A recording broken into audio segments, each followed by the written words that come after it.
Yeah, giant. I think that was one that was on a bed. 6 pounds, 4 ounces. It's a good one for our Fox viewers. Good morning, everybody. It's a great way to start our day.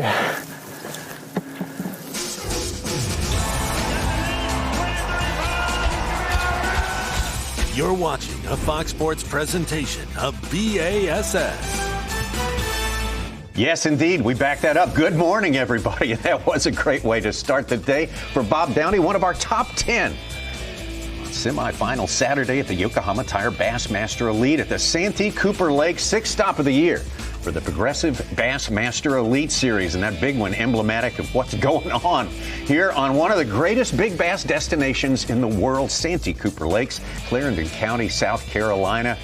And Chris Johnston now on top of Brandon Polinick, who was pretty much setting the world on fire yesterday. It looks like a little closer than it started today, and it is. And Davey Height, we're going to have a lot of turnover in that top 10, but I mean, Brandon Polinick has staked out a spot that is going to be a tough mountain to climb for everyone else. Yeah, absolutely. He has found a spot that is the land of the giants, no doubt about it. When you thought things couldn't get any better for him yesterday, he called about a 4-pounder with an 8-pounder to just a shot across about almost 30 pounds back-to-back days for Brandon Polinick. But early on today, it's this man, Chris Johnston, who brought in the biggest limit of the tournament so far yesterday, 32.5 pounds, and not wasting any time getting started today. Yeah. Brandon Polinick thought that he had to worry about Corey Johnson, but it's Chris Johnson that is right on his heels right now. Actually has taken the lead this morning with a fish just like that. The thing about these Santee Cooper Lakes, there's so many big fish. When you think someone's running away with this event, it's not happening. Things can turn on a dime. That's what we're after. We had a bit of a lull there, but never steered me wrong. 5-pounder. Harder. Well, we often have top 10s that start within 3 pounds of each other, 4 pounds of each other, about 16 pounds today. But again, where we are makes all the difference in the world. That's the context you need to think of it. Yes, absolutely. I mean, we'll see some people move up and down the leaderboard again today like we have the other days here in this event. It's not unusual here on these lakes. To see where Chris Johnson is doing most of his damage is certainly not unusual either. Very, very popular area of the lake. The size of the fish that these guys are catching, most of them post-spawn. A few of these fish are still spawning. It's absolutely incredible. So great to have you with us here for 7 hours of live coverage of this very important semifinal Saturday here at the 6th stop of the year. All the races are sort of a little bit in a topsy-turvy mode right now. We'll get into that. And Ronnie Moore, you can give us a little preview of what to think about there. Absolutely. Another good one for Chris Johnston right here.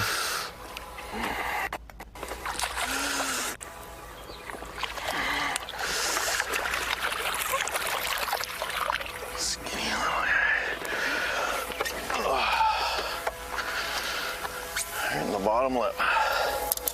Tough to lip him. Got a face full of troubles. Or 3, or 4.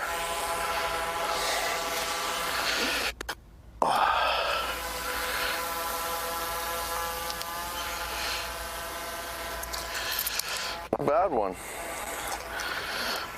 But unfortunately, we're going to have to cull him today if we want to catch Polinick. Bigger than I thought.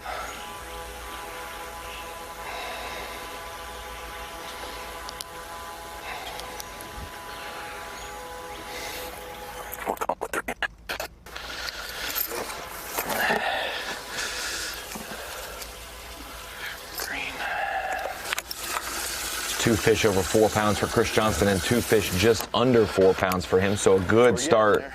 I mean, this is fast and some quality mixed in as well. It's really amazing. I've fished both of these lakes my entire life, and where Chris Johnson is without forward-facing sonar, because I know a lot of times people say, well, they're using technology that hasn't been used for a lot of years. Where he's at without the forward-facing sonar to catch what he has caught yesterday and so far this morning is absolutely incredible. Mark Zona and I have fished under that same boat dock, along with about 1 million other people. It is a very common place, and to see him come in here in the middle of May and catch 4 to 8 pounders is absolutely incredible. We started off our show with a look at Bob Downey. We go out to him live now, hooked up, caught a good one. Yeah, baby. Early this morning. Had a schedule for him. Just talking about how there's so many nice little sandy holes in this grass. Why another one wouldn't come out? We got another nice one. Well, we're off to a much better start than yesterday. I'm just fishing this grass flat and there's a bunch of little sand holes in here. That's a 4.5. And I hadn't been here the first 2 days. I came through here and practiced and caught a couple and saw some on beds. So I thought maybe in the morning here I'd just kind of ease my way through here with a swim jig and hope to get lucky and pull it over one of their beds and get them to come up and eat it like a little bluegill, and we've got 2 good ones so far. I'm really happy, obviously, that we came here to start. We'll go back to Jack's at some point today, but this has been a good decision. Yeah, I'm not the best sight fisherman, and if they're going to be spawning, this is how I want to catch them, is winding a bait over there. Bob Downey going from 9th place to 6th already this morning. Much faster start than yesterday. Yeah. And man, it's a different day. Had a very fast start on day one, a slow day yesterday, but caught the right size. 5,000. No, it's good. Kyle Welcher started the day in 8th position.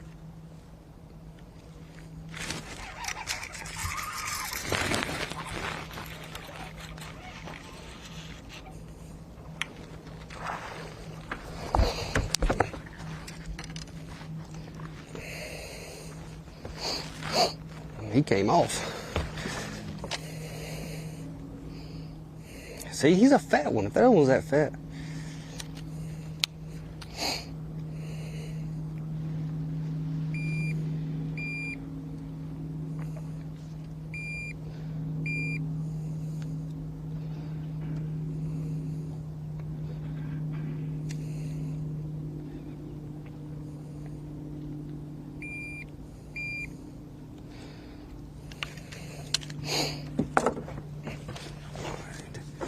Let's see what we got.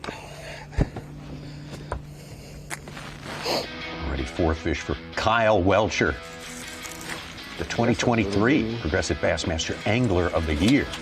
Certain anglers just enjoy fishing these Santee Cooper lakes more than others from throughout the country. Kyle Welcher from Alabama, but talking to him several years ago, he said, I just click with the Santee Cooper lakes.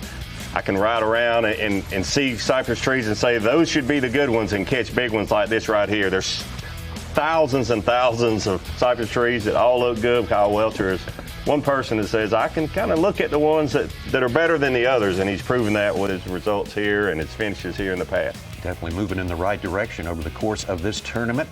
There's a man that had the lead after day number 1. Almost 29.5 pounds, Corey Johnston.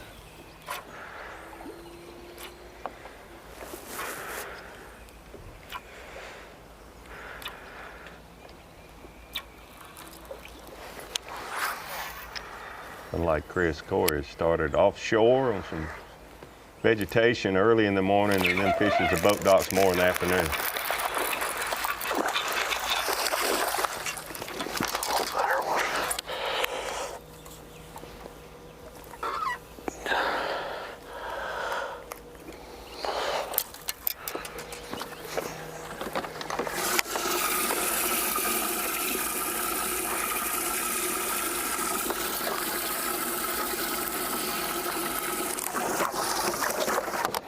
May have figured something out.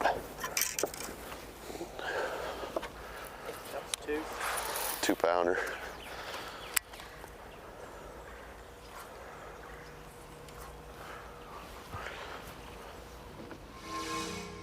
had a surprisingly slow day yesterday after the giant day on day number 1. This male isn't that big, but I'm guessing that's maybe where the female was. Back to Bob Downey.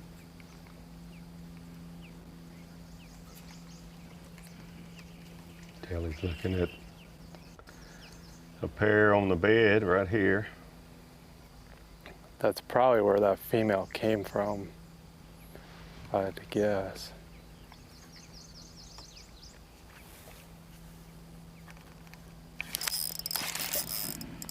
I didn't know if it had it. I'm gonna hand land it just to make sure it's in the mouth. I think it's in the mouth.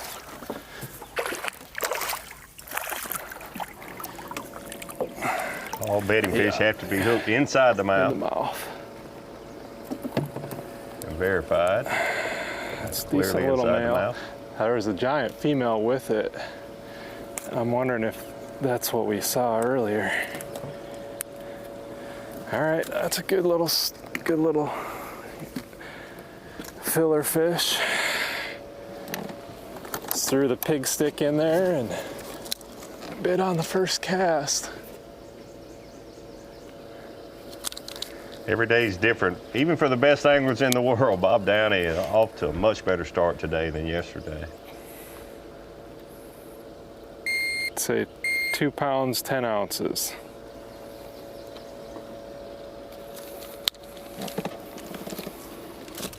He had a 6-12 early, and it took him a while to get his second 6-pounder, and he had to fill his limit with smaller fish. Yeah. He only had about 19. Yeah, yesterday at this time, he had not had a bite.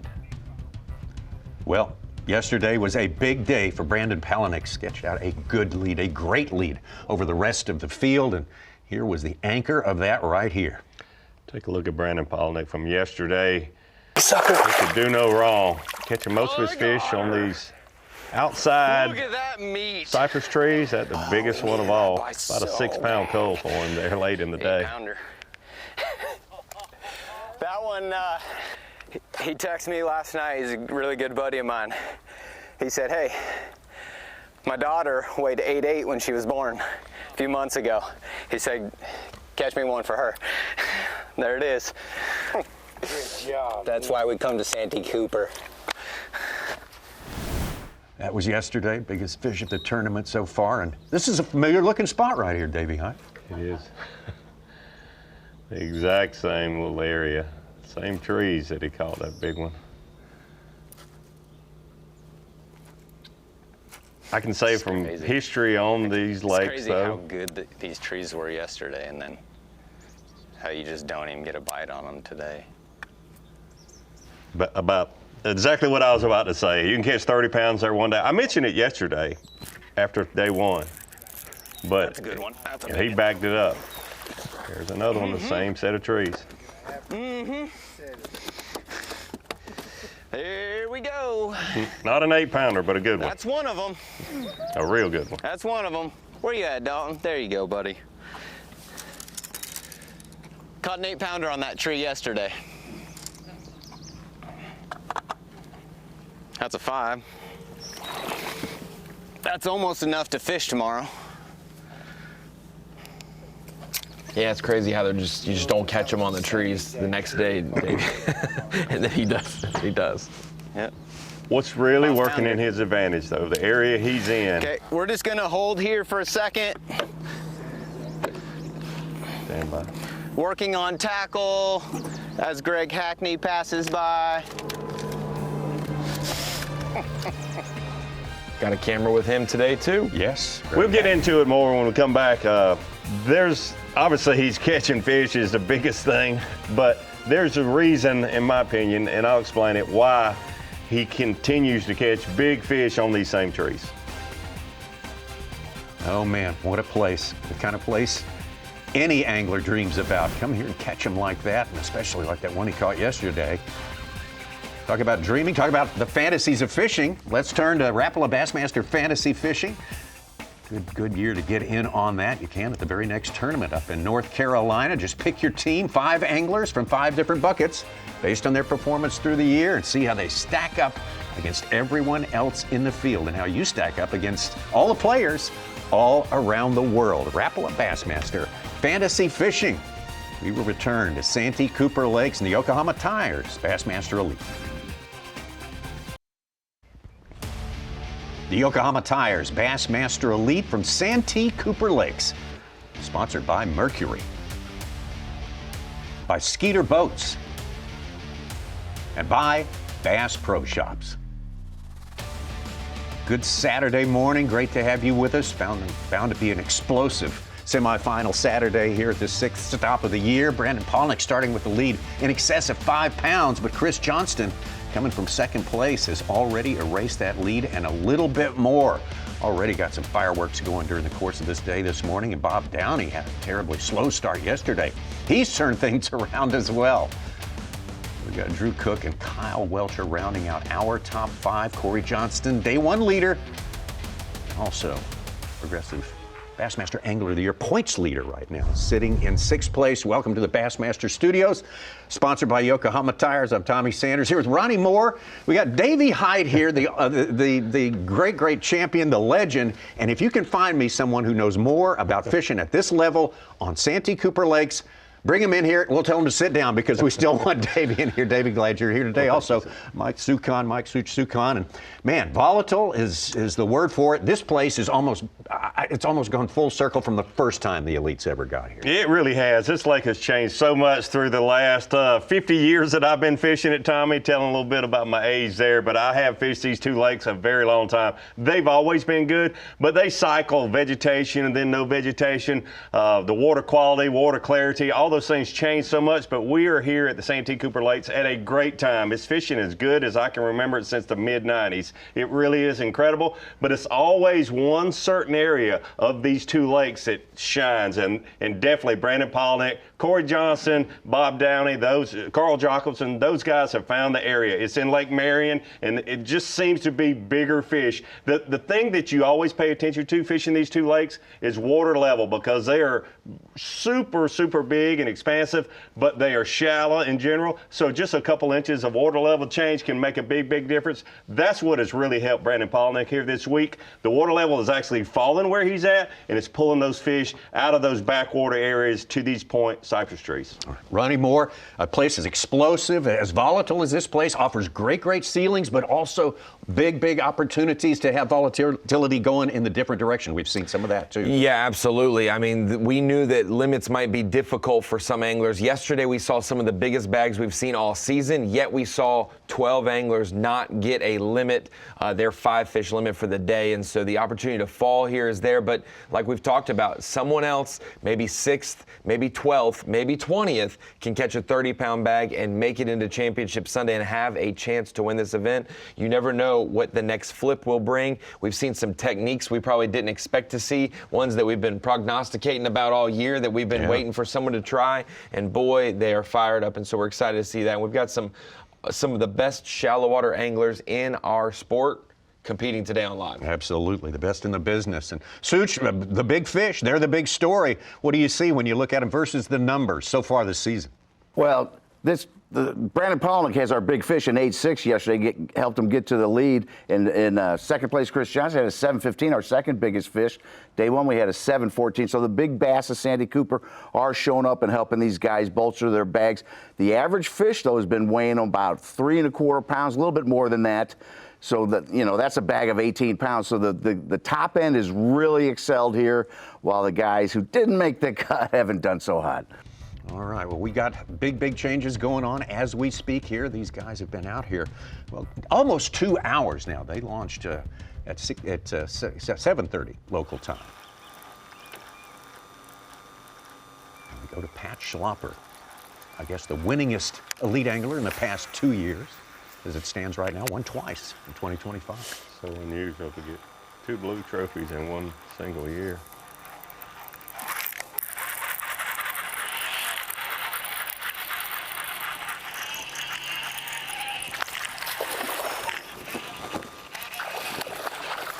We got one. We got one. Ow. You're gonna do one. Nice fat one. I don't. Okay, I like that. I like that. I mean, he's not a big boy, but we can have him as long as we got some big boys with him, you know.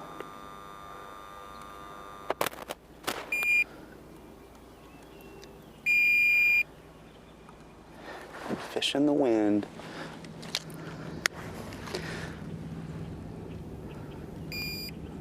He's like 270. You know, we can get skunked. Just gotta fish. Just gotta fish around. Hopefully get a couple big ones out of Secret Bay up here. All right. He gonna do one. We got one.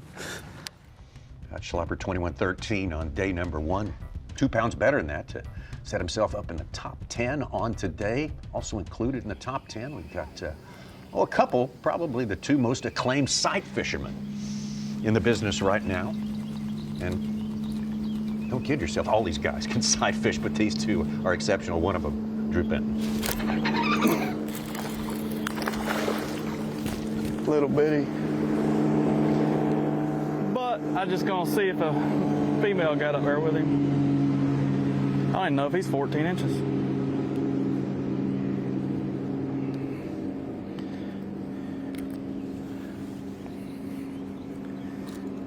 Fish have to be a minimum 14 inches to possess to put them in the live well. Yeah. Well, we'll put one in the box. Get the live well going.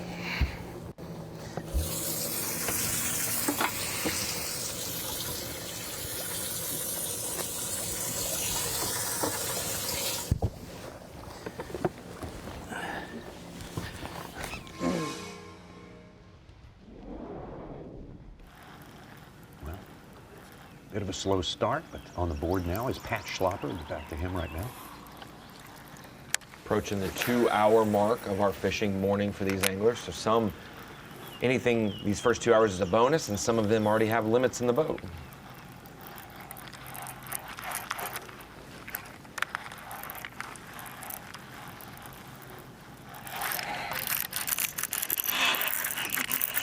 Biggin.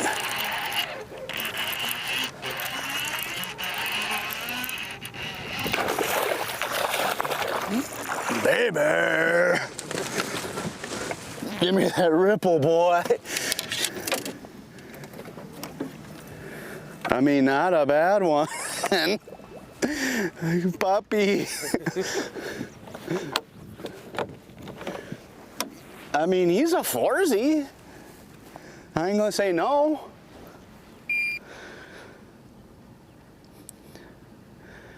We haven't even got to Secret Bay yet. We're just fishing our way in.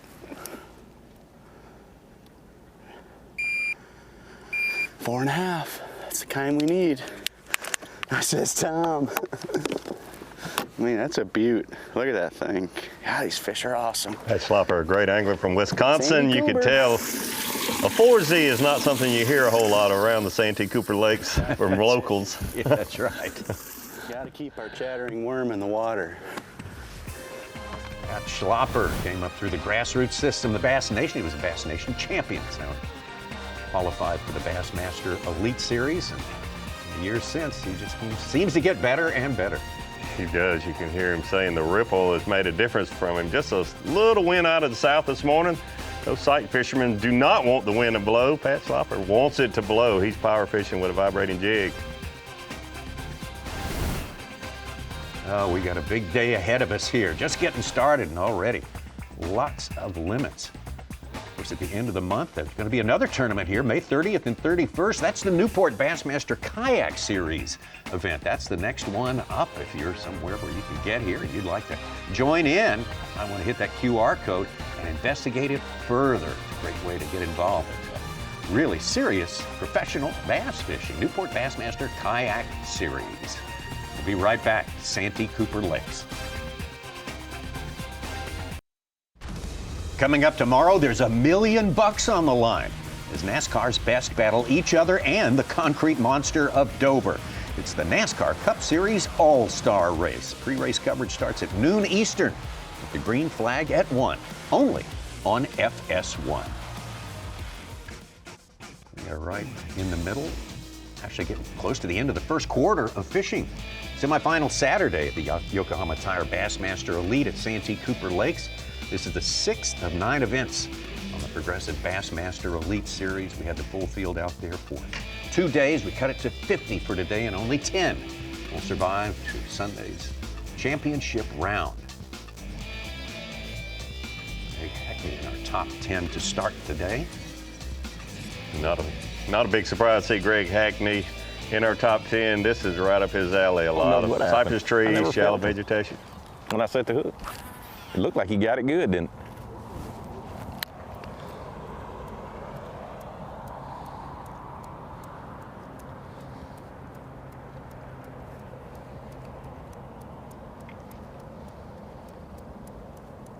I mean, literally, when I set the hook, I mean, I didn't get anything. I got that one.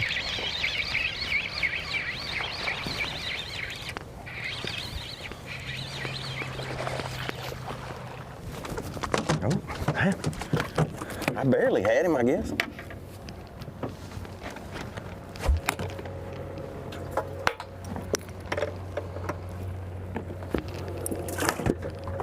I think the one before was bigger than that. See Greg Hackney catch one right here. Place I've fished 1,000 times also, Tommy. That is a pipe draining out of a backwater area into the area that not very far from Brandon Polnick, and that's a direct result of the water level falling also. Those fish pulling out of that backwater area. Hackney with 22.5 on day 1. 23 even. Day number 2 starts the day, 7th place. Yeah, it's not been very good so far. I'm just kind of moving around. Just looking. The mornings have not been very good for me, so I've been kind of experimenting this morning. And I just pulled up on a place here and got a couple bites, but before that, it's not been real good. The area I've been fishing in is hadn't really been turning on every day till about 11 o'clock. So, and I know there's like a 100 boat tournament going out of that area, and so I haven't been in a rush to get there anyway, just a couple different reasons. Main reason is the timing deal. I thought, well, I'll fish my way up there. I'll spend a couple hours in here, and I got some bites in here in practice, and I'm very familiar with it, to say the least. But so we're just gonna milk around in here a little bit and then ease on up the lake. I'm gonna have to get out of there. There we go. That's gonna be one of our last Elite Series tournaments here. I think it was before the 23 tournament. The last time we were here, Greg Hackney had a real good start to his tournament the first few days in the top 5. I fished in this area the entire event. Greg was 41st here in 2006, and it was 23 when he was 16. 23. His best finish here. Yeah. I think he started out, in the top 5 and then kind of slid down a little bit, but still a good finish. It was 23.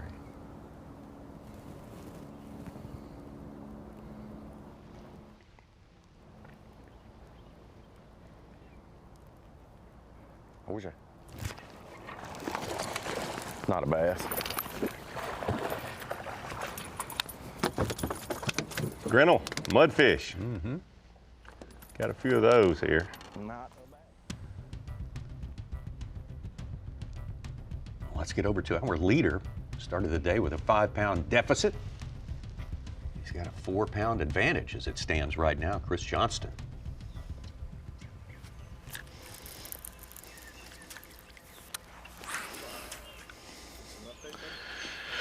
All right, we got 8:30 here. It's been a decent start. I got 2 of the right ones that I need to bring to the scale. So we got all day to get 3 big ones.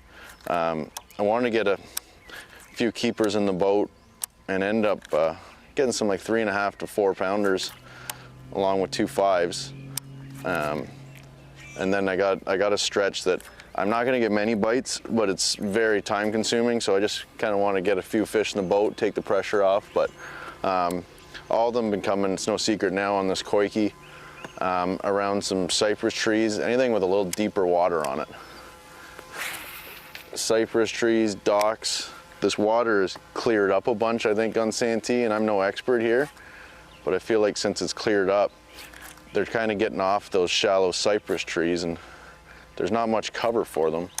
So if you can find a dock with 4 or 5 feet, a little shade under it, and throw this koiki, seem to have some good luck with it.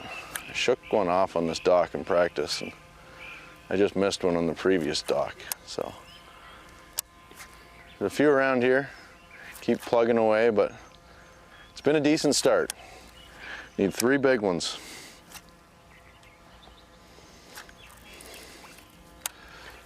I'd say it's been a decent start. Yeah, that's pretty awesome.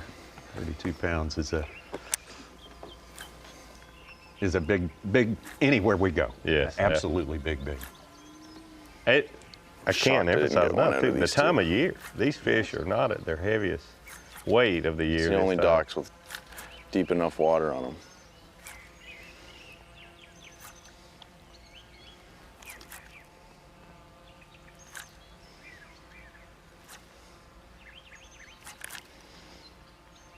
Chris was spot on, obviously. The water is clearing up. That's a result of the water level falling and the water pulling out of the nice thing is there's no wind really all morning, so I can fish wherever I want.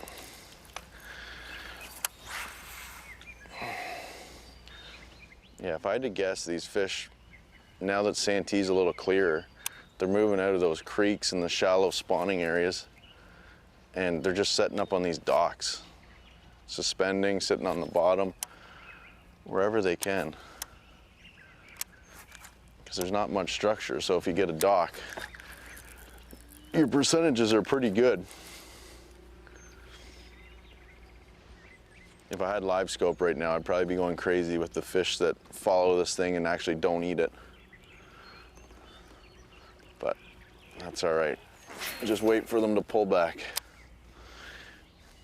Live scope, live sonar, not allowed at this tournament. It's a sort of a checkerboard this year. We're going off and on that as an experiment that has worked out pretty well. It has worked out very well. I think we learn a lot having events with and without it, how versatile these anglers are, and to be able to catch 29, 30, you might as well say 30-pound 5-fish limits is absolutely incredible, even though a lot of people say that they're handicapped. Not being able to use it is not really showing the true colors of a body of water. I'd hate to see it be a whole lot better than this. Everybody in the country would move to these 2 lakes.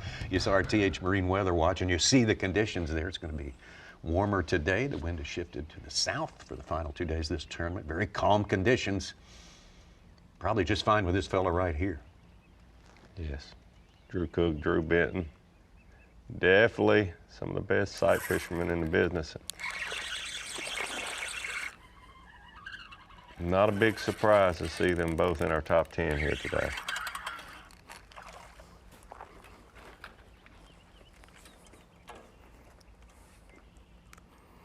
Another one for the wacky snack. That one might have been the male off of that female that I lost. Or there was one next to it.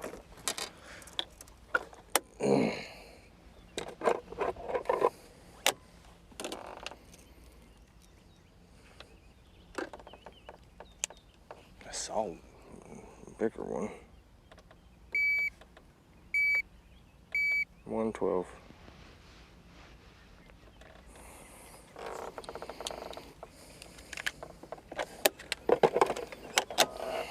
Number 3. Such a big puzzle to try to solve here in these 2 huge lakes. Most of these fish have spawned, but the conditions here, the weather and the wind is always a factor and something that you have to look at the forecast and fish according to the weather, especially the wind on these big lakes. And even though this probably wouldn't have been a big factor normally, the calm winds that we've had and predicted to have for the rest of this tournament are so in favor for sight fishing. Super beneficial. We got bonus coverage of several anglers out there today. Unmanned cameras, which add to our coverage of this. Clifford Perch started just outside our top 10 today. He's had a great tournament. Yeah, we got to see him yesterday on camera. He is also one of the top 10 probably sight fishermen we have on the Elite Series from the West Coast. Quiet, unassuming, maybe a little sneaky when it comes to bed fishing. Sliding up there quiet. He is quiet. He's, you know, that helps if you're trying to be stealthy. Catch these sight fish.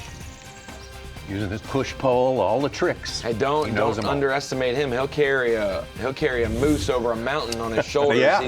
He's He'll rappel out of a helicopter to fight forest fires. He does that. He's done that too in his career. And Clifford back in our top 10 as it stands right now, but still Chris Johnston started 5 pounds down plus. He's still got a lead 4 pound plus right now ahead of Brandon Polinick. Still right now into the second quarter of action here. Bob Downey, Drew Cook, and Kyle Welcher rounding out our top 5. You come here, you know that it's going to take heavy weight, and that makes it special. And you have to adjust, and I feel like you always have to chase those bigger bites. There she is. There she is. No. Stay on there. Stay on there. I got her. Look at that meat. There's always something a little bit different that the bigger ones are doing, right? The majority of those above average fish. And I feel like this week I've been able to chase those fish, but also execute when I've gotten those bites. Legendary Big Fish Factory, Santee, Cooper Lakes, and Brandon Polinick with a sparkling record here. A win plus 2.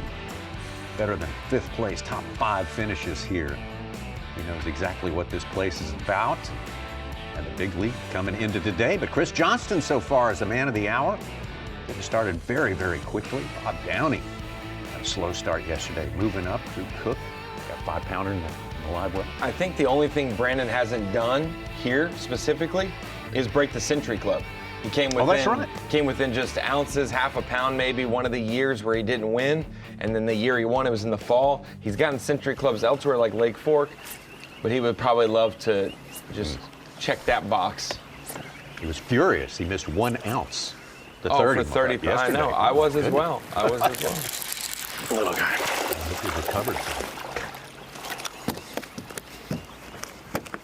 Here's the man who did go over 30. I'm here, buddy.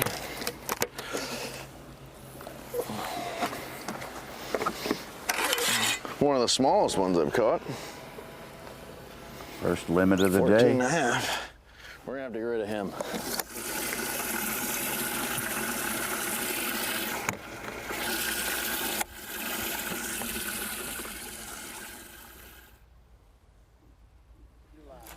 It's always good to Well, get your limit fish. it's been a slower morning small for sure. We just haven't hit one of those magical stretches yet. I did catch a 5 pounder off the same tree I caught an 8 pounder off of yesterday, which was pretty awesome.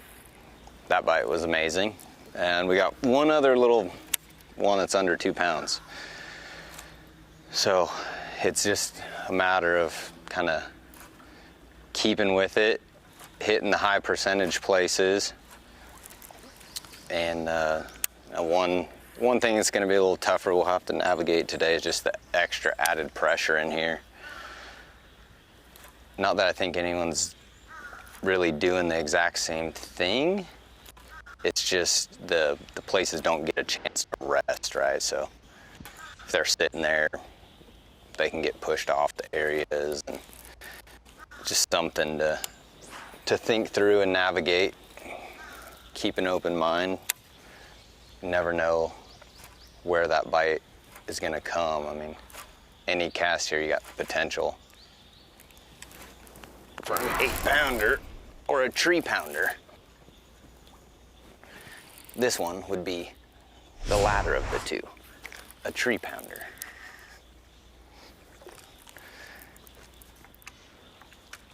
I knew it didn't feel right.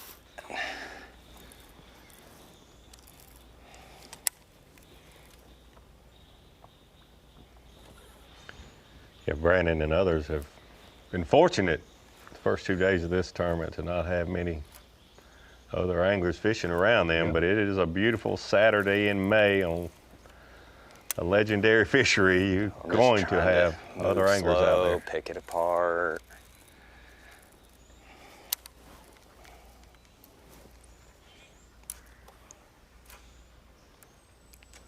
Also trying to give that section a little bit of time to rest without a boat splashing around it and stuff. Because that's been a pretty good section this week.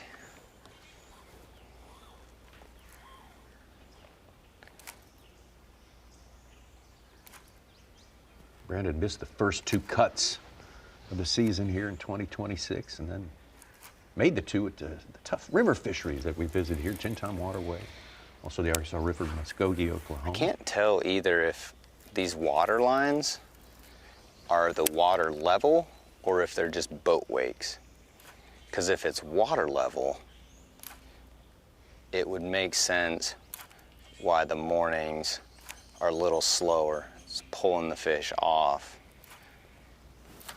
And then when that water comes back up and the water warms up, they push back up there. I can't ever tell like if it's just boat wakes, but to me they look soaked enough that they're more than just boat wakes. Try to pay attention to all that stuff to put pieces of the puzzle together, right? Think of what adjustments you need to make based on what the environment's telling you.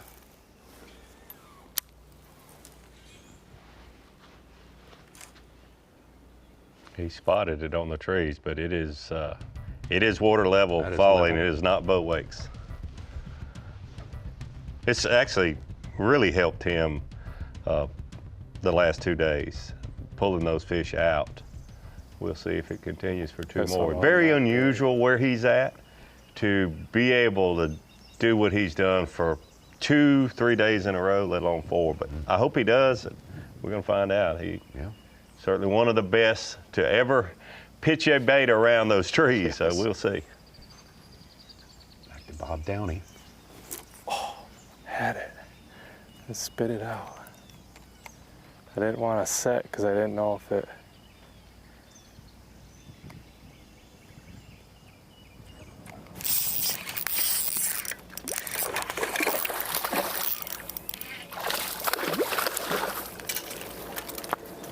Let's make sure we show you here. I don't know. I don't know that. You gotta have the mouth closed and have the hook point in. I got it. I don't know, dude. That's right on top. I got a real good. I mean, the hook point goes. It's on his. So Bob, inside. Bob Downey, obviously, like sight fishing, and it's very important I to think it's on top of the lip. It's in there. verify that the fish is hooked inside the mouth for it to be a legal bass that you can keep. He's going to You don't have to. call tournament director. Got a good look at that, Davey. What's your call? So the rule is, with the mouth closed, the entrance of the hook has to be inside the mouth. This is as close as you could possibly get because it is right there. It's burning that line for sure. Hey, Lisa.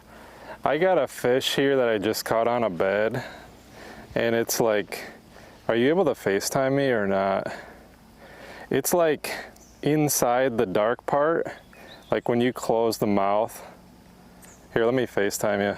It's literally right on the line.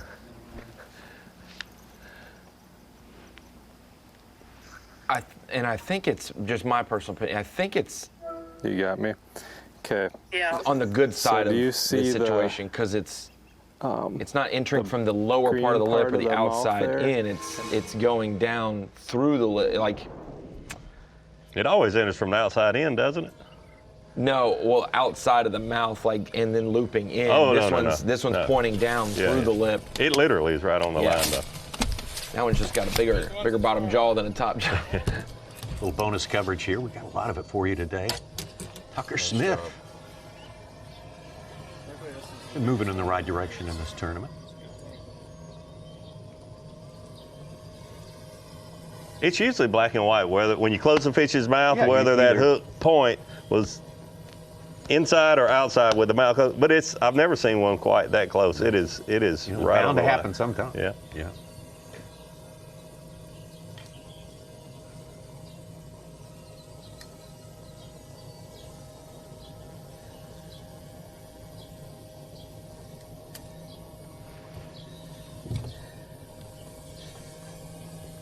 You can find these unmanned cameras, streamed from them on Bassmaster.com. Pick an angle, watch them as much as you like. It does pull his lip out, like. Right. Yeah, I think it's in too. I think it's about as close as you can get. Oh, I got it real good. Okay. It's about like it was inside that dark green part. It's not extremely obvious, so it can't be, you know what I mean? I don't know, we did our right protocols, but you know what to do. Yeah. I'd say 2 1/4. To me, it looks like it was inside the mouth. I was kind of just hoping to hear it from Lisa, but I understand it's maybe hard for her. You know what I mean? But he ate it. Yeah, that one's going in. He swiped that. Consult with the tournament director.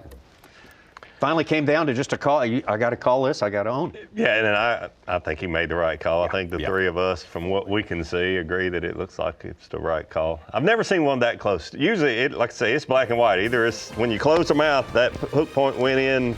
You can see it or you can't see it, but you could like see half of it. So I think he made the right call. Hey, he'll probably call that fish anyway. Yeah, if you'd like to be on the boat for moments like that, see how that really works. Pull back the curtains on the top level experience with the best in the business out there fishing. Bassmaster Ambassador.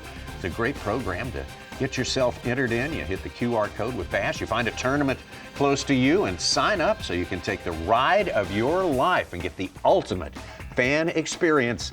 Bassmaster Ambassador. Bonus coverage for you here at the 2026 Yokohama Tire Bassmaster Elite. This is Clifford Perch. Started just outside our top 10. Has had a really, really good tournament. Able to be with Clifford Perch yesterday, catching all of his fish, sight fishing, using a drop shot, finesse worm. Hook's funny. It's hooked inside the mouth, just upside down. Yep, in the mouth. Missed the tongue. That one inside the mouth. 13-year veteran Bassmaster Elite Series. Never finished out of the top 20 here at Santee Cooper. It's Clifford Perch. Surprising, to be honest with you. That's a good way to turn your season around, especially hadn't made a cut yet. Come to a place where you've made every cut every time and they've been good cuts. It's just the medicine. Chris Johnson still with the lead. Brandon Polinick started with that giant lead today, but it has been a slower start for him during the course of today. Winner here in 2020. Like bam, bam, bam, bam. Always in the top 5 here every visit. No need to worry. A lot of time left, and when he made a swing yesterday, they counted. I was in the tree trying to snap it out of the tree and my line started swimming off.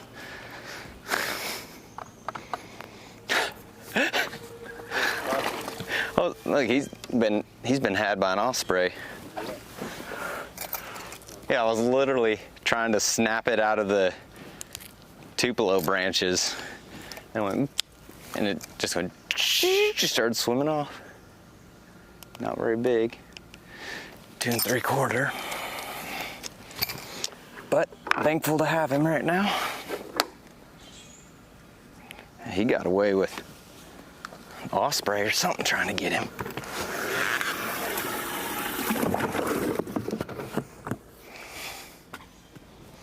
Alrighty, come on. Way to know for sure, but cormorants are the result of a lot of those injuries you see on all of our fish in the Santee Cooper Lakes and throughout the country. They love to deal out the hurt. They do. They'll try to eat a 4-pounder. Just tell me when.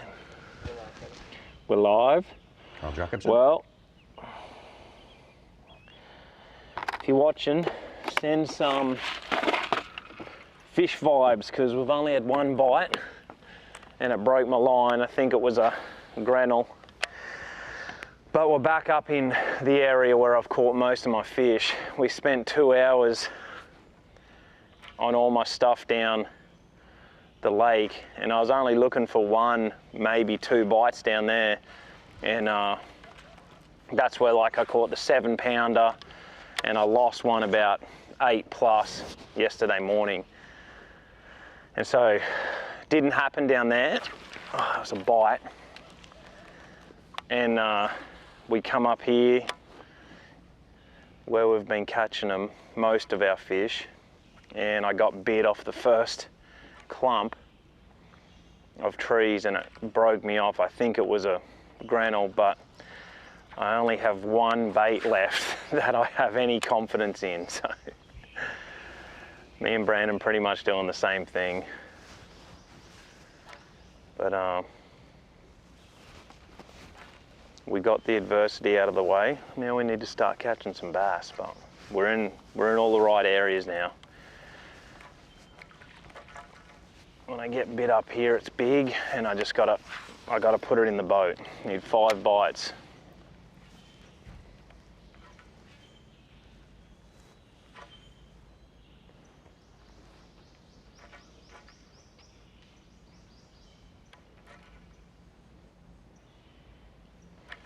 Carl broke it down there for us. He's been fishing in a variety of areas, but most of his time in that area where Bob Downey has spent most of his tournament, certainly Brandon Polnick. Brandon told me that he talks to Carl and he called him in practice and said that he had found something pretty special, and it certainly has worked out for both of them so far.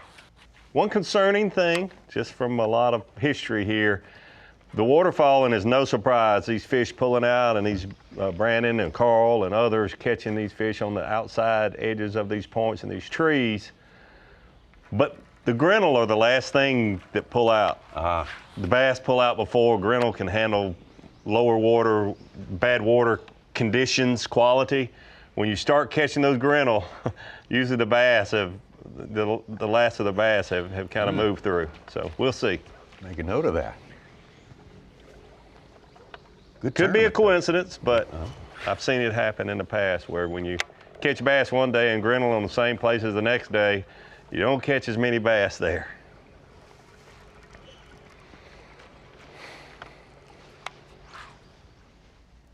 Well, while Carl figures that out, we've got a big switch up in our Progressive Angler of the Year race as we're bringing it into the Bassmaster studio, sponsored by Yokohama Tires. And here at the Screen of Knowledge, we have got some interesting stats that kind of correlate a big AOI race in 2023 as well as one this year. And so when we look at the AOI shakeup, after 5 events, so after Lake Murray, Corey Johnston was 5th in our Angler of the Year race, down 66, and he was once only just 1 point behind Trey McKinney. But after this event, Trey McKinney finishing in the 90s, Corey Johnston in our top 10, that has now flip-flopped. Instead of down 66, Corey has jumped into the driver's seat and is up by 20 points. And if you remember the 2023 race, in the 6th event of the season as well, we had Kyle Welcher jump into command and take charge after Brandon Cobb slipped. After 5 events that year, Welcher was down 72 points and 5th place in the AOI race. And then after that pivotal 6th event, he made a top 10. Cobb was in the 90s. He jumped into 12 points into the lead. And then from there on, Kyle Welcher ran away and won the 2023 Angler of the Year race. So we'll see if there's any correlation to this pivotal 6th event of the season. 3 events left. Now we've had our first big shakeup. Somebody who had somewhat of a big lead compared to AOI standings, giving it all back in 1 single or 2 single days of competition. So a little eerie there, guys. The 6th event of the year. A guy who was leading by a bunch finishes in the 90s. A guy who was in 5th, down by a bunch, assumes the lead. We'll see. We'll see if Corey can hold strong. Corey Johnston. First thing this morning, lost a decent one right off the bat, but I've had, probably 4 or 5 bites so far, but no real big ones. I'm gonna keep running this dock pattern for a bit. I'm gonna run up a lake here and try some stuff that I haven't fished yet right shortly. I feel like I've worn this stuff out and they're not reloading.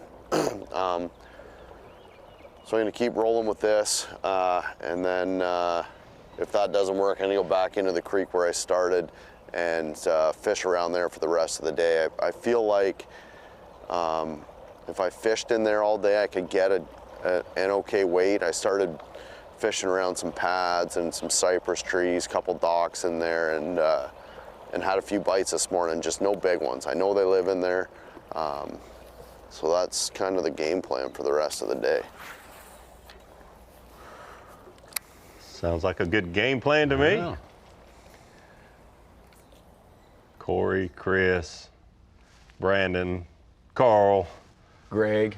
Those That's they a have found. list. They found the area that has been the right. The water clarity, the water level falling there has been good for them the last 2 days. A lot of factors that have helped them catch these bigger stringers than the other anglers. Speaking of Progressive Bassmaster Angler of the Year, that's the way the standings are right now. A 20-point advantage, as Ronnie mentioned, over Trey McKinney.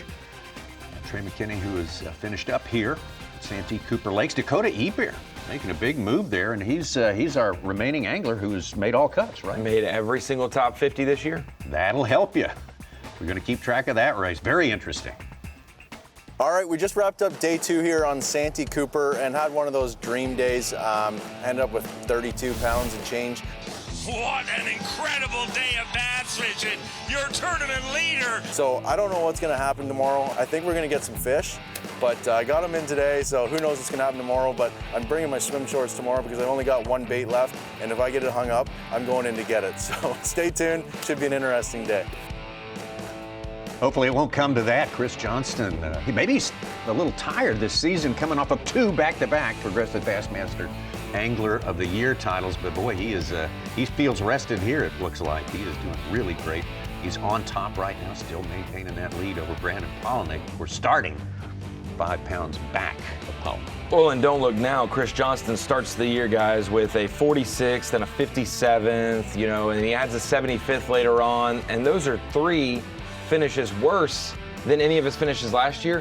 19th in points still. Yeah. So we have 3 events left. The odds he finishes in the top 10. I mean, if you were a betting man, Tommy, I'd probably push some money his way to make the top 10 in points after starting, well, we would say very bad.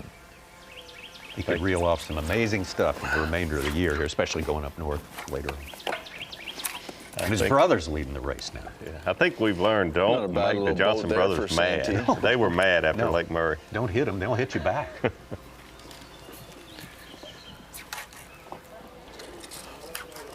I'll be worried about taking those motors off on a stump.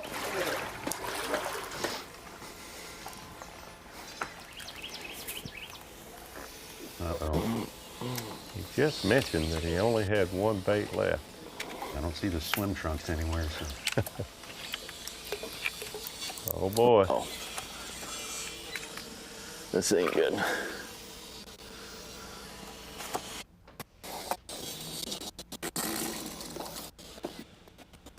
I got like a cable and it's got my rod now. Cable or rope around boat docks.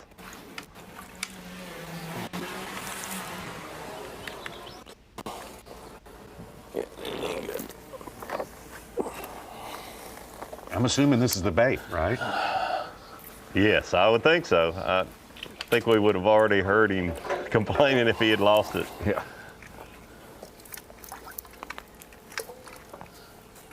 We saw Brandon run out of what he thought was his secret baits that were so key about an hour before he caught the 8-pounder. Mm-hmm. Yeah. So sometimes this is not more mental than and actual reality. And we don't know maybe Chris's situation. He had 3-gallon Ziplocs of those. It's got to be a cable. Other, off-brand hand poured. if Chris has that, then he is fortunate. Dave, are you saying it's like lucky underwear, maybe? Yeah, oh yeah. Oftentimes it's just mental, but that's all part of the game.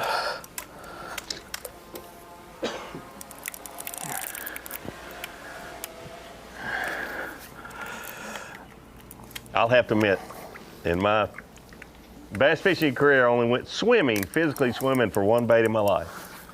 But I did. Very similar to this, got hung around a dock. Wow. But it was a jig that Guido Hipton had given me. And it was the last one like it. It was all sentimental. It wasn't because I thought that was the only jig that fish would bite. It was sentimental. Certainly a hero of mine. And I went swimming for it, and I got it. Yeah. I didn't never cast it again after that. You learned your lesson.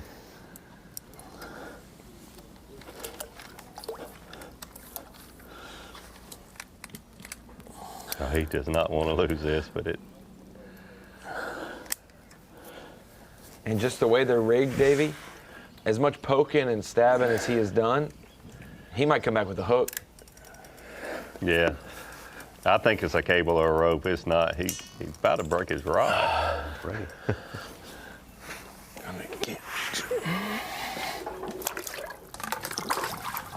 I'm going to say, if you're not prepared to go swimming, he should not have given us that sound bite earlier today. Right. Yeah.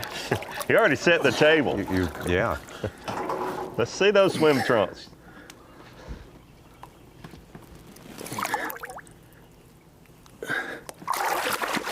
Oh, dear. my. Oh, dear. Wait a minute. Sunglasses.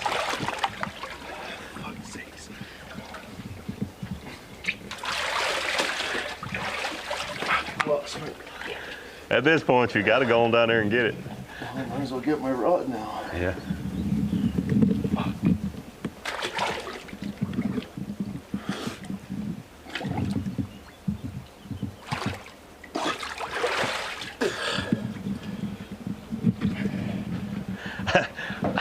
I mean, just, you're in there, go get it.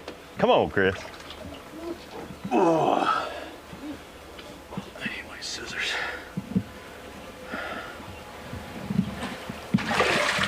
Hope his phone's not in his pocket. I know our microphone is.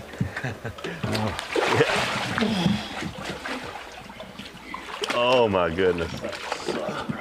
There goes a shoe. Hey, what's he? He's gonna get it. Flip flop. He's going down with tools. Yep. Oh, he's all in now. Literally. Yeah. And we laugh because we know he's okay, but this is. So the trolling motor's on spot lock. It's trying to get back over there where it might come back and the prop get him because it's trying to get back to where he was, or where he is now, where it was. All right, how did we get to this point right here? Well, this is the way it went down, so to speak. I mean, what do you give him, a 6 or 7? The Russian judges would probably give him a 6.7, but you know. The Canadian judge. Yeah, yeah, absolutely, sure. Absolutely. Oh wow.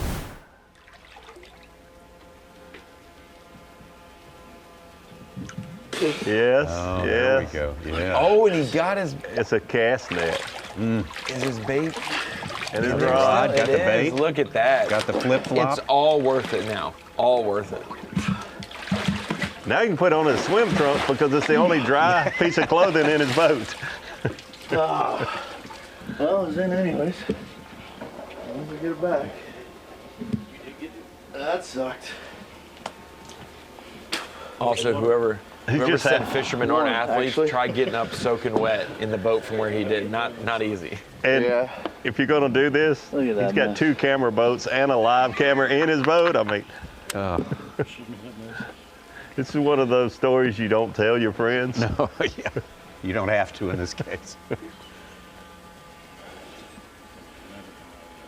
No, I don't know if I can even get it out. Just cast it as is, just more bulk. Yeah, it's hard to tell the bait from the dip. Honestly. To be honest with you.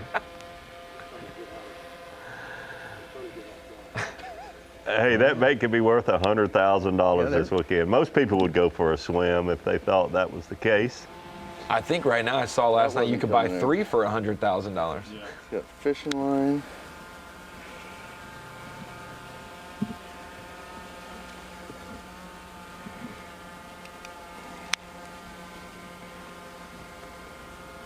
This is one of those stories when you go back to weigh in and you're standing in the bag line, you tell your buddy, you'll never believe what happened to me today. I got a spare set of audio. We'll swap out here in a minute. It does look like some ocean creature in the net. Normally we'd say when you love it, you're head over heels, but I would say he's heels over head about Santee Cooper. Oh my gosh. Probably wasn't planning on that today, but he did give us a little heads up that it might happen. There you go. Right before it did happen. Meanwhile. And there's the other folks that live there in the vicinity. So glad he's back on deck where he belongs. Our leader, Chris Johnston, doing what it takes to help keep going on the path he has laid out for himself. I don't think it included planning a dip into the water, but hey, it's all part of the big effort here. We'll be right back.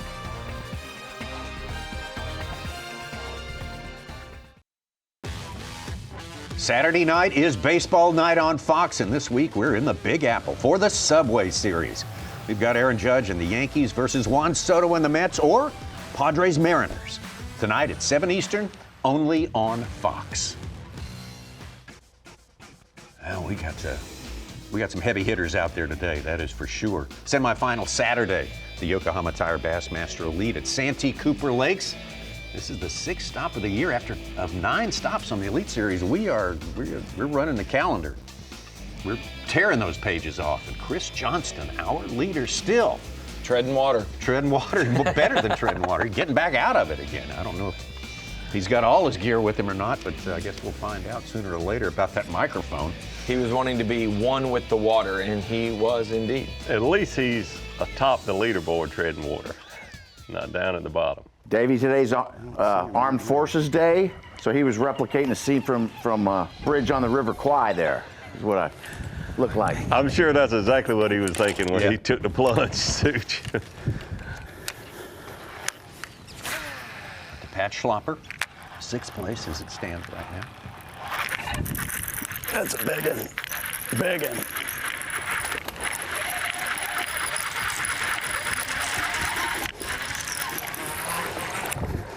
Oh, your fucking bag is right there. God dang it.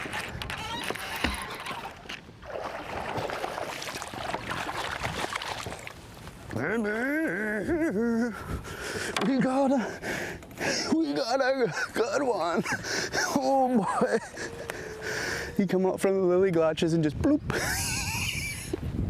Says Tom, what are you doing back here? Oh, I about died on your bag, dude. You gotta move that to the back of the boat. Oh, that's a one you want. I mean, he's a 5-something. 564. I mean, old William. All right, we just gotta keep trucking around, dude. Booyah. Dude, I seen him I threw it by them pads, and I just seen a big mouth open up and close. Oh boy, that was awesome. I just gotta keep bungling around, dude. I've caught so many big ones out of here. Oh, okay. And we only got 3, but we got 2 good ones. I got to get my jersey out here. Goes in as a 5'10", moves Schlopper from 6th to 4th place as it stands right now. You notice he's catching those fish. Isolated vegetation clumps outside the trees, a little farther out than we've seen most of the fish caught the last 2 days, just outside of where a lot of them have been caught the last 2 days.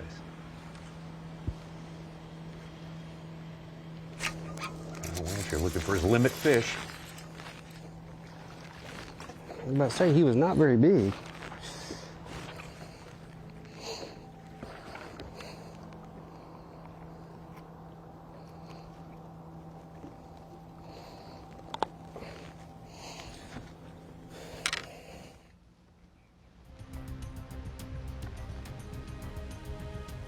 Cook. 6th place as it stands right now. He's got 3 fish.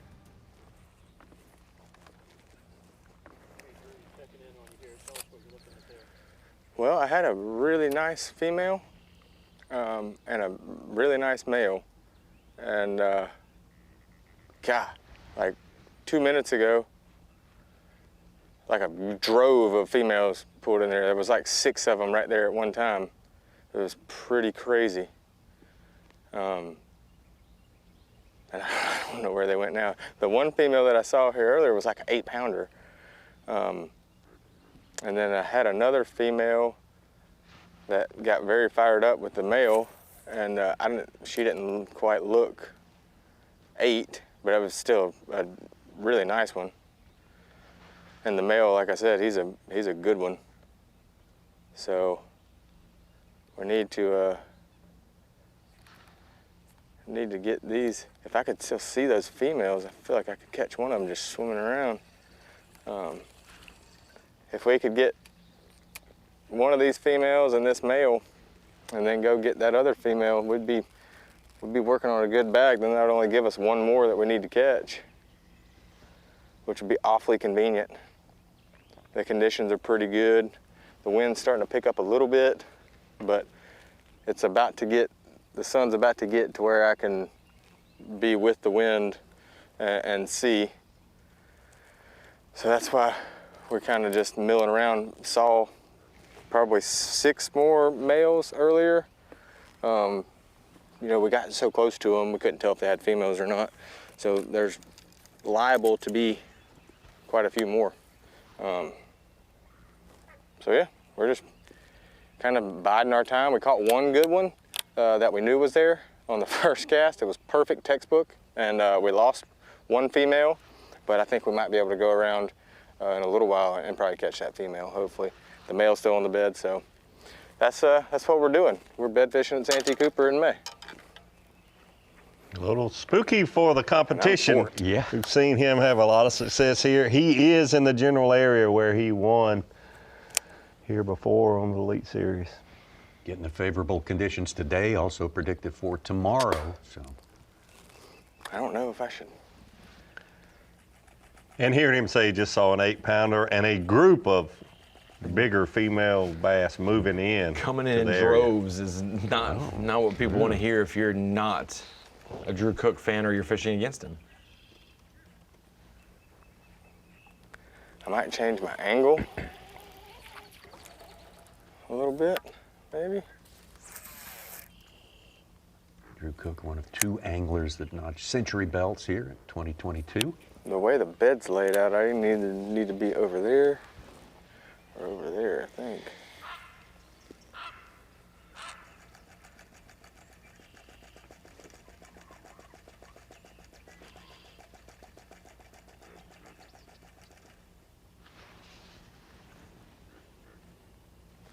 Whenever I got him to bite, I thought he was going to be like just biting every time.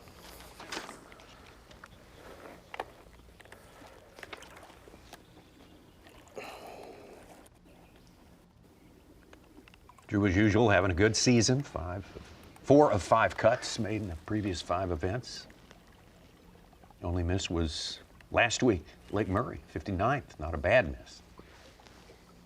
Drew Cook is one of those anglers that seems like every single year he's a top 20 AOY, maybe not contending to win AOY, but he's very seldom worrying about missing a Bassmaster Classic. He seems to be a top 10, top 20 angler year guy every single season, which is not easy to do. Not easy, way above average.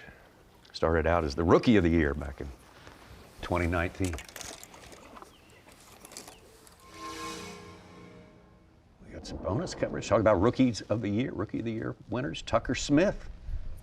Saw him catch a good one about 40 minutes ago.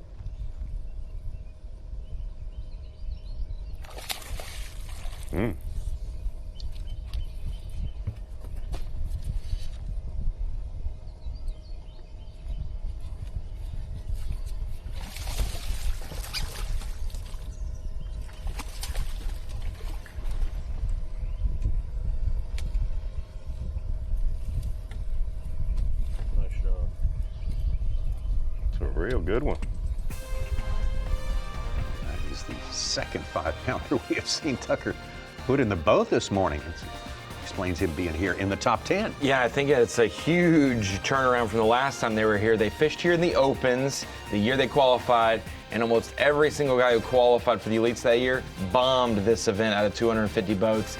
So Tucker's like, I'd rather catch him here than in that one. So he's making it count.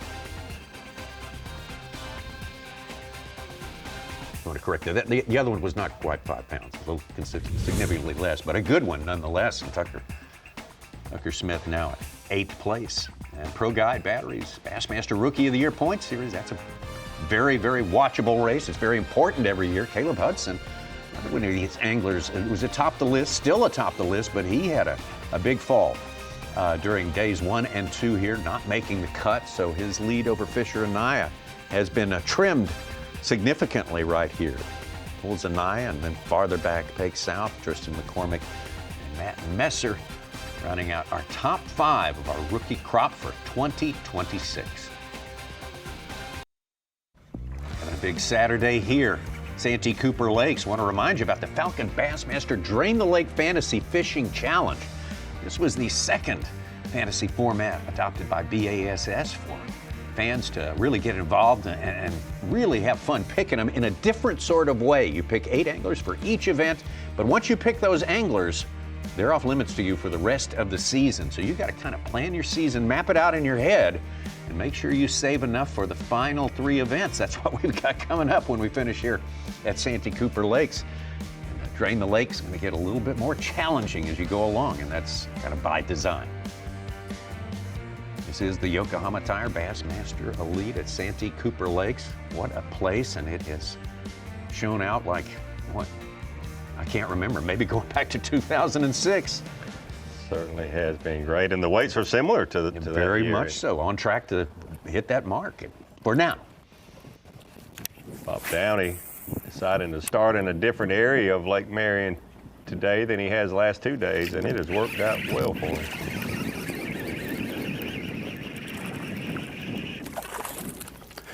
Whoa.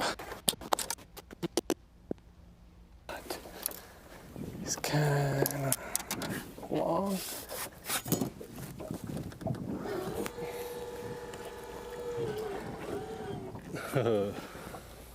Just barely. Just barely.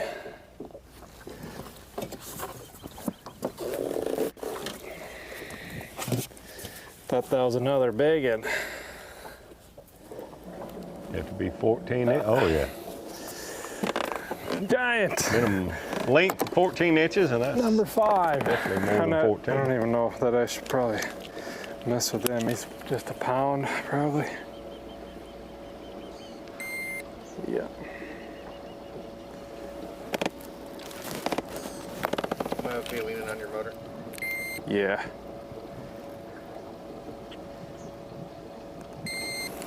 One pounder. Well, we got a limit way faster than yesterday. I'm happy about that.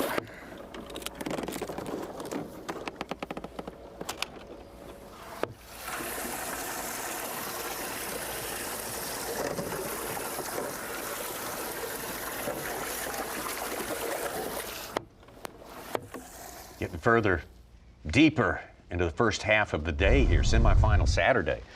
Here at this one on Santee Cooper Lakes, the 6th stop of the year for the Bassmaster Elite Series. Why don't we get our Yamaha on the Line feature cranked up right now? And we always look forward to that because it affords us a chance to talk to our man on the ground out there, one of several very important. But Dave Mercer, your excitement, it's always way up there. But yesterday at that weigh-in, I don't think you could help yourself. It was truly inspiring what they brought in to you yesterday at the weigh-in.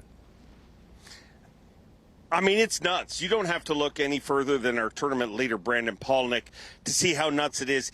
He's leading this tournament, I believe this morning, had like a 5-pound lead over second place. And he's weighed in 29 pounds 2 days in a row and has yet to weigh in the biggest bag of that particular day, both 1 and 2, obviously. And his problem has been the exact same thing 2 days in a row, and it's those pesky Johnston brothers. Obviously, Corey beat him by about 5 ounces on day number 1, and then Chris went in and weighed the Crush City monster bag of the season, 32-plus pounds. Absolutely incredible. I mean, it's like we're kind of scoffing at 20-pound bags here. I mean, it is just wild. And to look what we went from Lake Murray last week, where it was just so amazing, and to come here and be like, yeah, we're in a whole different jungle, and the dinosaurs that swim around here, not just the gators, but the actual bass, are a whole different creature. And you look at the creatures that are involved in our top 10, it is amazing. I mean, it is a kind of an old school, awesome bass fishing tournament. Even this morning during takeoff, I said that after takeoff, I'm like, this is what I love about my job. I get to be part of this. I get to watch this story unfold, and reminding us that it's still bass fishing. Our back-to-back Progressive Bassmaster Angler of the Year, so the guy who dominated the season the last 2 years and is winning this tournament, also did a triple gainer off the front of his boat, and that was a total disheveled mess. But that's what you love about fishing. So, Dave, I'm glad you saw that. I was going to ask you if you did see it. I want you to touch on your opinion, and if you were a judge, what would you give him on a scale of 1 to 10 on his grace and how he went in the lake? The other thing, if you would, talk to us a little more about how special these two lakes are. We were just at Lake Murray last week, only an hour and a half away or so, but these big limits of fish coming in this time of the year when it's postponed, and it's supposed to be tough. It's absolutely been incredible, and you've been all over the country here emceeing these tournaments, and how unusual it is to see these weights like we've seen this week. Well, first of all, I don't think Chris Johnson's going to get enough credit for what he did. If you really watch physically what he did there, truly amazing. I mean, we've seen incredible things happen over the years, but what he did to actually do a triple gainer, or whatever you're going to call it, off of your belly. I mean, we see Drew Cook standing up on his mount and stuff like that. That's a human who should fall in the water. I mean, gravity is sending you there. But to be on your belly and then still end up in the water, truly amazing. I don't think the athleticism that is on display is going to get enough credit. I love how, like, he went through several motions. It was like, normally they get in the water, they get out, it's quick. That was like a reality show that wouldn't end. I mean, he ended up there, he had a floating away flip-flop, and he got that. Then he got his little bubble blades and cut it off and got the bait back, and then made the area around him better when he left it than when he went in. But yeah, an incredible athletic performance. But speaking of performances, you mentioned it, the last 2 weeks, these two bodies of water in South Carolina, truly incredible. And here's what stands out to me. We know what happened at Lake Murray. 29 20-pound bags, day number 1. It's just amazing. But to come here, and I said that after day 1, it kind of felt like, wow, Santee Cooper Lakes is not living up to the hype. But day after day during the weigh-in, it has been absolutely amazing. And here's the crazy thing. You keep hearing anglers talk about the grass and how this body of water is getting clearer and how this body of water is getting healthier. We are seeing more limits here than we've ever seen in the past because this fishery is getting better. And here's the most exciting part about it. Almost all our anglers, well, every angler that I've talked to agrees that they believe that this body of water, if they keep the grass and they keep it healthy, this could be the greatest lake in the nation in 3 to 4 years. It's already in the top 10, but could hands down be the greatest lake in the nation. Just keep it the way it is. Mercer, we always talk about these anglers are the best in the world and they'll always prove us wrong, whether it's the AOI race and how it flips and flops. But one big thing that stuck out to me is I assumed, like a lot of other people, we would see very minimal bed fishing. Whereas now we're seeing guys start to gain steam Saturday morning saying more are coming in. That is crazy to think mid-May with kind of the warm season that we've had. What's your take on how many spawning fish are still happening in such a shallow fishery in mid-May? We were just talking about that in live cast. It's amazing. I mean, it's the number one topic that I'm hearing from anglers that didn't make the cut, that they're like, I didn't see that. I didn't. I mean, I saw a few, but they just weren't really locked on, and I kind of took it for granted. But if you look at two of the guys in our top 10, both of the Drews, I mean, I don't think you'll get an argument. They are hands-on, considered the 2 best sight anglers on tour. And we talked about it last tournament, and I really have seen a pattern with them where they almost get better at their specialty when it gets worse for other people. And if you think about that, what I mean by that is when everybody's sight fishing, it's kind of an everybody's all in. Well, as that bite starts to peter out, they have the innate ability to make that bite work because, quite simply, we don't like to say this a lot in the sport, but it's true. They're better at it than anybody else. And I think that's a big reason why we're seeing it. But I also just think it's a telltale that, everything we think we know, we don't know. Because on paper, you would have said, hey, it's all done. And we're obviously seeing a lot of people fishing for post-spawn fish. There's fish in all different phases. But you're seeing 2 of the very, very best at it. And my question is, I wonder if Chris Johnson, when he was down there, if he was doing any sight fishing, if he was looking around. You can't use forward-facing sonar in this event, but you can forward-face when you're down there. That's right. I suspect he was. Dave, great stuff. We've got great conditions coming tomorrow. What a remainder of our weekend we come in here. And Dave, at the weigh-in, going to be on fire just like he was yesterday. Halloween is a couple months away, but he was dressed up as a transducer, I'd say, Chris Johnston was. Moments ago with Drew Benton. And me, I want it to go. Yeah.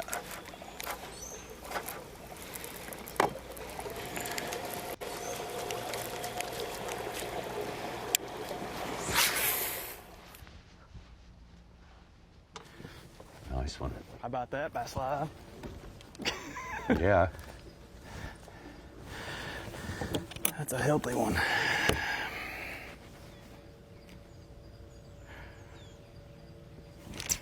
After just 2 full days, and we're a couple hours into day 3, we've become numb to 5 and 6 pounders. That's terrible. That's the way it works. We get spoiled easy.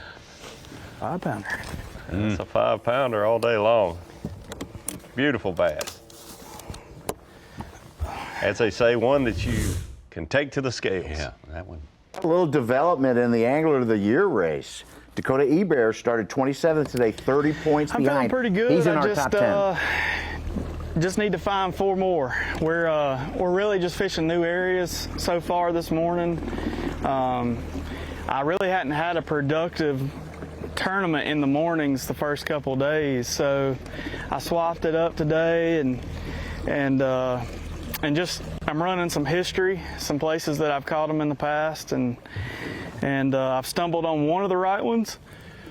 I just need to find now 4 more, and I know there's going to be a couple good ones in the areas we're going to go to later in the day. I'm just waiting for the sun to get up and it get right and everything to kind of happen. But so far, I have really no complaints. I would have liked to have found 1 or 2 more, obviously, but it's always good to have one of the right ones, and we got a limit. But the other in, so if we're going to fish tomorrow, so we're going to just keep hunting, running them down. Really amazing. Where he's at, there were bass bedding this past February. Wow. For them to still be bedding in that area is amazing. Well, this place defies everyone's predictions, and it's probably in the best shape it's been in a long, long time. We get the benefit of that. We get a great show like we have seen so far today with Chris Johnson in and out of the water, still hanging on to the lead there ahead of Brandon Polnick, who started with a massive lead today. Drew Benton now moved up into 5th place as it stands right now. 3.5 hours down, 4.5 hours left to go, and semifinal Saturday. The 6th stop of the year for the Progressive Bassmaster Elite Series, the Yokohama Tire Bassmaster Elite. And let's look at the unofficial leaderboard as it stands right now. And it's kind of going along with predictions. There's going to be at the very top an Elite up there, way ahead of the rest of the field. And that's you said it was going to lay out that way. You and others too. Yeah, but it's incredible. A 20-pound separation unofficially right now between 1st and 10th place. But here's the thing that we have to keep in mind. This lake, you have that big separation, but you can have people move up and down in that 20-pound window like no other place that I know of right now. Yeah. Chris Johnson.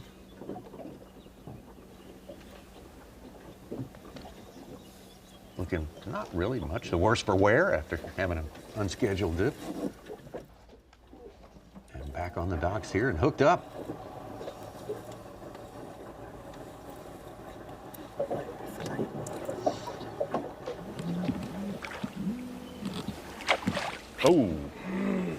Oh, I think it broke off. Not only did he lose the fish, he lost his bait.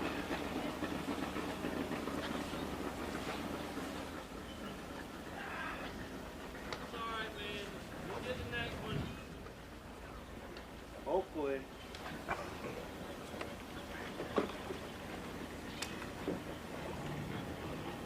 Probably 3.5.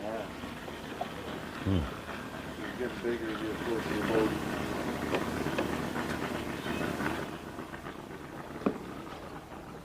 We don't have a mic on him right now because yeah, it's currently in recovery mode. Yeah. Hopefully it's drying out. We'll get it here. You can see just a little glimpse of that fish. It was definitely a big one, and you can read Chris Johnson, the way he's taking his time with this fish, that it was one that he definitely wanted to put in the boat.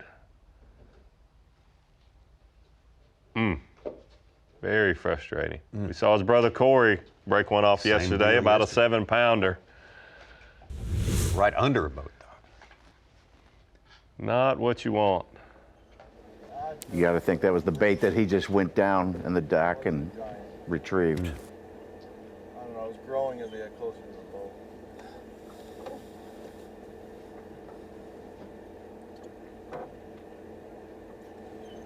You don't normally see these anglers break their line. They use good line and they tie the best knots, but these boat docks can be brutal. Got another one on now.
Best way to get over losing a big one is catch a big one. Whew. Thank you. That made up for the last one. Holy. Thank you. Hook just fell out. That's what we're after. Let's go, dude. 2 more. Holy smokes. You were right on the next one. Thank you.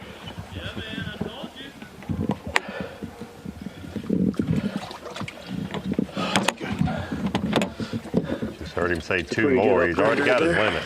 Yeah. 2 more big ones. That's what he's. I'll leave you one. All right. We got all day to get 2 big ones. Let's go, man. That's a good one. Let's go. He was not hooked.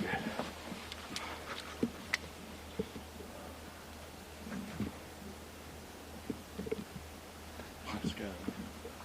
So he was concerned about that one bait and how special it was, did not want to lose it. Actually went swimming for it today. Yeah. Broke it off, and I think the very next cast. It was. Definitely within 2 or 3 casts, he catches that big on one. that dock for a second.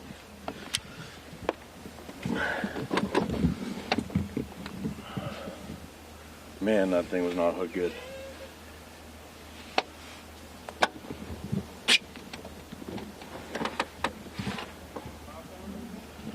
Yeah.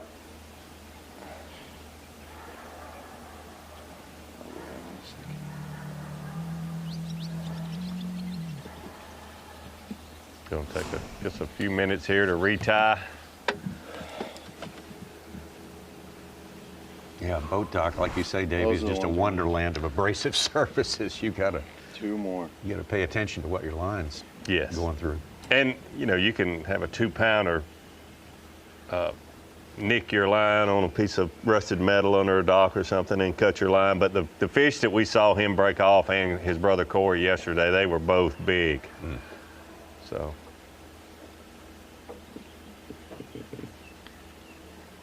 Great to see him rebound after breaking that fish off and catching a big one the very next cast. Had a spectator on the bank, I don't know if you heard it, say, you'll catch the next one, man. And he did. All right. Let's see if she's got a friend under there. Put this one up.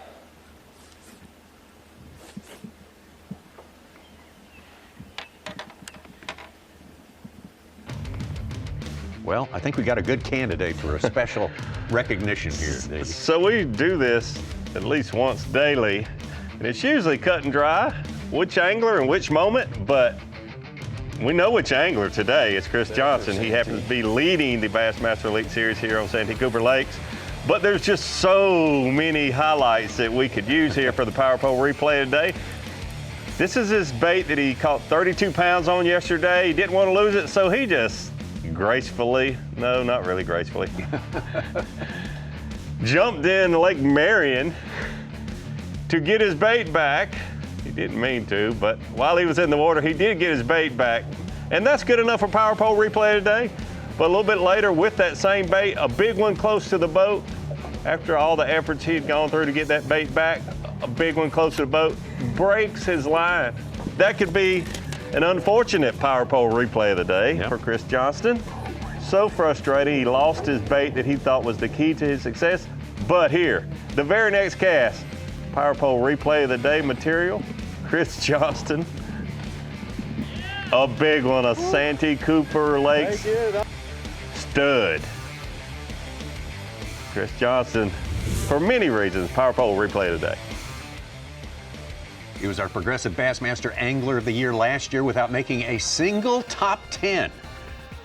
I think he's, that leaderboard right there does not reflect that last fish, but he will move up his advantage over Brandon Polinick and looking like he's gonna make a top 10 this year. Chris Johnston having an exciting, to say the least, semifinal Saturday so far. There he is, 74.9 the total right now. More than a 6-pound advantage over Brandon Polinick after starting from 5 back.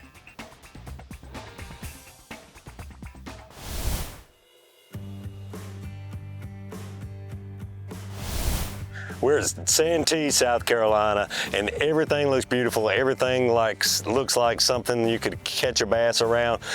But the fish spawn early here.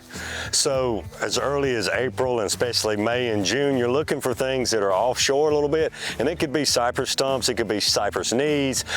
But there are a lot more brush piles here on Santee Cooper Lakes than a lot of people think.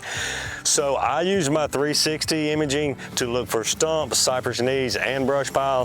And you can see right here, marking a brush pile is only out there in about 5 or 6 feet of water. It's the perfect place to catch a bass post-spawn, especially those females that have moved out a little bit. So use your Humminbird 360 Mega and you can find those little subtle things that you want to throw at. It's hard not to throw at all the beauty of the cypress trees and everything that's visible above the water, but use that 360, find those targets underwater, and it'll help you catch bigger fish. Minco today on the lake with our pal Davey Height. He gets around, that is for sure. Take a look at the leaderboard, getting deeper and deeper into the first half of this semifinal Saturday. And Chris Johnston, boy, just broke one off and then turned around and caught another really, really good keeper there. Puts himself at 6.5 pound advantage over Brandon Polinick, who started the day with the lead almost that size. Been a little slower for Polinick so far today, followed by Downey, Schlopper, and Perch. Clifford Perch moving into the top 5 position. Well, 2026, Tommy, we've been talking about a different bait category than we ever have before, and that was what we would call the urchin-style lure. Welcome into the Bass Pro Shops bait and tackle section. I got Davey here with me, and Davey, we have 3 urchin-style lures. This is the 6th Sense Abstract. We saw Corey Johnston using it yesterday he was obviously the day 1 leader. We've got it rigged 2 different ways. We got one with a treble hook, one with a single hook. Tell me a little bit about your experience with it, and man, why is this such a big trend development in our sport? So I've seen these baits evolve just in the last 6 months, especially I was able to ride pre-fish for the Bassmaster Classic with Fisher Anaya. We've seen him have a lot of success with these urchin-style baits. So I've been just playing around with them a lot in the off season. And the big thing is, the big question is, where do you hook these baits and how do you hook them? So there's 2 ways, and we see anglers use both, but this seems to be the most popular way right now. A treble hook, using one of those 3 hooks from a treble hook in this bait and leaving the other 2 out. A lot of times around this heavy cover, thick cover like we see this week, anglers, it seems like this bait was created to be more finessey, but they're using 20-pound test line, a big heavy wire treble hook, and sometimes the anglers will put a light weight in here, maybe a 1/16 all the way up to a 3/16 or so. You have the different colors. That treble hook has probably become the most common, but now you also see anglers using a single straight shank hook, a finesse hook in some cases a heavy wire flipping hook. But the 2 different ways that are most common hook is this single shank hook and this treble hook. No matter what color you use, these baits are not only a finessey way to catch them, we're seeing this week heavy duty power fishing. And one big thing, we've seen them use them in open water all season long, but we've been saying we're waiting for someone to flip shallow cover with it. It is coming to fruition this week. So it doesn't take much movement to create quite a big action out of this bait. One other thing we didn't see coming, forward facing not allowed this week, but they're still using these baits that we really relate to forward facing. Yeah, whether you're throwing the Koike or the 6th Sense Abstract, some other prickly things, whatever version you're having, man, it is the hottest bait in the sport right now. Someone hanging from a rear view mirror. Believe it or not. Absolutely. It's funny you say that. I was looking for a place to store a couple of them in my truck, and I thought I'll hang it. You get some funny looks with 2 of those hanging from your rear view mirror, I'm telling you. I did it. 60-year-old guy with 2 of those hanging from the mirror. Patch Slopper. He was hotter than a pepper sprout too, wasn't he? Gee, moony crickets. They're angry when they eat it. I mean, not bad. He might be a 3Z. He had a little num-num snack. Did you see how fast that thing was moving? Oh, man. All right, we got 4. Yeah, I bet he's 3.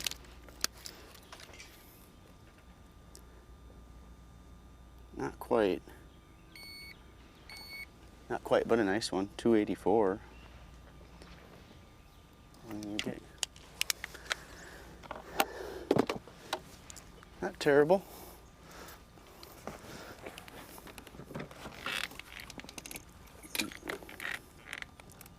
Nice.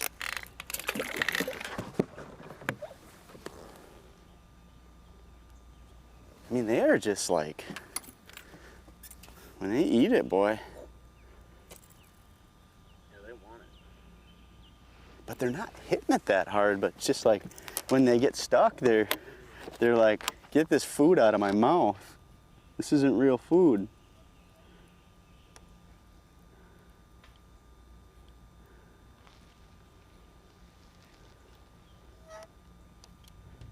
Fourth fish for Pat Schlopper, makes him up 1 spot from 4th to 3rd place. He's got a 1Z, 2Zs, 3Zs, 4Zs, I guess. Got the Z's going. Come on. There you go, Carl dog. Jockinson. Not bad. This is moments ago. Ooh, big one.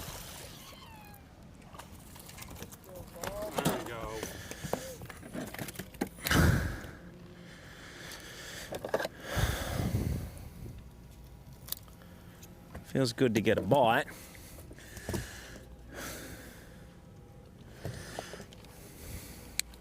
I'm staying positive, but I tell you, when 8-pounders fall off in front of your eyes, it's hard. 3.5, a bit better.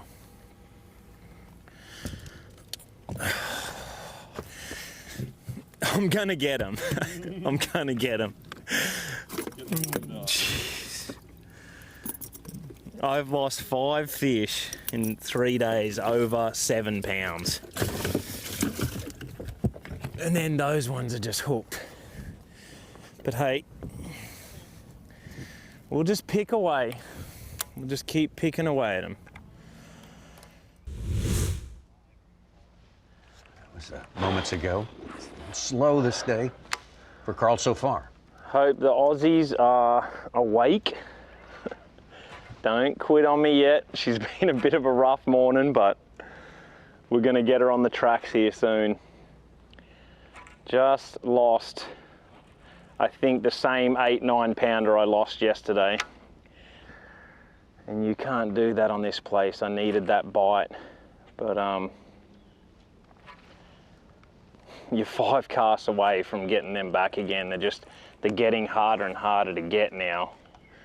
Put so much pressure on it, but it happens quick. I gotta just put it behind me, keep focused, keep casting, because the next cast can be another one. But I've caught a 3.5 and I think a 2.5, 2 in the well. Long way off 25, but that's the goal. Like, that's what I need at a minimum today. And it can happen quick. Gonna start running a little bit of new water, a little bit of old stuff, and get her on the tracks. But appreciate everyone watching. I'm gonna get some action here in a minute. It's gonna happen.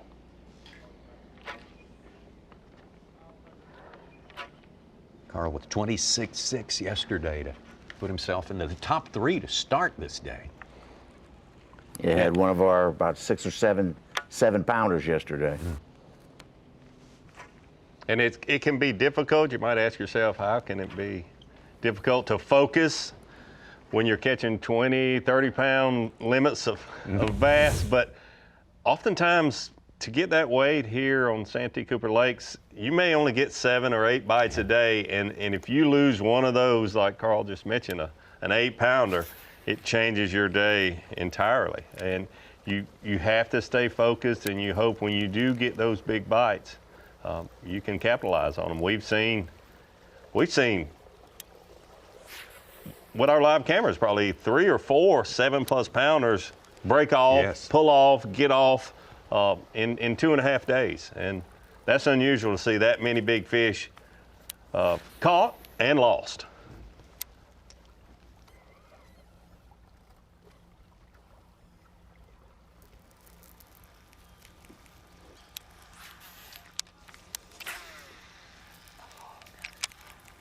Lily pad on it. Tink, come on. Carl mentioned the pressure and the bites getting fewer and farther between. As a tournament angler, you're always concerned about that, especially on Saturday. You know there's going to be more anglers out there. But this lake has so many bass in it. If they are moving in your direction, if you're where they are headed, you're not going to run out of fish because of pressure. There's that many fish. But if they're not headed to you, or if they've already gone past you in the last few days, then there's issues. Same deal with these boat docks that Chris Johnson is fishing.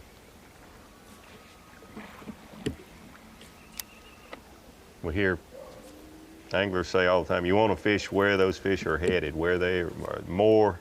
The majority of the population is headed, not where they have been.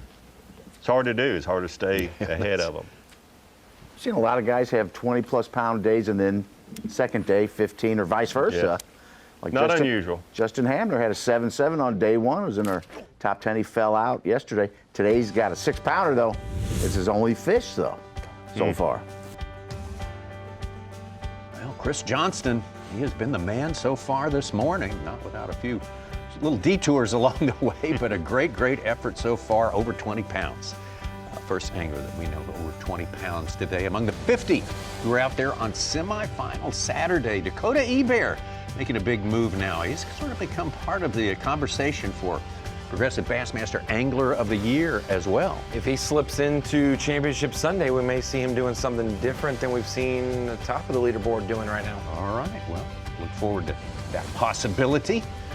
Bryant Smith all the way down to Keith Combs. Our top 30 today, the group that's got work to do. You got to be in the top 10. At the end of it all today, that's what it's all about, making it to Championship Sunday here at the Yokohama Tire Bassmaster Elite on Santee Cooper Lakes. The greatest spectacle in racing is coming. We're just 8 days away from the 110th running of the Indianapolis 500. Don't miss the pageantry and tradition of the biggest race in motorsports, the Indy 500, Sunday, May 24th on Fox. Semifinal Saturday here. Sixth stop of the year for the Bassmaster Elite Series. We're rushing through this day. We're getting very close to the halfway point already, and we have seen a lot, Davey. I feel like we're at the Indy of the Bassmaster Elite Series tournament trail here on the Santee Cooper Lakes. A lot happening in a hurry. Some victory laps. Well, let's say some crash and burns. We're not ready for the victory laps yet. Not just yet. Yeah, we got a lot to settle before this day is over. We're trying to get to 10. Some guys going into turn one with a little too much speed, let's just say that. I was referring to a victory lap. So many people, Brandon did not refer to this, but so many people thought with the big lead he had and catching what he had caught on day one and day two, he could already start his victory lap. But Brandon Polnick's been around long enough to know he has to catch him for 2 more days.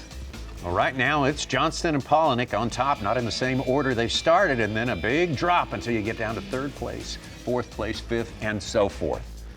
But who's to say what can happen in the remaining 4.5+ hours of today on the Santee Cooper Lakes? Marion and Moultrie together, 170,000 acres. This place is vast, and so much of it looks so good. Out to Carl Jochimson. Been a tough day so far for the angler from Toowoomba, Australia. He lost a big one a few minutes ago. Hopefully he can rebound like Chris Johnston. Yeah. Best way to get over losing a big one is to catch a bigger one.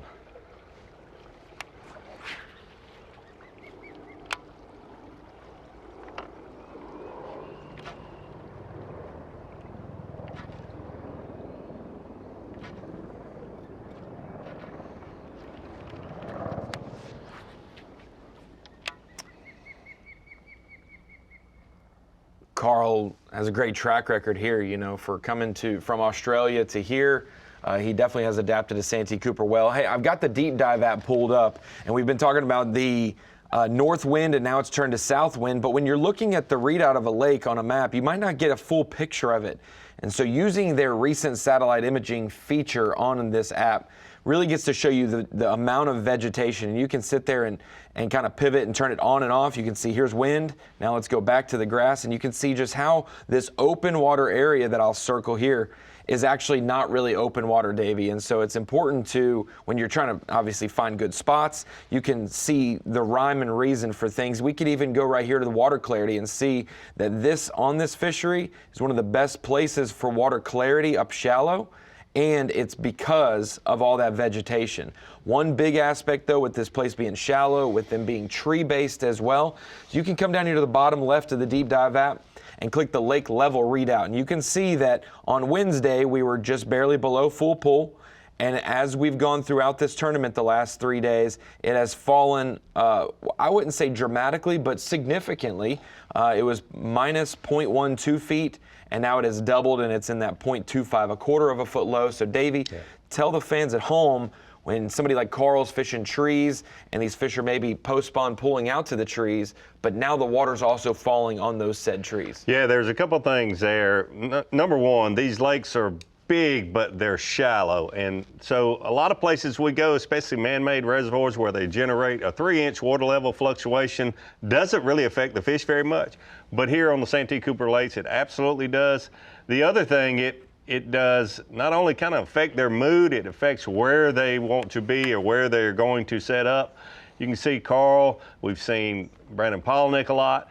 Outside the main area of thick cypress trees where these trees are isolated, you see he's headed out towards a point. The very last couple trees headed out on a point have been the key places for Brandon Polnick and others. So where these fish, you have to find a way to narrow down a 110,000 acre lake like Lake Marion, and this is certainly one way, paying attention to the water level and being able to know this is a good set of trees. This portion of this set of trees is where I need to spend my time. Matches my pattern, this or that. So if you're trying to learn about a new fishery, or you're on a current fishery and wondering what's changing day to day, you can get that deep dive app in the App Store and keep up with it. It's been a great tool for us this year to correlate the success without the anglers having to necessarily tell us the truth. We can see what they're doing and kind of discern what's the real deal, Tommy.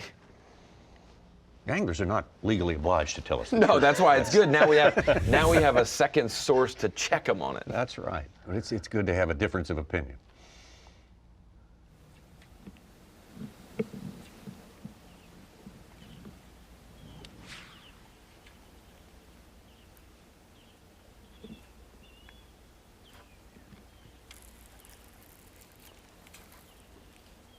We talked about the trees with the water level falling, and then being able to narrow down which trees to fish out of the, I would say, millions of trees we have around these two lakes. The section of boat docks that you fish, the outer portion of the boat dock when the water is falling, more so than the walkway and the shallower portion. You notice that Chris and Corey have been fishing under the main platforms and not fishing the walkways as much. And how these fish, even though they've been fished for since February heavily, like you said, Davey, they're not really spooky and shy. We saw Corey Johnson hung up, getting unstuck at the end of a dock, and then all of a sudden lands a cast later beside it yesterday. Here's some bonus coverage for you here. Robert G. went up in 11th place, fell just short of the top 10 yesterday, but has had a good tournament here. The young man from Tennessee in his third year with the Bassmaster Elite Series. Yeah, and if it looks like Robert G's on a different lake, he is. He is. Beautiful Lake Moultrie. Robert G, we're catching a lot of his fish down in the lower lake. Really believes in this vast, flat area he's fishing out here. He says, I'll go through a lot of fish here, and there's some big ones living out here. And I think this one looks like it might be big. Absolutely, a good one for Robert G. I think the wind not blowing has hurt the bite on that lower lake offshore. Really? You don't want it blowing 20 to 30, but a little 10 to 12 would have been better for a lot of those anglers that chose Lake Moultrie. Closer to the halfway point in this day, and it's Chris Johnston holding on to the lead. Started the day in second place, been kind of slow, much slower for Brandon Polinick than the previous day. We got plenty more on the way.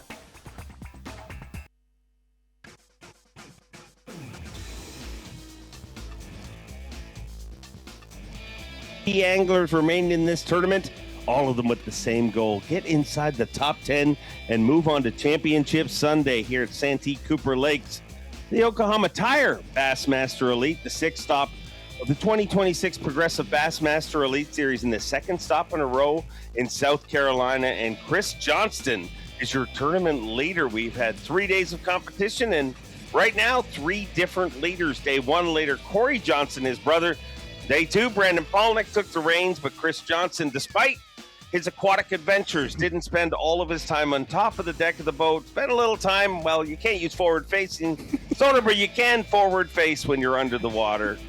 Who says you can't do a triple Lutz on semifinal Saturday? Joined by Caleb Hudson and, of course, Kyle Jesse, as always. And let's check in with Pat Schlopper right now, the always entertaining 3-time Bassmaster winner.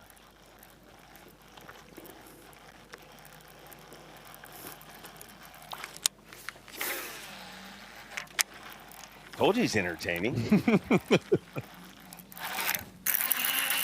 think his reel may need some grease. It's too close to the... Oh. Whoa! She almost went straight out the other side, boy. Hey, he's little, but he's number 5. He's for sure 14, isn't he? He's probably a 15-incher, 16-incher. No, we got 5. First goal accomplished.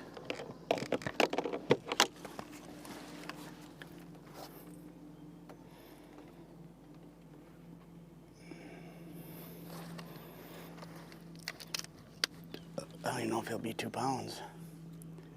Nope. stopper another angler in this field that it really feels like he's kind of put this together as the tournament has gone on. Like day one, kind of shocked with his weight. It definitely feels like this is one of those tournaments you're going to have to put it together. And I know that seems mean because it's the first tournament of the year where you didn't put it together. Yep. No, I can say from experience, catching 5 is not easy, so good for him. Let's head over to our day one leader, Corey Johnston, 29 pounds, 6 ounces on day number 1, a 3-time Bassmaster winner. And a big move in our Progressive Bassmaster Angler of the Year race this week. Biggin.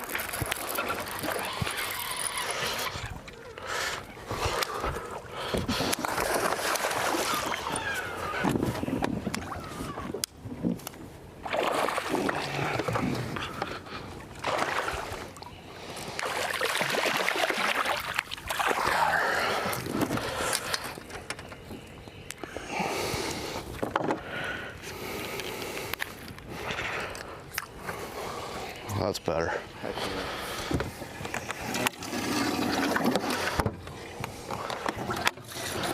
think that's 5.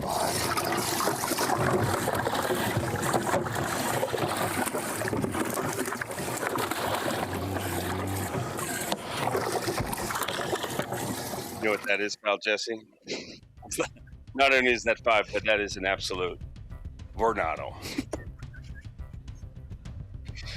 Let's make a move right now. Crush City Monster Bag of the Tournament of the Season. Chris Johnson, your back-to-back Progressive Bassmaster Angler of the Year. Made a clothing change. Free yet.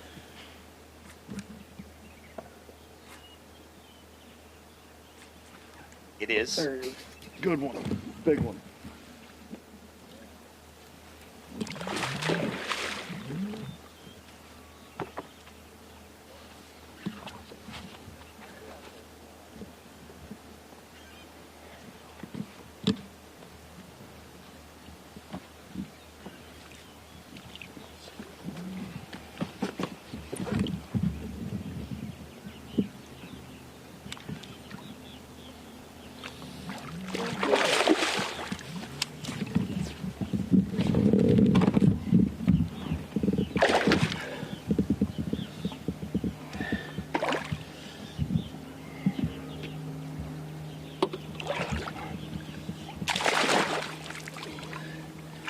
Whoa, that's what we're after. Look at that fat one. Yeah. Oh, I'm just drying out. Feeling good now. That's a fat one. That is healthy. Oh. One more good one. That's 4 good ones. One more. At least Paul will have to catch him. Big one. That thing is heavy. Let's see what the old Bubba says. Not a bad one, but just over 5.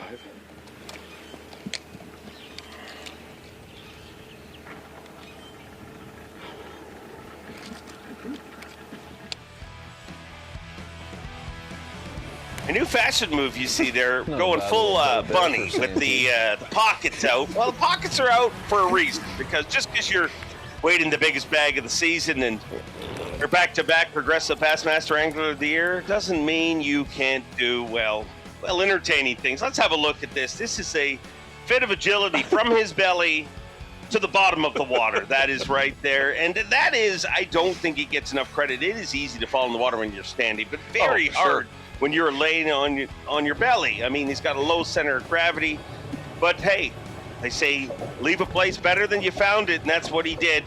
Got that obstruction out of there, got his bait back, but it hasn't all been aquatic adventures. Some of them have even happened above the water, Kyle Jesse. Yeah, it was a disastrous 15-minute stretch there between falling in the water, losing this one, but just a few minutes later ends up hooking one of his biggest fish of the day. We're taking a look at that right here. And I believe he forgot all about the things that had just happened within the last 15 minutes after boating this absolute giant. I mean, what a morning from Chris Johnston. I mean, catching a limit quick, over 20 pounds right now on Bass Track. diving in the water like a Navy SEAL. I mean, we've seen it all, Dave Mercer. What a disheveled mess right now. All I'm thinking about is how we're affecting the future of the world. They're looking right there. Hey, one day I want to grow up. And I want to be a professional angler. I want to be a back-to-back angler of the year. So I can look what I'm seeing Chris Johnston do. Yes, this is a professional sport. Why do you ask? You'll have a signature series Under Armour swimwear coming soon. Well, I will say it dried very quick, very comfortable on the boat or the bar. Let's head over to a 8-time Bassmaster winner and a 2-time Angler of the Year himself, Brandon Polinick.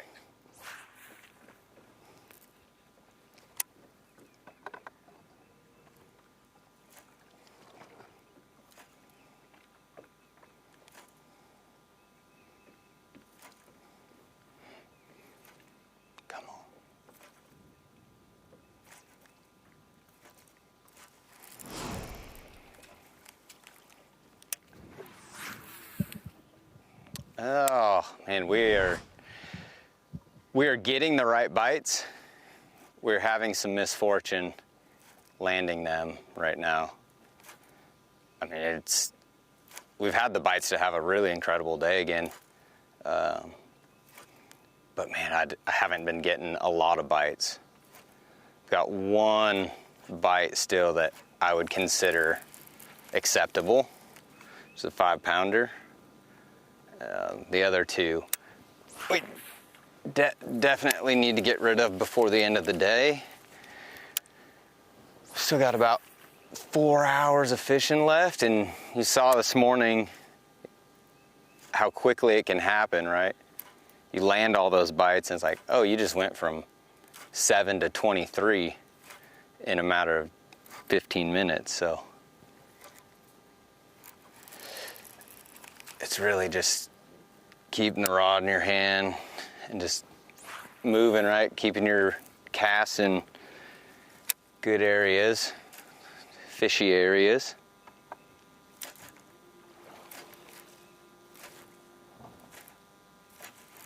And hope that we're able to land the next bite. I know we're gonna get more bites before the day's over. Just too much time. We're gonna fish too much good water. So it's just landing them, right? Doing that part. Because it's gonna happen. The bites are going to come.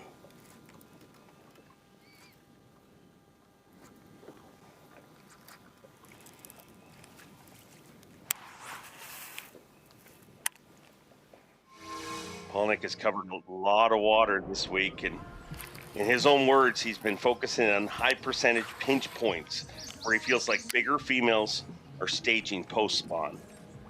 Let's head over to our day one leader, Corey Johnson, rocking it out.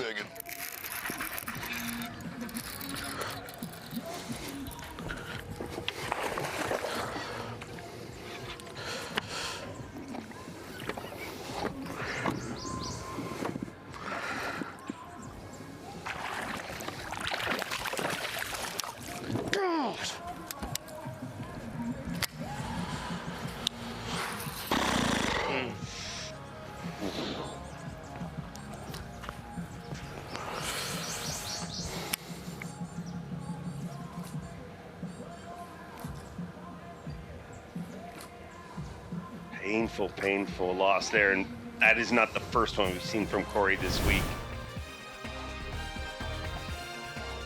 That's the problem with that bait.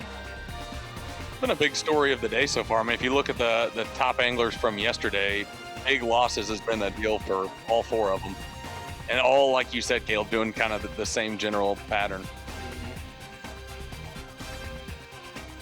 Well, that hurts not just for this tournament, but every single spot he can make up on Trey McKinney, who had dominated our Progressive Bassmaster Angler of the Year leaderboard, but slipped for the first time this season. And every single spot that he can make up on him goes a long way. But speaking of going a long way, things going to finish this afternoon at our weigh-in, Bassmaster.com, 3 p.m. Eastern Time. And if it were all to finish right now, loading our Yeti hot seat would be Chris Johnson, your back-to-back Progressive Bassmaster Angler of the Year. Don't miss that action. Every weigh-in has been electrifying. Coming up at 3 o'clock Eastern Time, Bassmaster.com.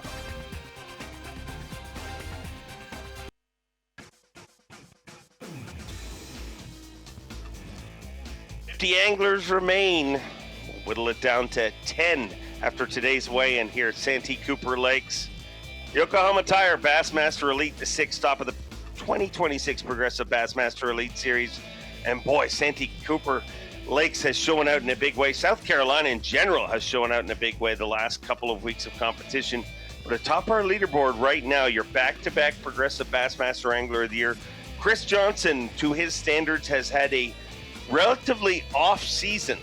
But boy, he came alive yesterday with the Crush City Monster Bag of the season, 32 plus pounds, and he unofficially has 76 pounds, 8 ounces. And Brandon Palnick, who was leading this morning, has slipped to second place. Yeah, we wouldn't have expected this based on what we saw yesterday with Brandon Palnick getting a lot of bites. Seemed like every time he was setting the hook, it was a 5+ pounder. That's just the kind of day he's had for the first 2 days. So seeing him go through some adversity right now, and still a long ways to go. So it's going to be fun to watch Brandon this afternoon. Joined on set with our Pro Guide Batteries Rookie of the Year leader, Caleb Hudson. And let's get out in the water now with old Bob It's either Downey. a gar or a pike. Did you have your swim jig or your chatterbait on? Yeah, just sliced it right off. Which one's that? The one, it's just a 3/8 ounce Z-Man.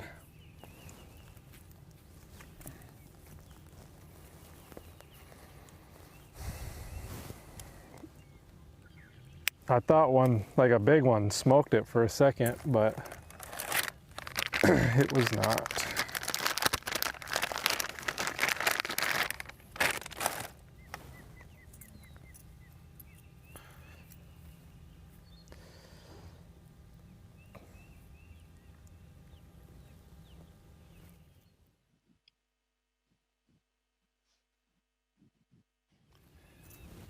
Old Bob has another one of those guys who's really seemed to put this together.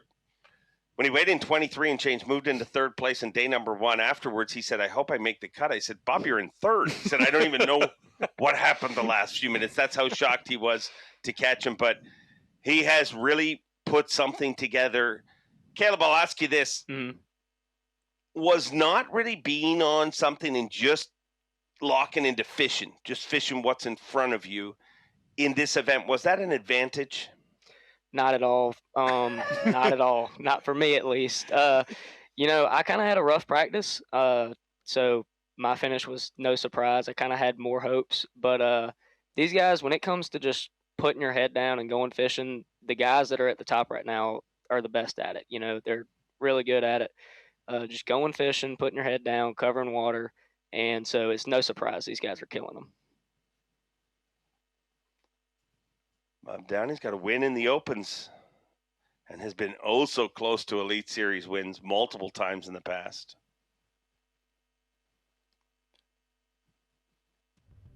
Mercer, when we were talking about weigh-in later this afternoon, it just made me think, in our 2 events here in South Carolina between Lake Murray and Santee Cooper Lakes, we haven't had a leader retain their lead for one single day while we've been in this state. No. Leads are as unstable as my high school girlfriend. Now over to one of the best side anglers in the game, Drew Benton. One fish we want to weigh in, and we got 4 little bitty ones to go with it. We just got into one of the areas I've done most of my damage.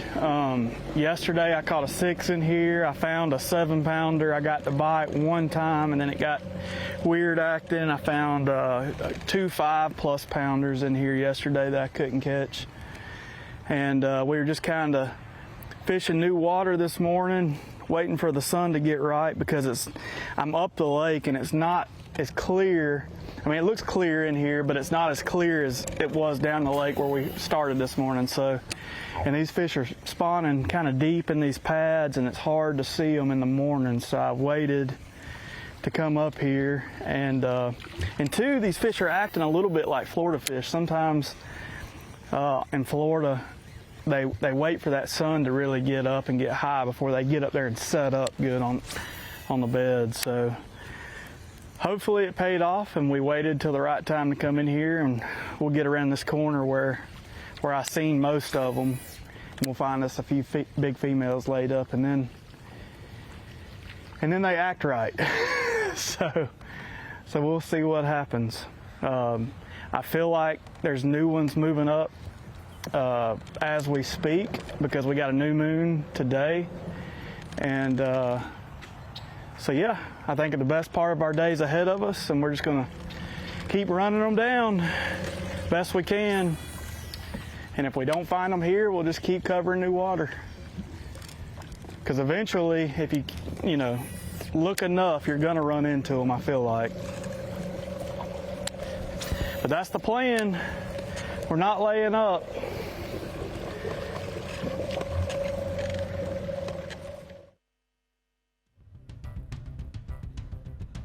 Does anyone have a pen and paper? That was good stuff. Let's make a move right now to our day 2 leader, Brandon Polnick.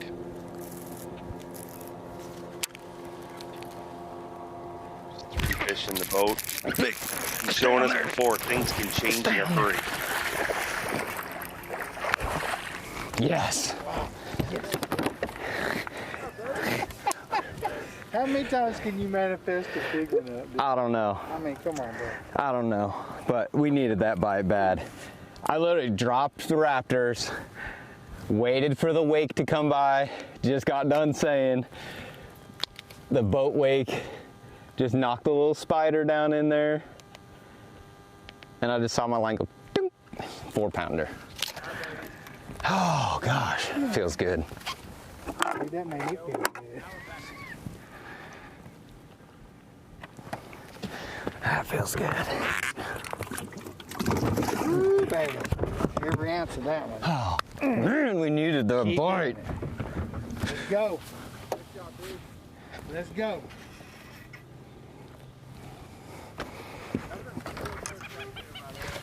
Like you actually got it? Thought he was going in for a kiss from the camera there for a second. Wise man once told me, things can change here very, very quick. Little bonus coverage, an unmanned camera. Let's get out with a member of the Surge Squad. Your reigning Pro Guide Batteries Rookie of the Year, Tucker Smith. Currently in 5th place and hooked up live.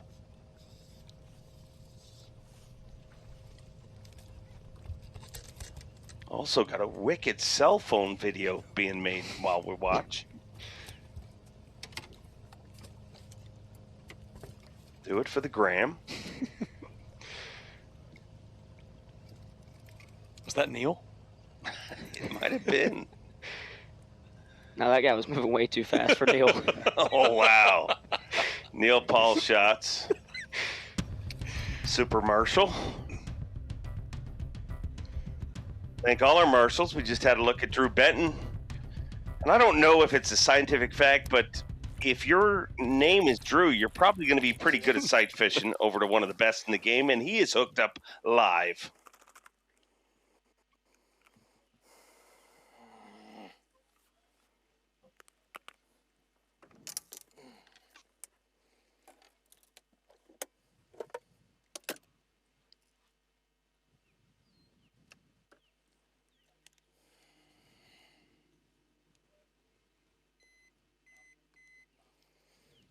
Put him in there. 2 1/4.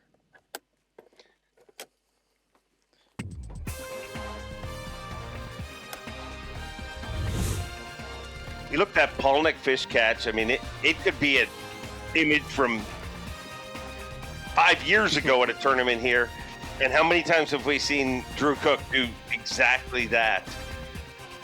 And how many times have we seen Chris Johnson atop the leaderboard? I mean, that is something we just haven't seen a lot this year. But guess what? He's reminding us he is still him, your back-to-back progressive Bassmaster Angler of the Year. Caleb Hudson, you've been a lot of fun to hang out with here. I like being here doing this. I like fishing more, but this is fun. Yeah. I would. It probably pays better, too. Yeah, definitely. Definitely. Had an awesome day.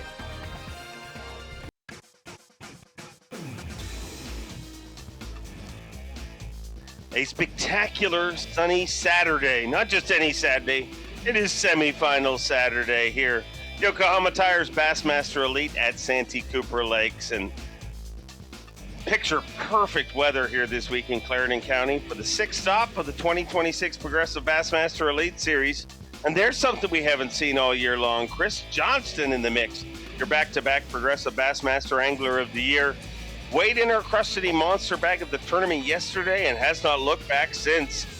And when you think Brandon Palnick, after leading this tournament after 2 days, 2 back-to-back 29-pound bags, there can be no pressure on him. Well, then along comes a 32-pound bag. That'll put pressure on you. But joined by Aaron Jagfeld, Elite Series rookie. Amazing story. We'll get into it. Went all the way from the kayak world to the top of the sport. But a guy who, well, I'm sure he could kayak fish. I'd like to watch him kayak fish. The Hack Attack, Greg Hackney. I'm still grinding. I even posted that last night. I've had to do this every day, so I just have to ride it out, if that makes sense. This is the time of the day I haven't, like it's getting to the time of the day when I start to get some bites, but I just don't want to make any sudden decisions, and just kind of feeling out. I mean, this is about the same amount of fish I've had every day at this time, so I'm gonna hit this tree and we're gonna hit one patch of pads, and then I'll definitely know what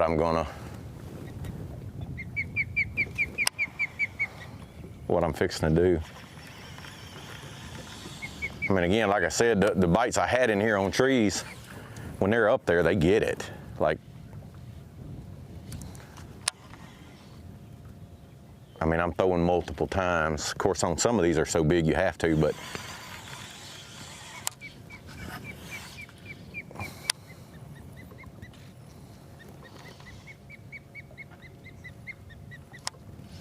this time of the year, they're just not bad to be on the bottom, Like, I'd rather, when I'm fishing my bait, like that tree there's got something on it, I can fish it up high, because that's where they're sitting at. They're not, that's the reason you catch most of them on the fall. Now, if it was cold or they were spawning, I'd be fishing for them on the bottom, but I just went back to the 3/4. That's what I've had most of my bites on, just because I knew if I pitched that half, it would slow me down a little bit. I'd have to take a little more time, but I went back to the 3/4 because I wasn't getting any bites on that half. Rate of fall is important when they're suspended, because a lot of times if it doesn't really fall too fast, sometimes they'll just swim with it and swim down and they'll never eat it. Where if it races down, it'll make them bite it. But yeah, I think one of the issues here is those lily pads. Them fish slide off out here, then they slide back up there, and they're hard to target because they're everywhere. You know what I mean? Like, but they're not on the trees. I've fished enough good ones, and I've experimented. I fished some up shallow, and then I fished some of the channel trees, because I'm like, if I ever get bit on one, I can run the whole thing. I know where all the trees are.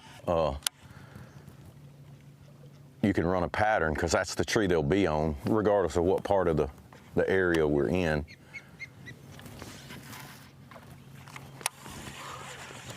But like I said, I fished some that I got bit on in practice. I fished some that I hadn't. I fished some shallow ones.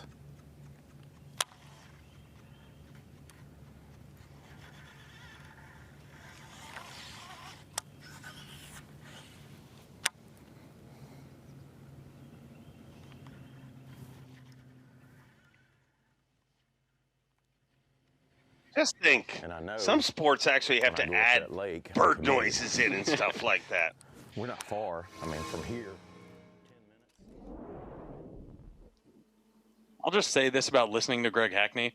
If you listen and pay attention to what he says over the course of his career when he's on live, he will make you a better bass fisherman. Because, I mean, he's so calculated. Everything he says is what he's thinking currently as he's fishing. I mean, it's incredible. Yeah, he does a great way of explaining everything.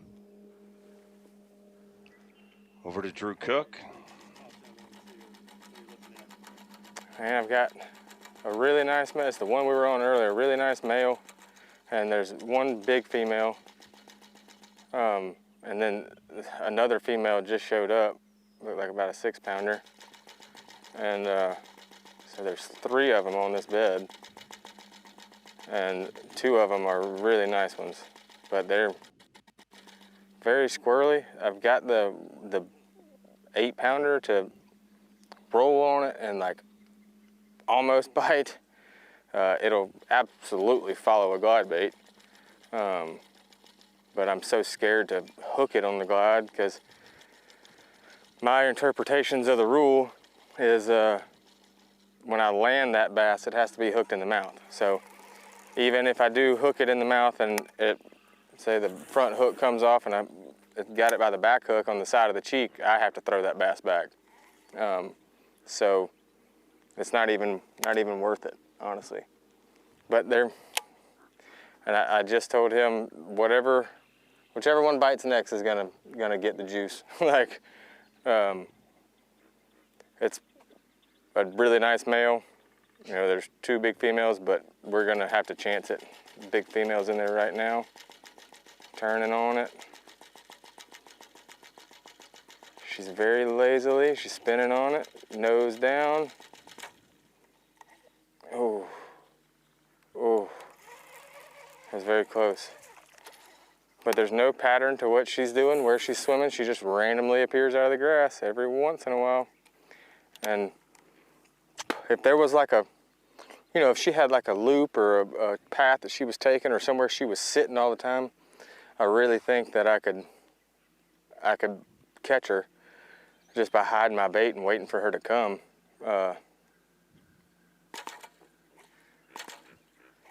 And I got this male to bite earlier, and boy, whenever he rolled on his side and bit it, and I shook him off, she was all about it. And I really and truly thought that I was gonna be shaking him off like every cast. But he has progressively gotten weirder and weirder. I don't know. We still haven't been to this whole section right here yet. We've had some help with the other section by local. Perch just got here. So I think it's fixing to get better, especially if the wind stays like this and the sun stays like this.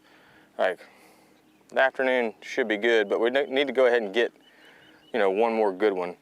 That way we can actually go fish for a big female.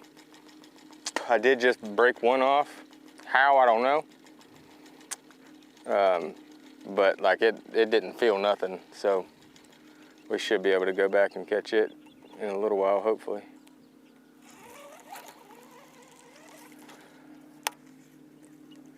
Like every time, as soon as you pull up, like it's game on, and then they just get weirder and weirder.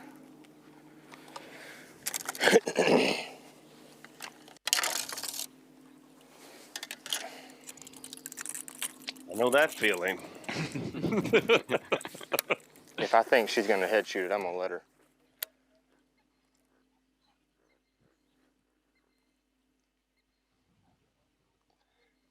Picking up a glide bait. Tell me why he's doing that. Yeah, Aaron. it's one of the best baits when they're on beds to get them fired up. And honestly, one of the things that I do is actually take the hooks off of it. You heard him talk about it, being worried about hooking that fish outside the mouth, and I've had that happen a couple times. So now I just take the hooks off of it and try to get that fish fired up and then flip something in there behind it. But yeah, I mean, it just imitates bluegill, brim, whatever you want to call it, coming onto that fish's bed, and that's what they don't want there. So gets them all fired up. Glide bait, known around the elite series as the glider, just simply because of Carl Jacobson. It's just more fun to call it a glider than a glide. He is a master of what he's doing. Definitely. I'm noticing pretty quick, the little bit of live that I've watched, a lot of these anglers are they're doing what they like to do, and they're making it work. So it's cool to see. That seems to be, as a rookie, and I'd love your opinion on this, that seems to be the biggest hurdle for people that come here. You hear that in every pre-interview, I just got to fish the way I fish, but it feels like you got to go through this for a while before you really get there. Definitely. Yeah, I found myself a couple times this year, especially at the end of practice, and I just kind of look back and I'm like, man, I didn't even try to, flip a Texas rig or do, you know, whatever I like to do. And then I go do it in the tournament. I'm like, dang, I should have been doing this all at practice to find more of it, you know? So just kind of getting your couple confidence baits. And I always joke about it, you know, because I'll show up to a lake with 30 things tied on and I'll end up throwing the same 4 things that I always throw. So it's like, you know, just doing what you like to do and making it work most of the time is the best way to do it, just because you find so much more confidence in it. You know, if you haven't thrown a spoon in 4 years and you're trying to do a spoon bite, it's like you're going to lose confidence in that real quick tournament day. So just doing what you like to do and being confident in it. Is dock talk a tough thing to avoid?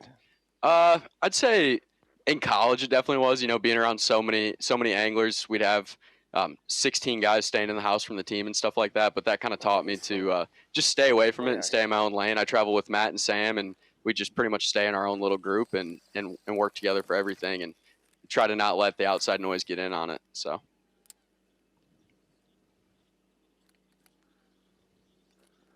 It's the reason they call it angling, and one of the things that stands out about Drew Cook is angles, and you'll see him reposition on a bed. He'll reposition from what the fish tells him. Mm-hmm. Yeah, it's incredible watching him work. He's definitely if not the best, one of the top 2 at it. It's pretty incredible. Is it wrong of me to say that, like, no matter where you go in that battle, it starts with Drew? No, 100% right. Yeah.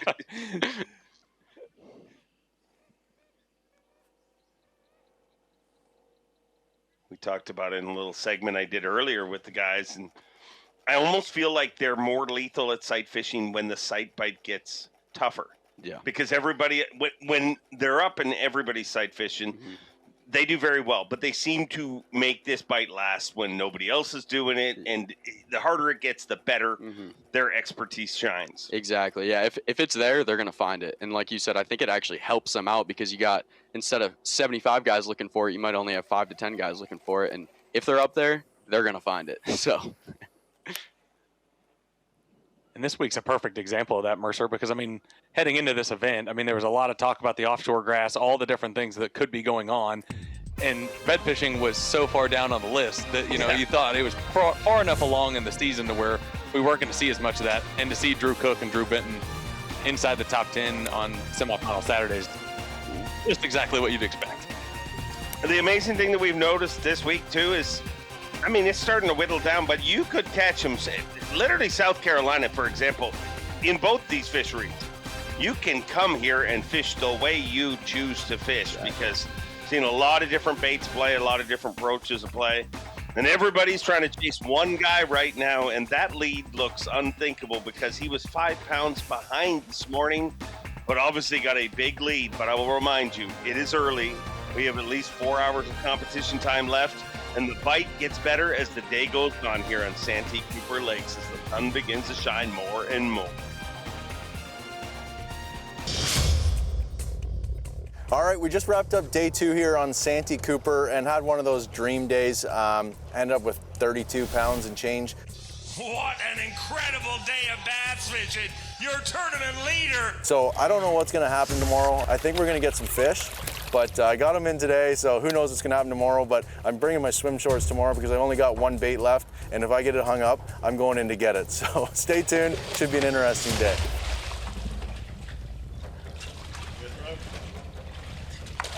Swim shorts, pants, what's the difference? I mean, if that bait's down there, you got to go and get it if that's your only bait. Chris Johnston, your leader, the Yokohama Tire Bassmaster Elite at Santee Cooper Lakes. So we're at the halfway point in this very important semifinal Sunday here. And Chris Johnston with a 4 pound, 4 ounce advantage as it stands right now. Chris Johnston, a man of his word, he said if he had to, he would go in the water after his bait, and he certainly did that.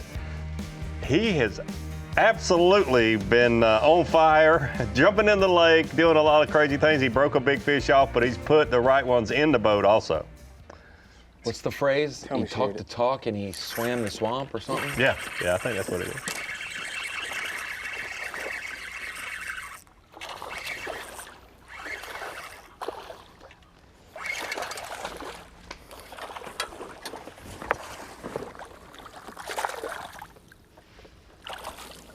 Dang it.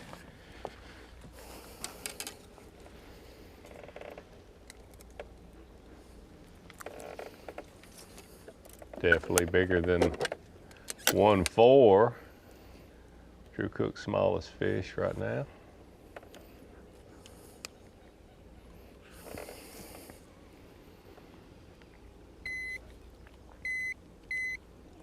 $1.12.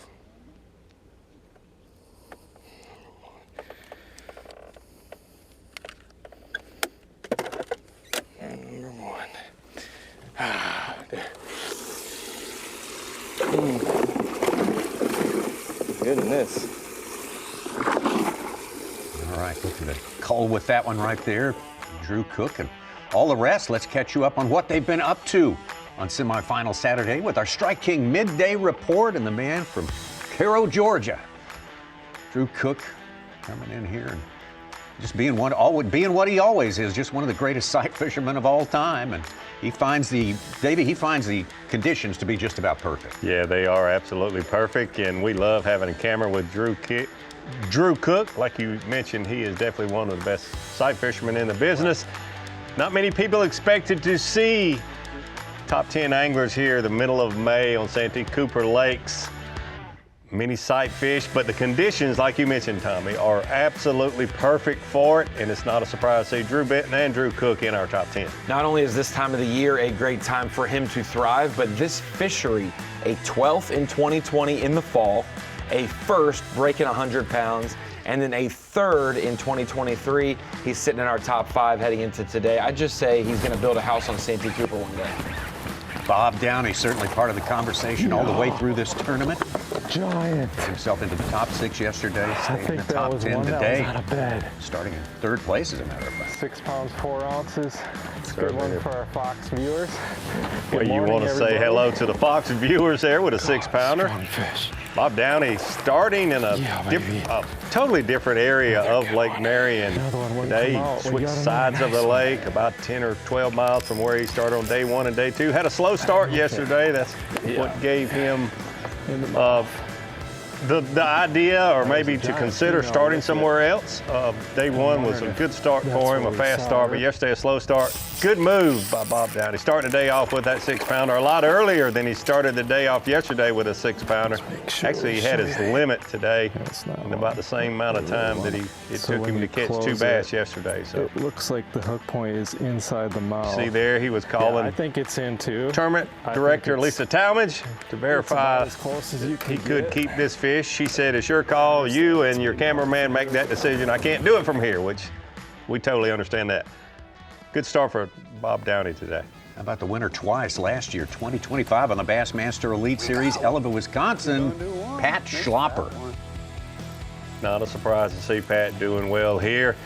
We talk about some of the other anglers really meshing with this lake. Drew Cook you understand that because it seems a lot like a Florida lake. Santee Cooper Lake's here, but a lot of vegetation here, and certainly a lot of vegetation in the lakes that Pat Schlopper fishes in Wisconsin. It's a little concerning for some of the guys that are catching them primarily on the trees. Pat doing very well today, currently unofficially in 3rd place, fishing the vegetation outside the trees. The water level has been falling here the last few days. It looks like a lot of these fish are pulling out off of those shallower trees for sure. Schlopper, a bit of a slow start to his season here, but he is picking up steam here and headed in the right direction. 21 pounds the first day, 23.12 the second day, and Brandon Polinick, 2 days of 29 plus here at Santee Cooper Lakes.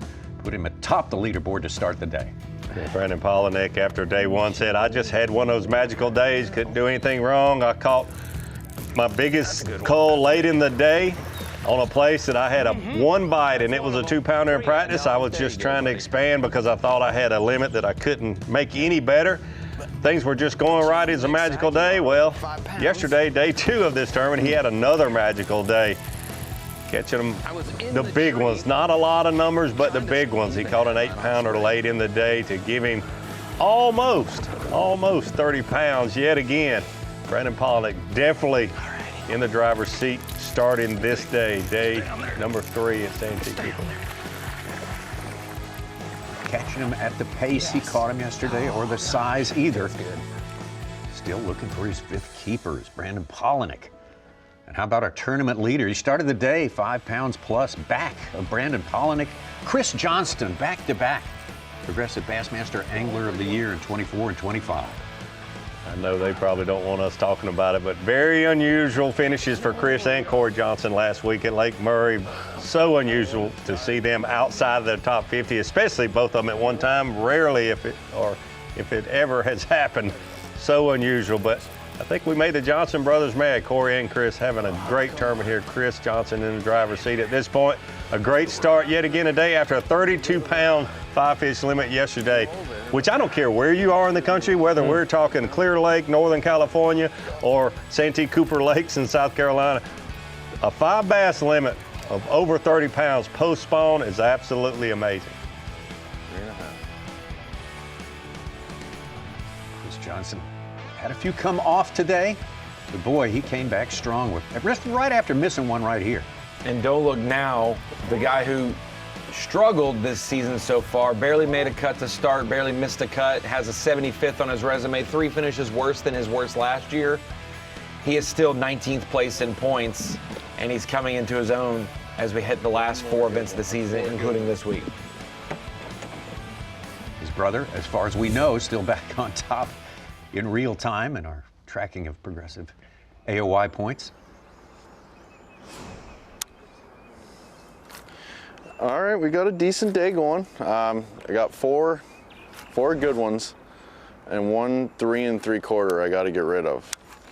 Ideally, we need a kicker. It's bad, but we need like a 6-7 pounder. I'm not trying to be greedy, but that's what it's gonna take to catch old Polnick, I figure, to have a chance at catching them at least. So I'm kind of fishing some stuff where I'm not gonna get many bites, but if I get one, potential to get one of those giants. We're gonna fish this for a few more minutes, then we're gonna run to a different area where I caught a 6.5 the end of the day yesterday, and I didn't fish it very hard, but I'm finding anywhere where I caught a fish in the first couple days, it's not reloading. So if I go fish new water, or where I shook one off in practice and have it hit at this tournament, I seem to be getting bit. So we're gonna fish some new water, some stuff I haven't fished in the tournament, and see if we can get one of those big ones. Like I said, we got 4 5-pounders. One's a little better. Now we need a 6. Polnick is gonna catch him. He's one of those guys that when he has a lead or smells blood, he's a closer. So if we want to have a chance at beating him, it's not going to be because he didn't catch him. We got to catch him. Oh man, first day with a bait caster. We got to catch him better than him. In any one of these casts, you could get an 8-pounder. But obviously what I'm doing here, it's no secret now, throwing a koiki. And I think this water is so clear, it's putting fish, and it hooks everything. It's putting fish under these docks in the shade, and these fish haven't seen this koiki very much. So you put it by them, you're jerking it by them, and it gets a reaction out of them. They will not hit it when it's just sinking or sitting still. You gotta trigger them to bite, but it's getting those big fish to react. And I'm using 20-pound Seagar fluorocarbon, 7.3 medium heavy, and honestly, I'm trying not to skip into the thick stuff where docks have a lot of debris, because I'm down to, this is my last green koiki, what I've been catching them on. So I'm trying to fish around the thick stuff without going in it. Uh-oh. Well, job 1 is try to retrieve it without going in the water. Job 2? I think we might have it. Don't get this jersey wet again. A lot of energy in that boat with Chris Johnston. It's been a little quiet this year.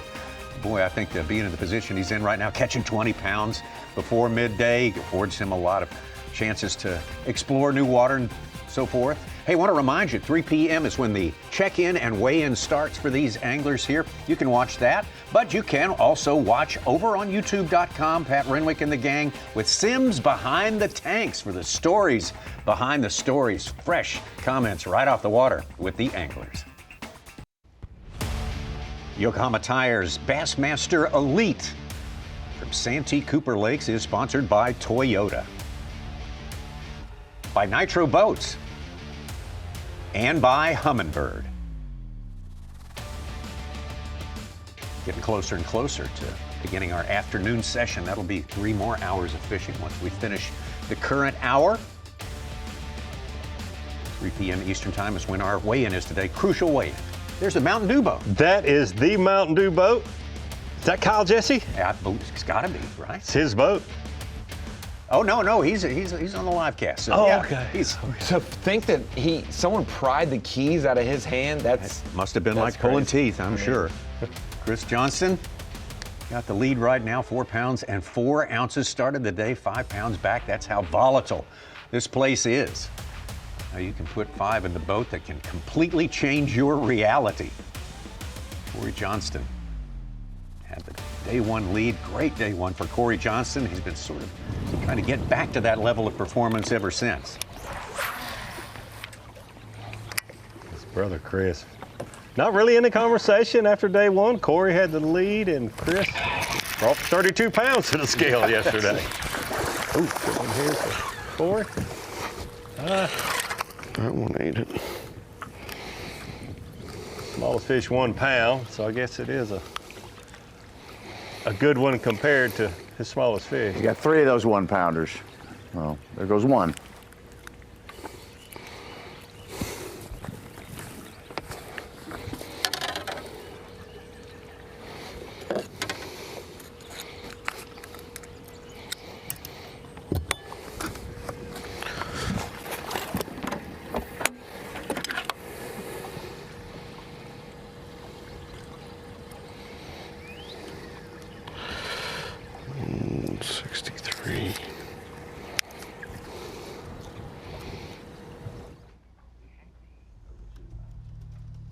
A little upgrade there for Corey Johnson.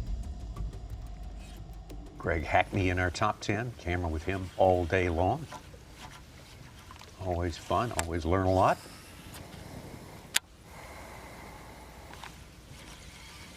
Definitely one of the best shallow water power fishermen in the business.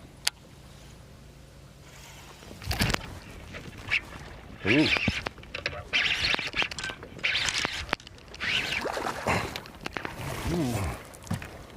Yeah, thank you, Lord. Thank you.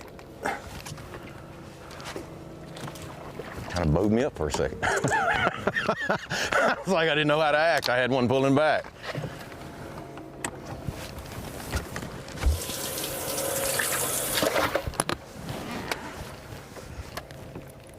That one goes over on the big side. Yes, absolutely. That comment was kind of talking about the sort of day he's been having here. No big size coming in his boat yet till now. That's a better one.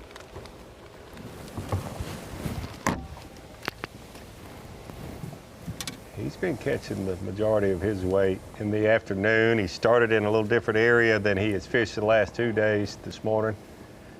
Spent a lot of time in that area in 2023 and some this week in practice, but started over there, caught some fish, but they were smaller. Could get Hackney back inside our top 10. Right when that happened, Caleb Kufall caught a 4 1/4, and Kyle Norsetter caught a 4+. That bite window must have opened. Back to leader Chris Johnston. Got him. Oh my God. Oh boy.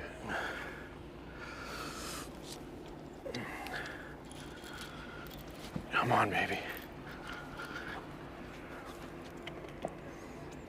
This is the one we need. Oh, it's a giant. Come on. Get in here. Sir. Yes. Sir. Woo. Sir, dude. Look at the size of that thing. The head on it. Holy. It's got no body, but big old melon. Thought I was hung up for a second. When I set the hook, it didn't even move. Choked it. Oh, that's what we're after. My hands are raw right now. That's what we're after. Thank you. Oh, big old skinny thing. Should be like a 7-pounder, but I don't know what it's gonna weigh. It's all head.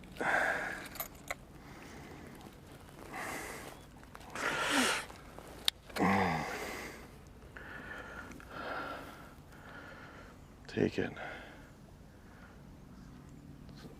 5 1/4, but we'll take it. Oh, that is a big old melon. Oh, said it a couple times already, but 2 months ago these fish didn't look like this. They've been on swim fast for about swim fast 6 weeks. Yeah, swim fast. The spawning process has him at the lightest weight of the year. Boy, that's a good one he's culling there. Oh, whew. What a day. All right, that's what we were after. Now we've got, I don't know, we got five pluses. So we're in good shape, but now it's like, you need to keep fishing because Pollinix had 29 a day. But on the other hand, I don't want to burn stuff for Sunday. So we're gonna go fish some new water, stuff I haven't hit, something I wouldn't probably fish tomorrow. And we're gonna try and find some fish. We're still fishing. We need a 7 or an 8 pounder, but we're gonna keep trying, fish stuff I have never fished before, and try for one of those Santee giants. We got good ones right now, but we need a big one. So. What a day. Oh man. Just like you'd map it out. First Canadian to ever win on the Bassmaster Elite Series. Chris Johnston, coming off back-to-back Progressive Angler of the Year campaigns. You got to be kidding me. Drew Cook. Dude, I don't even know where he came from. The big one was about to eat it.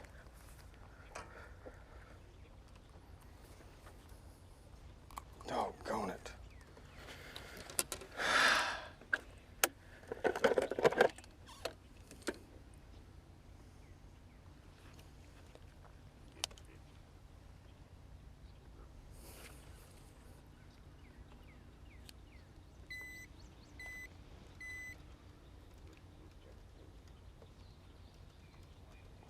Drew Cook sight fishing there, obviously, and you could tell how frustrated he was. Said, "Where did you come from? That's not the one I was fishing for." He was fishing for a much larger female bass, and oftentimes that male will slip right in there and protect the bed, and you don't even realize it. That's what happened there for Drew Cook. Caught the hall monitor instead of the principal. Yes. The principal target. That wasn't even the assistant principal. You're right, that was a hall monitor.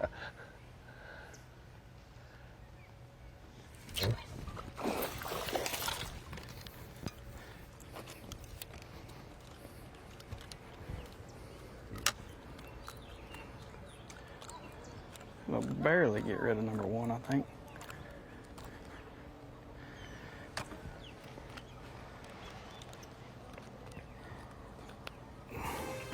Smallest pound of a third. Could get some ounces out of that for Drew Benton. Gonna have to up the size though as the day goes on. Should have good conditions for it. And a few clouds coming in here, but certainly plenty of sunshine as it stands right now. And Chris Johnston got what he was hoping for, 5 pluses. That sure frees him up to go looking, exploring, maybe find some places where the fish are headed toward, not away from. Brandon Polinick started the day with a huge lead and still struggling a little bit today, struggling for size. Pat Schlopper, Bob Downey, and Drew Cook rounding out our top 5. The TH Marine Bassmaster Pick'em Challenge is the newest of the fantasy offerings from B.A.S.S. It's a very simple proposition. 7 matches for each tournament for the Bassmaster Elite Series, plus the Classic, each match with a theme. For instance, we had one previous Santee champs this time around. Drew Cook going up against Luke Palmer. You see Drew Cook today, and you won that one, I think. Pretty much. It's not official yet, but I think you've won that one. Just pick the most winners you can after those 7 matches and see how well you do. Not as easy as it might seem. Oh, what suits we got BFA here? from Skeeter Boats, Kyle Norsetter, the biggest of the event, a 9-pound, 8-ounce on Bass Track. He was 43rd to start the day, 46. Now he's up to 12th place with 21 pounds and change today. Oh, my. That's a way to roll into the afternoon. I'll say. Again, a 9-pound, 8-ounce, I'd be willing to bet/guess post-spawn bass. Yeah, and Huge. he had a 714 on day 1. He weighed it, put it on Bass Track at 714, and it weighed 714. So that may be a genuine 9.5 pounder for Kyle Norsetter. I know it's not TH Marine Pick'em, Tommy, but I did put Kyle Norsetter on my Falcon when I drained the lake. So very, very good there. Welcome into the Bassmaster Studio, sponsored by Yokohama. We've got a second half surge here going for the Bassmaster Elite Series season. Last event was the dead middle point of our season. Now we're in the back half. And some anglers, Tommy, Davey, might be dubbed as these guys are great in Florida or these guys are great up north on smallmouth. I'm going to go ahead and dub Pat Schlapper as the comeback kid. He is just good at the second half of the season compared to what he does at the first half. Now, this is the last 3 years of his Elite Series career. He has had to dig himself out of a hole each season to make the Classic. 2024, 2025, and so far through 2 events, right now 2026, his first 4 events of the year, on average, 59th place out of the 100 angler field, whereas the final 5 events of the season normally average out to 28th for him. Yeah, you can say he won 2 events last year in the second half of the year. Of course it's lower. Even going back to 2024, prior to those victories, he was in the 20s and the 30s, 5 straight events. So Pat Schlapper, I don't know what it is about that mid-season turn, if it's the pressure or if it's the time of the year and he's a better post-spawn angler, maybe when we start to head north or we start to get a little bit of mixed territory there. But Pat Schlapper on fire this week and been on fire the last 5 events of our seasons for multiple seasons now. And we know Pat Schlapper is one who, especially when he gets to this style of fishing, doing very well. And also think about that average there. That includes a 3rd place finish at the Arkansas River this year as well. So he's had some moments, a 3rd at Toledo to start the season a few years ago, and his average is still that poor in the first 4, even with podium finishes. And so that just goes to show you. He was 87th. That's for sure. He was 87th in points after 3 events, Ronnie. Right now in 3rd place, he's inside our Classic qualification at 40th. He's had to do that multiple years, and he goes from way out, Davey, to in and double qualified last year because he won the last event. So Caught a giant one out of there in practice. we normally get a better mood from Pat Schlapper from the 5th event on. So if you have a key interview you want to do with him, just save it till May, and he'll be much more happy in those interviews. Are you telling me that tournament anglers are in a better mood when they're winning tournaments? What? Absolutely. It is interesting to see how some anglers excel in certain times of the year, not necessarily certain parts of the country. He's from Wisconsin, it's not like he's around his home waters at this time of the year. He just is a better late spring, early summer fisherman.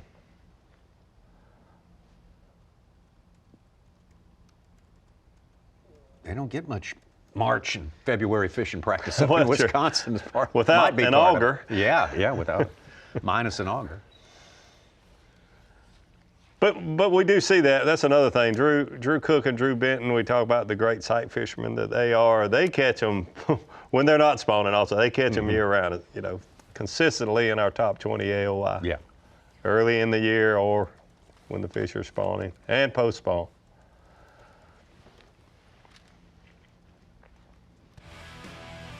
Two victories in the Bassmaster Elite Series. That's something to be proud of and not easy to do.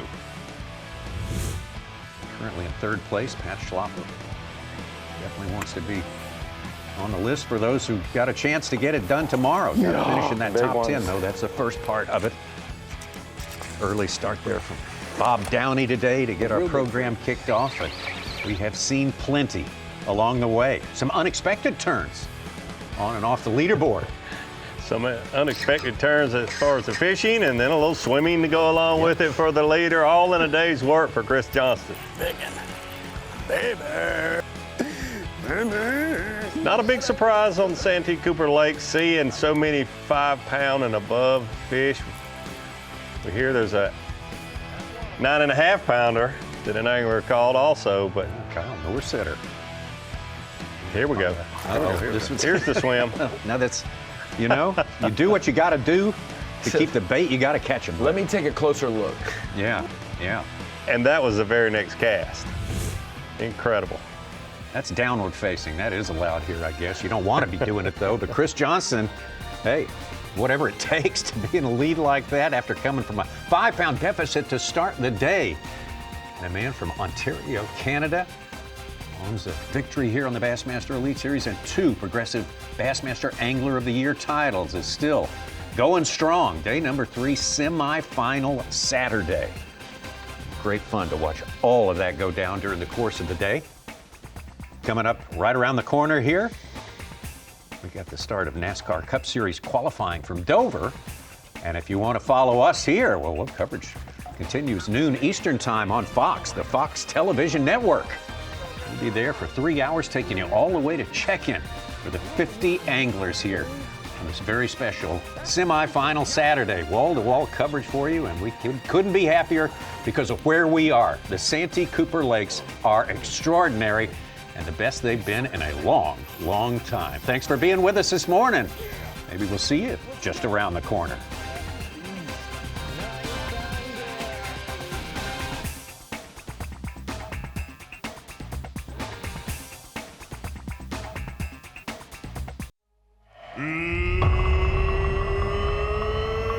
Let's get ready to whale! The Bassmaster season for 2026 has been astonishing. Dylan, nuts, 20 pounds, 13 ounces! We have crowned a new world champion. Nashville, Tennessee, let's go nuts! 22-year-old Dylan Nutt became the first-time competitor to take the title in 2 decades, winning the Bass Pro Shops Bassmaster Classic by a dominating 9-pound-plus margin.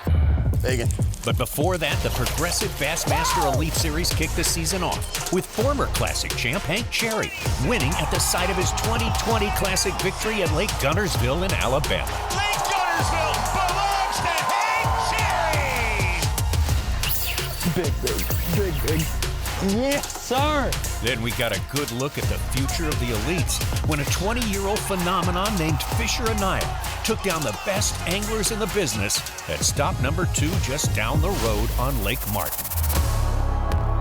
At stop number 3, the veteran struck back From Dry Creek, Oklahoma, Jason Christie! with another former Classic champ, Oklahoma's Jason Christie, using his skills to school the field at Mississippi's Tennessee Tom Bigby Waters. Christie closes the door! Then it was more river fishing on Christie's home waters in Oklahoma. But it would be Tennessee's Jacob Founts making a genius calculation and getting the mother lode all to himself. And Championship Sunday is Founts standing! Last week on Lake Murray, it was second-year elite Paul Marks getting his second win in as many seasons. Look at that beast. With a super consistent first 3 days and a near flawless game plan on day 4.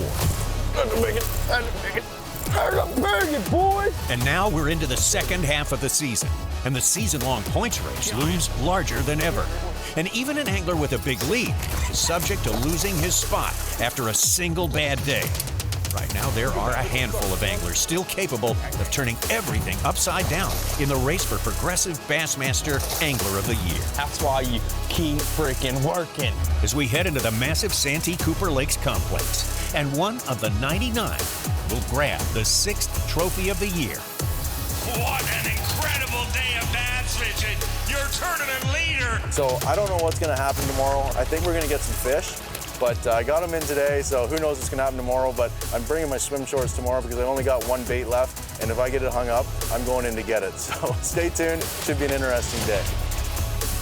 It's the Yokohama Tires Bassmaster Elite at Santee Cooper Lakes.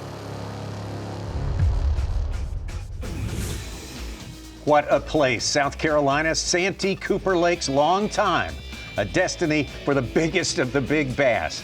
Progressive Bassmaster Elite Series 6th stop of the year, the Yokohama Tire Bassmaster Elite here. We started the full field on the first 2 days. We cut them down to 50 after day number 2, and we've got those 50 out there gunning for 10 spots in our final. Take a look at this massive, massive complex between Lake Marion and Lake Moultrie, 170,000 acres in Davie Height. It is looking good here, better than it has in years. Yeah, it's absolutely incredible the amount of fishing pressure that these two lakes, the Santee Cooper Lakes, get. It is absolutely incredible. It seems to get better and better. One big thing that's very obvious, you see all this vegetation here in these two lakes, and it has made a good fishery a great fishery. Oh, back from the first year of the Bassmaster Elite Series over 2 decades ago, this was the star. I mean, this was the star place. This is where you go. This is a place that elevates everyone because the ceiling is so high. There's so much potential. Yeah, if you're a bass fisherman, but especially if you're a tournament bass angler, you want to go to these two lakes, some of the best fishing in the country. Post-spawn, usually the fish are a little smaller, but you can take a look at the weigh-in. There were no small fish brought to the scales yesterday. If you were going to be in the top 10, you had to bring fish this size. Kyle Welcher yesterday, Greg Hackney, you can go on and on. Every one of these anglers holding up 2 fish, 5+ pounds. We got former Anglers of the Year and much, much more, classic champs, etc. What's impressive to me is we had 20 20-pound bags, but over half of those were 23+ pound bags. They weren't just barely sliding into 20-pound range. They were crushing it yesterday. Drew Cook always in the hunt for Progressive Bassmaster Angler of the Year, and Corey Johnston now back in the lead in Progressive Bassmaster Angler of the Year after having fallen out at our last stop, Lake Murray. Yeah, absolutely. Corey Johnston having a phenomenal day 1. A good day 2. He had a couple misses, a couple missed opportunities there. You see Carl Jockelson with a great day yesterday. And then to cap them all off, Chris Johnston with 32 pounds. If you keep up with tournament bass fishing, a 5-pound average is the day you dream of. A 6-pound average is unheard of, and that's what Chris Johnston did yesterday. As strong as that dirty 30, as they say, was, it would be Brandon Polinick, super consistent with 29.1 on day 1, 29.15 on day number 2 to take over a 5+ lead to start this semifinal Saturday. Brandon Polinick has done it all, but he said the last 2 days have been some of the best in my career. They were magical days on the water here at the Santee Cooper Lakes. It has been a bit slow for Brandon Polinick today, and it didn't take Chris Johnston long to capitalize on that fact. Within the first 3 hours, he had gained the lead and had sat on it for a while, and he's still there as it stands right now. Chris Johnston's starting where he left off yesterday, weighing in at 32 pounds. Fishing boat docks and isolated cypress trees. Most of the anglers have said we need the sun to get up. We need the shade line to really attract these fish, to get them up underneath these boat docks. Chris Johnston started this morning before the sun was up and started catching them early and often. Had 20 pounds you see there. Now unofficially 24 pounds, 13 ounces for Chris Johnston. He's lost a couple big ones. He's caught a lot of big ones, and he's gone swimming all in a day's work on the Bassmaster Elite Series. Whatever it takes. This is a guy that knows all about winning. He's won back-to-back Progressive Bassmaster Angler of the Year titles, 24 and last year in 2025. Weighed into 32 pounds yesterday. Today says, I'm going to fish new water. I've already got my target weight, around 25 pounds or so. Unofficially, we got him at 24.13, but he's going and fishing new water, which could be good or it could be bad. If he can catch a couple big ones somewhere that he has not even fished this week, look out for Championship Sunday. Apparently not intimidated by the way he started the day behind the man with the incredible record here at Santee Cooper Lakes, the one and only Brandon Polinick. No doubt, Brandon Polinick finds a way to catch him everywhere. I think his last victory was Okeechobee down in Florida. He catches them up north. He catches them out west. But his track record here on the Santee Cooper Lakes are incredible, especially in the time frame that he's done. This lake has changed so much. The time of year, his 2020 victory was in the fall of the year. Very little vegetation. For him to be so consistent here, there's something special with Brandon Polinick and the Santee Cooper Lakes. And the fact that every time we've came here, he's caught them a different way. Like he said, different seasons. And it's amazing how the top 5 of a tournament ends up throwing the same thing. Last week we were mesmerized by chartreuse flukes at Lake Murray. We've been talking about who's going to start flipping shallow cover with the urchin style bait, with the koi caves, with the abstracts, those types of deals. And it hasn't happened so far this year, Tommy. We roll up to Santee Cooper, and boy, not only 1, 2, 3, but the whole top 5 doing that at this venue. Why don't we take it out live right now to Brandon Polinick, We have go-to leader. been running back through some of our stuff, and they have just not showed back up. We just had that one flurry this morning, and I've not had an afternoon flurry yet.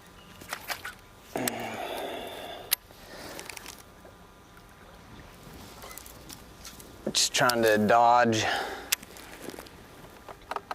boats and make a game plan for what our afternoon's gonna look like, where I'm gonna go, what I'm gonna fish. It's just hard to say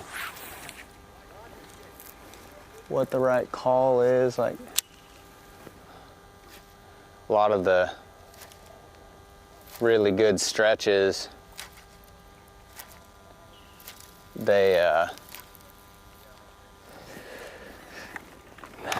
I'm not seeing people catch fish on them, but they're just fishing them, casting on them, driving their trolling motors around them, and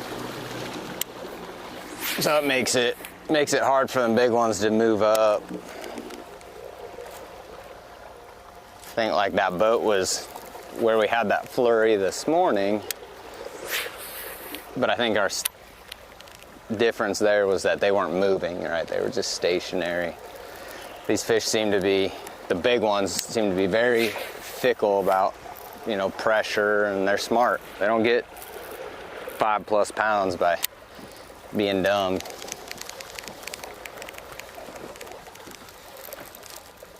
It's a good look here at Brandon Polinick. Something in their environment view. feels different. They just ease off out to deep water where they feel safe.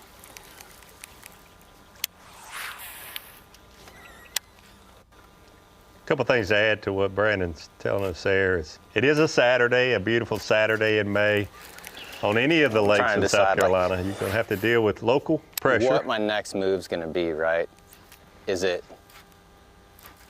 run back through some of the stuff that we just fished through again? Because it could be that quick. Like, you just turn around and you go back through some of it, and all of a sudden you get bit. But I also feel like I might need to go fish some new stuff.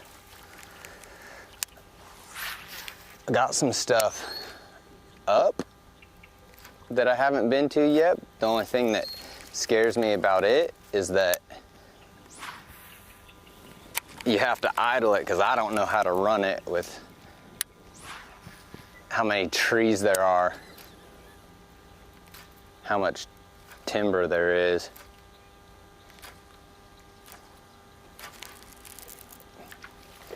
So you lose a lot of time going up that way, and there potentially might not be any. I don't know. So another thing, it is a beautiful Saturday, but the area that Brandon is fishing in and has done so well is one of the most fish areas on these two lakes. So it's great to go in there and catch them on a Thursday and Friday. I think this is a fish from yesterday, maybe his big fish. He's caught a couple fish on these exact same trees, so I'm not sure. Yep, this is the big one. This was one that was about almost 9 pounds yesterday. And he had a 2.5 pounder in his boat at this point. So this was a 6-pound cull late in the day. Massive upgrade. Absolutely, and that's why you look at our leaderboard, you see that separation. At most fisheries, you think, man, this guy's got it won. He's got a 6-pound lead. Not the case here. One swing of the rod, Brandon Polinick had a 6-pound cull. Unfortunately for him, these point cypress trees in this area were much better day 2 and day 3 because the water level was dropping, not much pressure. Today has been a tougher day for him. I understand what he's saying about maybe going somewhere else, but how do you leave a place where you weighed in almost a 6-pound average 2 days in a row? Absolutely, this place is capable of so much, and of course you can get a whole lot of work done in about 15 minutes, so everyone holds out that possibility on their day. But this is the land of the giants, and Chris Johnston has shown us how Just a bunch of 5-pounders can change your reality for sure. All of a sudden in the lead here, and now he's in charge on day 3. The Yokohama Tires Bassmaster Elite from Santee, Cooper Lakes is sponsored by Ranger Boats, by Rapala, and by Mountain Dew. Hope you're having a great Saturday. Boy, we're having one here, a spectacular Saturday. To back up Thursday and Friday here, it's all been terrific this year. The Yokohama Tire Bassmaster Elite, 6th stop of the year for the Bassmaster Elite Series. We're getting closer and closer to the end of this season. All the points races, all of the things you have to do to make your career a successful one, all coming into sharper focus with every passing day. Here's the man who has just taken over the lead during the course of this tournament. Progressive Bassmaster Angler of the Year points, Canada's Corey Johnston, brother of Chris Johnston, who is leading the tournament. 2-pounder, 2.5? Put it in as a 3. Okay.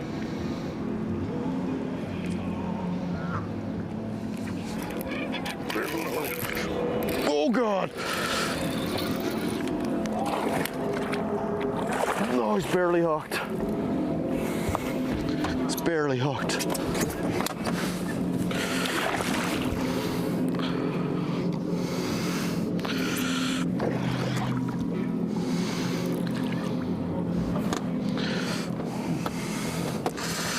Don't do it.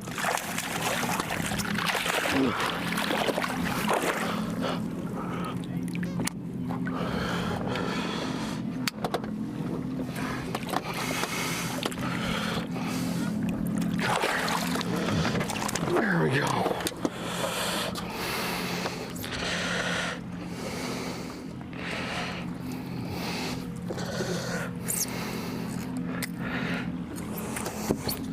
There we go. Should have had a bag. Lost 2 big ones, but I'm working on them.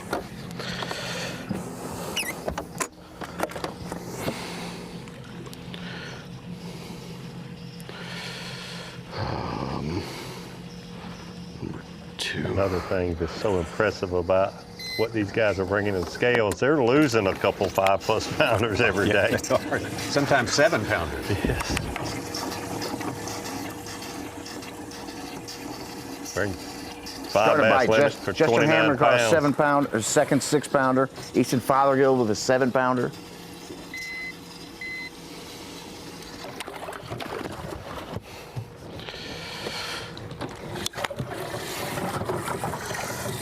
That is a meaningful fish right there. Yeah, look at the call. Probably a 4.5, 5-pound upgrade right there for Corey Johnston. 4 places up into 3rd place all of a sudden for our day 1 leader, Corey Johnston. Now for our day 3 leader. Our leader right now, Chris Johnston. All right, well, we got just under 3 hours left of fishing and got a good weight. I'm happy with it for sure. What I'm doing right now is just fishing water that similar to how I caught them, but I never fished it in practice, and areas I probably wouldn't have time to fish tomorrow. So I'm trying to find a couple good stretches that have some fish. And while I'm doing it, I'm looking for some beds. If I could find a couple 4-pounders for tomorrow, that would be awfully nice. And if I come across a 7 or 8-pounder, then obviously I'm gonna try and catch it. But yeah, just covering water. I'm not done fishing, but I'm just fishing stuff that I probably wouldn't fish tomorrow necessarily, unless I can find something good here. But overall, really good day. Haven't had a lot of bites, but obviously they've been pretty good quality. The old koiki's been good to me.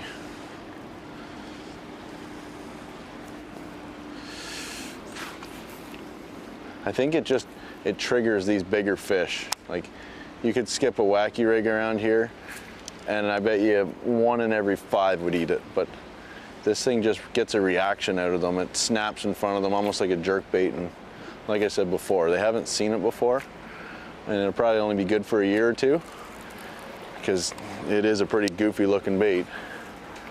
But man, do they eat it right now.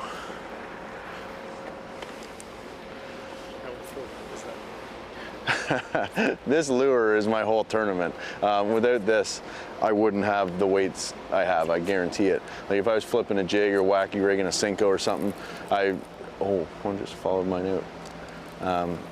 Looked like a 2.5. Yeah, I'm throwing this in areas that people have fished for years, and you're just not getting the big ones. And this bait, it's kind of like a A-rig when it first come out, when Live Scope come out with like a jerk bait, and it's just something new the fish haven't seen, and the big ones react to it right now. And like I said, it's usually only gonna last a short period, but you gotta do what you can while it's new and the fish haven't seen it. But yeah, I've been begging and trying to find more koikis. It's been crazy trying to get a hold of them. They're harder to get than gold. I owe Brian New. He gave me one yesterday, and I ended up using it, and I broke it off on one today, and he actually gave me another one 2 days ago. So yeah, I owe him big time for giving me some koikis. I'll have to replace them. Probably cost me $150 each. I'm even sponsored by Hide Up, who makes koikis, and I can't even get my hands on them. So yeah, price is probably going up too. But anyways, the bait is the whole key to what I'm doing. I've been throwing it at some cypress trees, and I may run some in this afternoon because I had some bites on cypress trees in practice, but I just wasn't getting the size I've been getting on the docks. But we may try and find a couple cypress trees, something a little different for tomorrow. And obviously some docks. So I agree with everything he said there. Well, almost everything. I agree that the bait is a big, big part of it. But I'll also say these 99 anglers, I bet half of the field has one or more of those baits in their boat, whether they threw it this week or not, or if they did throw it, knowing where to throw it. Take a look here, how important this bait is to Chris Johnson. He was hung earlier in the day. And you know, you have to verify fishermen's stories, their tales. And you can see how bad he wanted this bait back. Wouldn't go to a lot of trouble normally. Most of the time these anglers would have 10 more baits just like it in their box. This is what they do for a living. But this was truly the only bait he had like this. Oh. So he just dove in the lake after it. Good, bro. This is during the heat of competition. Oh, this is him and his new best friend were knocking it out of the park. An early start, a quick limit, and he was right in the middle of that fury when this happened. It's a bit of an interruption, but man, oh man. If you're watching a professional bass tournament for the first time on Fox Network, this is not what happens every day. But this is what happened right after he jumped in the water to get that bait back. I think it was the very next cast. That's why he wanted that bait back. Catching fish like that on this bait. And it is something that these fish probably have not seen or definitely haven't seen much of.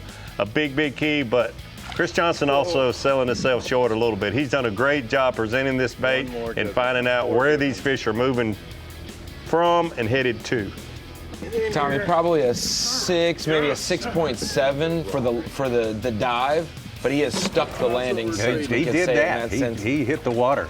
He had a 20-pound limit when he fell in the water. He is now up to 5 fish in his live well, all over 5 pounds, but that's still not good enough at Santee Cooper, Davey, because this guy has caught 29 plus pounds, almost 30 pounds back-to-back days. Definitely behind schedule for Brandon Polnick, but Got her. Here we go. Oh my gosh. No. Oh. Dude, why? She had it gone. Freaking 6 or 7 pounder came out of nowhere. I just blind cast it up there. She just ate it.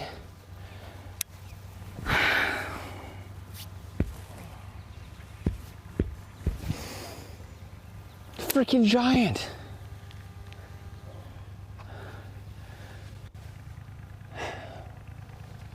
Why? Why? I mean, she just came out of nowhere. I just randomly pitched in a little clean spot and just all of a sudden she appeared. Tracked it, ate it, had no idea we were here. See Brandon Palnick. I don't think we've seen him lose a big one like we've seen Chris and Corey. No, not yet. He knew sooner or later it was going to happen. Everything had been going just right for him. That's okay. Still got a lot of fishing time left. It's never fun to lose a big one like that, but when you're in the land of the giants, you can make up for it. Yeah, 2.5 hours. You can do a lot of work. Brandon Palnick has got some work ahead of him as it stands right now. He was the mountain everyone had to climb, and now Chris Johnston, the man on top of the hill. Corey Johnston making the big move in the past 30 minutes right now. Pat Schlopper, he's had a solid day so far. Bob Downey started things off with a 5-pounder early today. Man, big ones and lots of them. That's what it's been like today on semifinal Saturday. Saturday night is baseball night on Fox, and this week we're in the Big Apple for the Subway Series. We've got Aaron Judge and the Yankees versus Juan Soto and the Mets, or Padres Mariners. Tonight at 7 Eastern, only on Fox. Right in the middle of semifinal Saturday. Here on Santee Cooper Lakes here. Long time. A Big Bass destination. Just add water. Oh, they've already got water there, absolutely. But hey, what's a little more? Wait, are they raising the level, Davey? It was down 1/4 of a foot. Is it back up now? More water. The deer jumps in. Deer got caught off guard. So he's in deeper water than he thought. Absolutely. Yes. Lots of fans of these anglers here because they are the best in the world, and they come here to Santee Cooper to even more elevate their game, to accomplish something in the world of big bass, which is, hey, we love great competition at all size levels, but when it's a big bass like this, it's something a little extra special. It absolutely is. An extra special fishing goes along with a lot of extra special wildlife around this lake and in these two lakes. Just a great scenery. Alligators, jet skis, white-tailed deer. A lot going on here. A little swimming, a little big bass catching. Unfortunately for Brandon Palnick, a big bass losing. Two brothers here, Chris and Corey Johnston. It's possible for two guys to be brothers, to be allies, and to also be rivals. And I think there's some of that dynamic in this relationship as well. Enemies, frenemies, maybe even that. Absolutely. I think they motivate one another in a way only brothers can do. There is a love-hate relationship like a lot of brothers have, but they're the biggest fans of one another also. Oh, sure. Corey on the right has had to watch his brother Chris on the left win 2 consecutive Progressive Bassmaster Angler of the Year titles. That's why he's intent on catching them. Now he's in the lead in that race right now in 26. Stay on there, please. Another big one.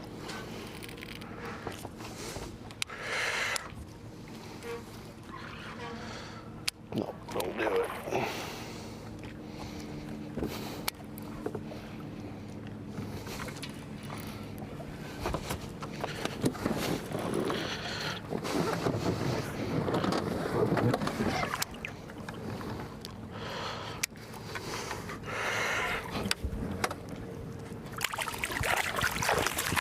Oh. Open your mouth. Gotcha. There we go.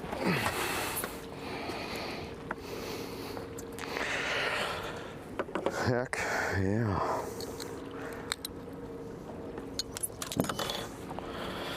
Take it. It's been a rough start to the morning, so put these down.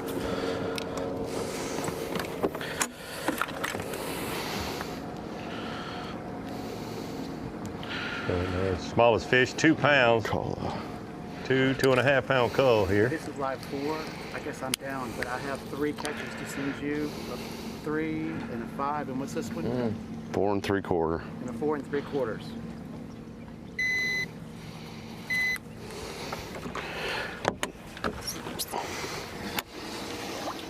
Well, 212 upgrade there. Good look at the way Corey's caught a lot of his fish. He's caught a fair amount of fish in the mornings around cypress trees, swimming a worm in some vegetation, but once the sun gets up high, fishing these boat docks, the main platforms where you have the largest area of shade, you also have the deepest water that's going to be around any given boat dock is out around that outer platform. We've seen him lose a couple big fish, especially yesterday. He's lost 1 or 2 this morning. But he got this one in, and big call for him, about a 2.5, 2 3/4 pound upgrade. Went in as a 4.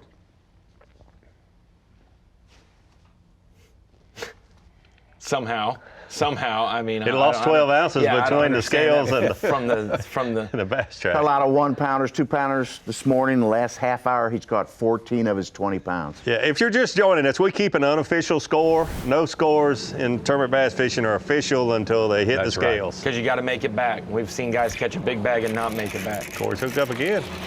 A little small one. You were exactly right, Tom. You mentioned that all these bass are exciting to see, and the same amount of money is given away each event. The trophies are the same, the points are the same, but there's something special, even to these anglers, knowing that when you set the hook at any moment, it could be a 5 to a 10-pounder. In fact, that's what they've come to expect. Between two different baits, this one other one. 6 cents bait. Just came out with it.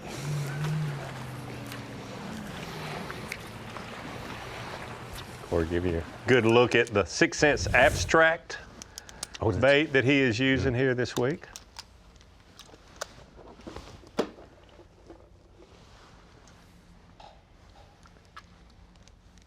Dave, you were just saying one bite away. Kyle Norsetter caught a 9.5-pounder a little while ago. He was 46th place.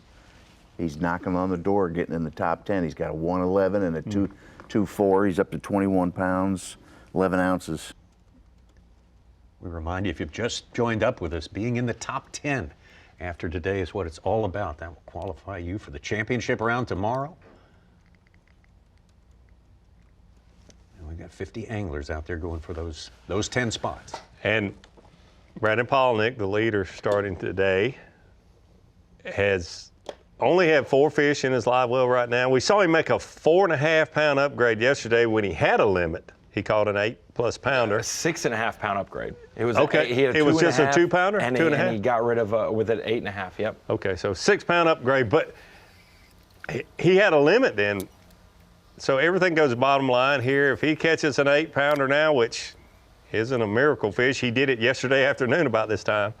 He's back in the lead by a couple pounds. So. And he lost that 6 to 7-pounder about 25 minutes ago. Yeah. Yeah, yesterday at 1 o'clock, he caught an 8.6, our Phoenix Boat's big bass of the day, and a half hour later, he upgraded with a 6-pounder. Yeah, those 2 fish, he basically went from 23 pounds to 29.15 with those 2 fish.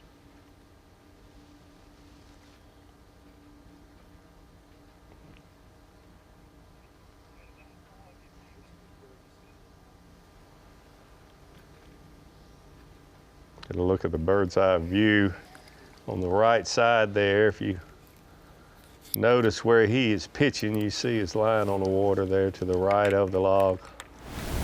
It's where he lost this fish just a few minutes ago. Very disappointing.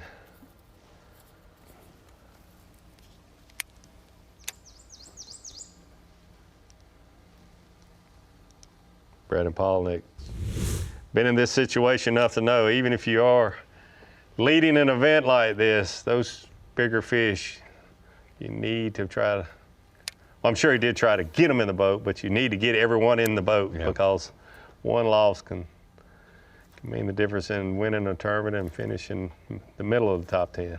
Does not react well to this. Looks like that fish was on the bed, and he's trying to fish forward different baits right now.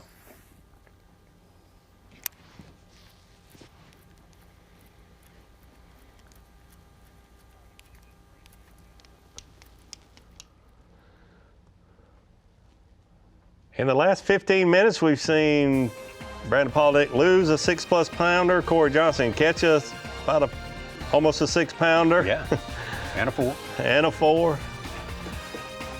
Oh, it's volatile around here. Yes, things are happening. Brandon Polnick, I mean, he's got quite a task. When you try to replicate a day where you had an 8.5-pounder You know, you kind of have to dial your expectations a little bit. He's you can catch some good quality and overcome that, and he hasn't run across that just yet. So Brandon Polinick still trailing Chris Johnston by 4 pounds and some change. Corey Johnston currently in third.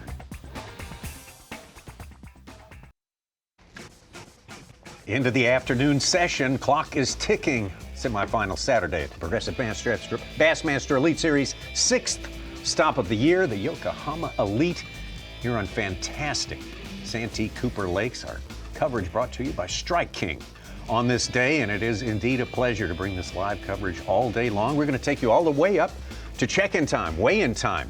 That happens at 3 p.m. this afternoon at this special place. Welcome to the Bassmaster Studios, sponsored by Yokohama Tire. That's Ronnie Moore. I'm Tommy Sanders. We got the Hall of Famer, two-time Progressive Bassmaster Angler of the Year and Classic Champ, and undeniable authority on fishing at this level on the Santee Cooper Lakes, Mike Such-Sukan as well. And Davey, this place is fabulous, and we've mentioned how much better it is, but I want you to break down a little bit, because for everyone who's joined us, why is it so much better this time around? Well, the Santee Cooper Lakes have been great for a long time, really my whole lifetime, but they seem to be as good or better now than they were in the mid-90s, and that's the best of my lifetime. It's headed back in that direction. The one thing that made it good then is what's making it good now. All the vast vegetation, whether it's shallow, deeper, the lower lake, Lake Moultrie, the upper lake, Lake Marion, this vegetation not only helps grow these big fish bigger, but it brings a population and the number of fish way up from what it's been the last few years. Oh. Ronnie Moore, you're not only an expert on the fishing, you're an expert on the business and the whole scene here. You lead us through a lot of that. Let's talk about the equipment we see here. These Koike-style lures, I mean, they have just taken the world. I mean, how long are they going to last? That's all the guys said. I got to take advantage of them while they still are effective. Yeah, well, I mean, when we think about the progression of lures lately, you could throw a jig 20 years ago and it's still the same type of jig now and it still works. But we went from forward-facing sonar being introduced to the sport and jerk baits being the main bait that you would use to aggressively, target and chase down fish at times. Then it went to a minnow really quick, and then we started to see other baits that you can hover in a strike zone. And so we've seen these urchin-style baits, the koikes, the abstracts. Every company is starting to come up with their own version. We've seen it out in suspended water, out off the bank for fish that are up in the water column. And now we've been wondering, when are they going to start flipping these to shallow cover? When are they going to use this type of soft plastic that really hasn't been introduced to this depth of water? And this is the event. It's making its debut. I mean, I think everyone in the top 10 has flipped a cypress tree with a koike this week, and they're running out of them at this point, Davey. We're always, as anglers, trying to find the latest and greatest lures, and this is a very different looking bass lure that has really got me excited about the bait, trying to learn about it more and more. And I've been asking myself for months, why are we only seeing the anglers use this when they can use the forward-facing technology? Half of the elite events this year, we cannot use it. But now we have seen these baits are effective whether you're using forward-facing sonar or you're using any sonar at all. These are good baits. They may last a season. They might be around and doing well 20 years from now. That's all. What we'll see in the future, how it all unfolds. But you're truly seeing fish this week that have never seen this lure presented in this fashion. Right. And so it's almost like you've refired the trend up for a different portion of fish that aren't way off the bank. They're up near cover. And so we'll be able to explain it more in a little bit at the Bass Pro Shops. Yeah, you're going to do that for us. Very, very interesting. They say always buy the dip, don't buy the peak. If you want them now, you got to buy the peak, right? Hey, I'll admit, I've got too much tackle. Way too much tackle right now, and I ordered about 20 of them just a few days ago. All right. Now, Such, most of our stops this year, with the weight has tended to go down a little bit, trending down in most cases, day to day. Is that the case here at Santee Cooper Lakes? No, Santee, it actually went up on day 2 for our cut weight, about a pound almost. I want to talk about century belts, though, Davey, Tommy. We are on pace for century belt with Chris Johnson. Probably need about 20 pounds, and if Brandon Polinick catches his limit fish, he'll be within 20 pounds very easily due to get 100 pounds or more at Santee Cooper, which we've done 8 times. We do it. We continue our streak that's been going on at least one event a year since 2019 with 100 pounds, and it'll break the tie with St. Lawrence. Each Santee and St. Lawrence each have 8 instances of 100 pounds. Oh, man, headed that way. Yeah, it's amazing to see these anglers come in with over a 5-pound average. And I'll have to admit to everyone, Such, I said early on that it's probably unlikely that we'll see the 110, 120-pound mark for 4 days. Post-spawn is so unusual anywhere, anytime, but we are well on track for that to happen. This is a different No one, 10-pounders yet, though. Tried to lead it. Oh, go get it. Go get it. Got her. That's a different one. Get away from that tree.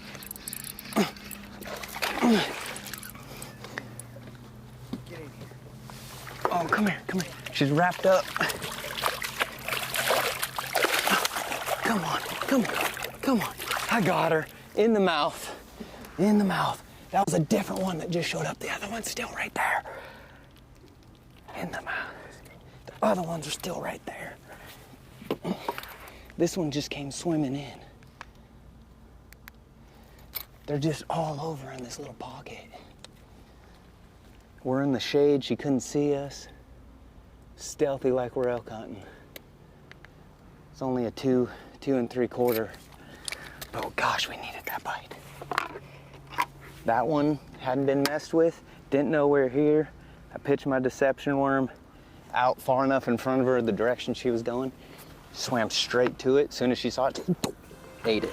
We're in the middle of our 3rd day, Tommy, and normally this is where anglers start running out of fish, and we've had 2 anglers today say, they're coming to me. I'm seeing them actively swim in my area.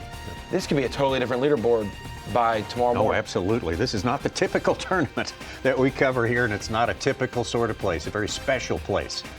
Santee, Cooper Lakes, Clarendon County, South Carolina, thank you for that great community for hosting us here, and we got more to come, more to enjoy at this special playing field for this week. Just wrapped up day 2 here at Santee Cooper for the Elite Series. Had an awesome day. You know, right now, the vast majority of the fish are post-spawn, in my opinion. Most of the big ones I'm catching are pretty skinny, spawned out, but there's a wave of fish moving up right now. I'm fishing shallow, so I didn't go out and try to find anything deep. I'm fishing 4 foot and less. So I think, I don't have any experience out here in the summer, but I believe the majority of those fish will be out deeper, once they shift completely to a summer pattern. But right now, post-spawn, spawn, probably a little pre-spawn. Give me that ripple, boy.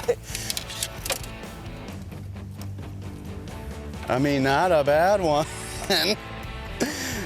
Puppy. Pat Schlopper, Ellaville, Wisconsin. We're just now getting into his time of the year when he tends to shine here as we take a look at our leaderboard here with about 2 hours left fishing time on this very important semifinal Saturday, and it's Chris Johnston of Canada.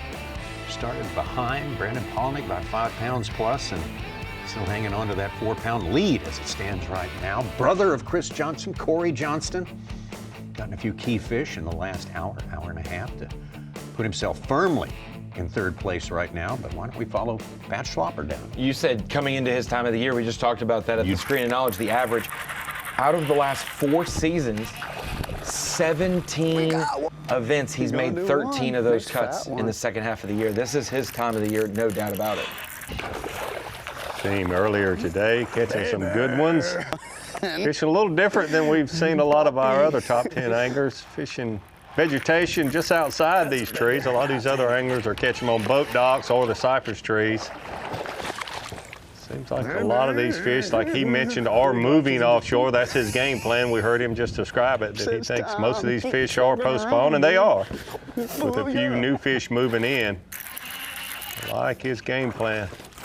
A lot of anglers fished this week here on Santee Cooper Lakes.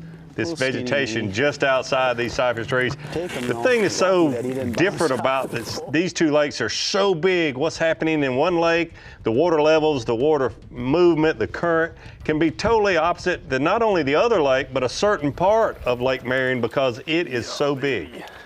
That's a good one. In the boat now, Bob Downey. Cleanup craw. It's gotten calm.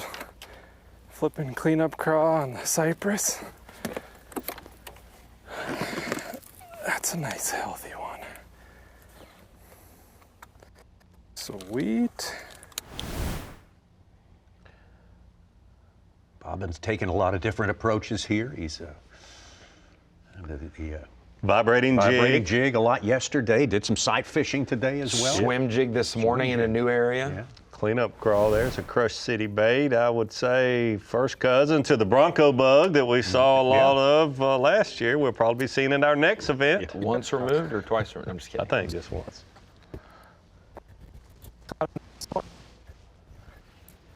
And 3 1/4 or 3 1/2 rather.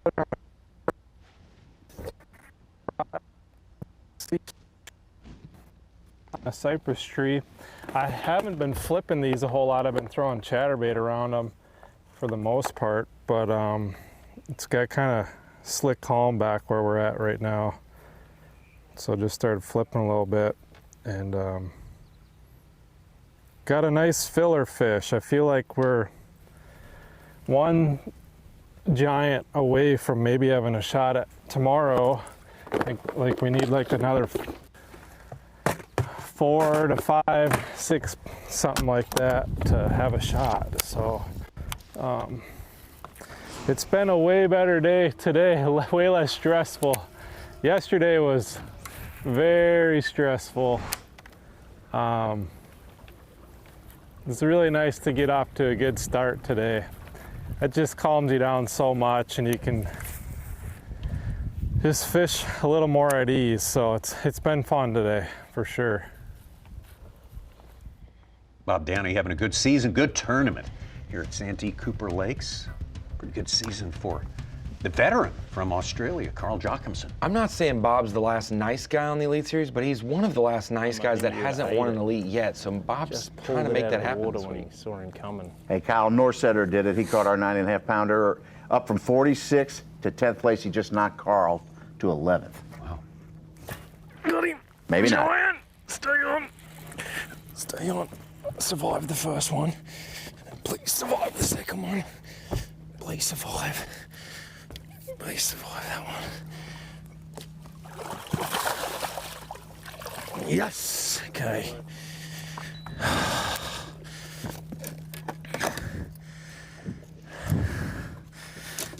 Come on, baby. Be a 5 pounder. Dude, we ain't quitting. That's a fear my heart fish right there. It took us all day. We ain't quitting. 4 1/2. Not a giant, but I'm not complaining. Skinny. Gives us 12 1/2 pounds. Number 4. Come on, baby. Come on, we can do this. I need 2 more big bites, proper big ones. That's number 4.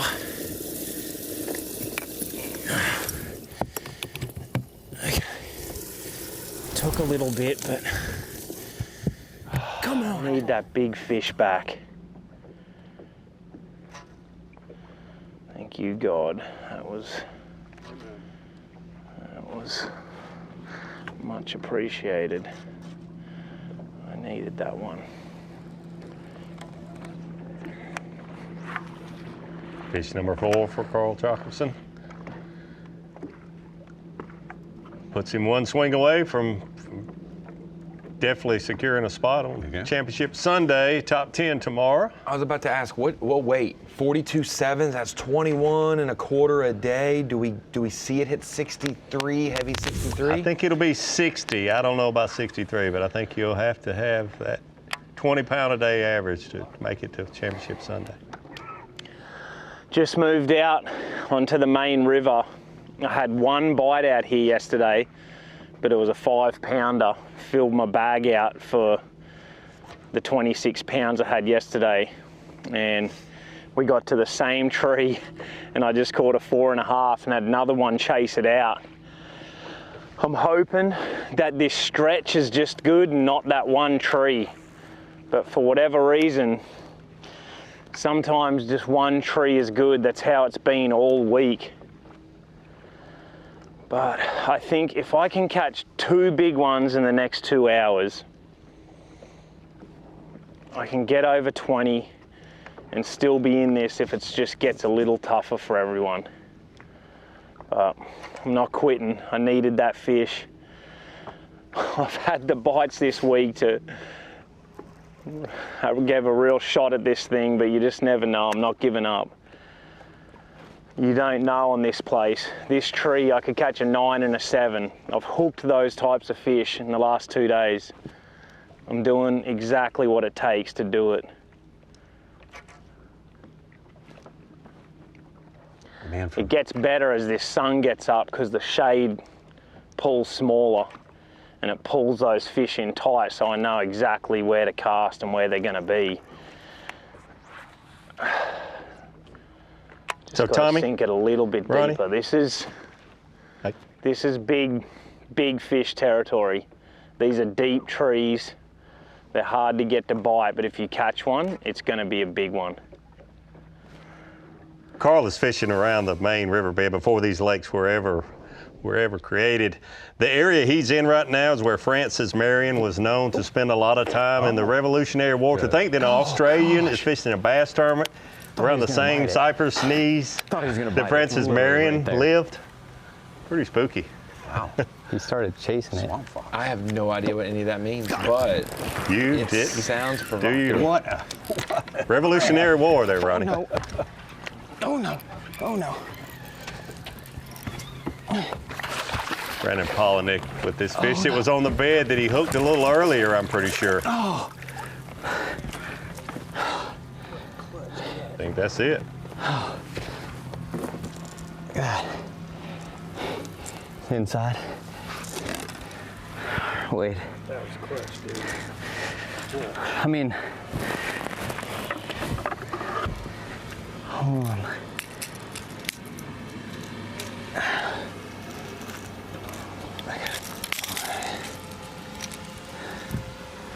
I got a call.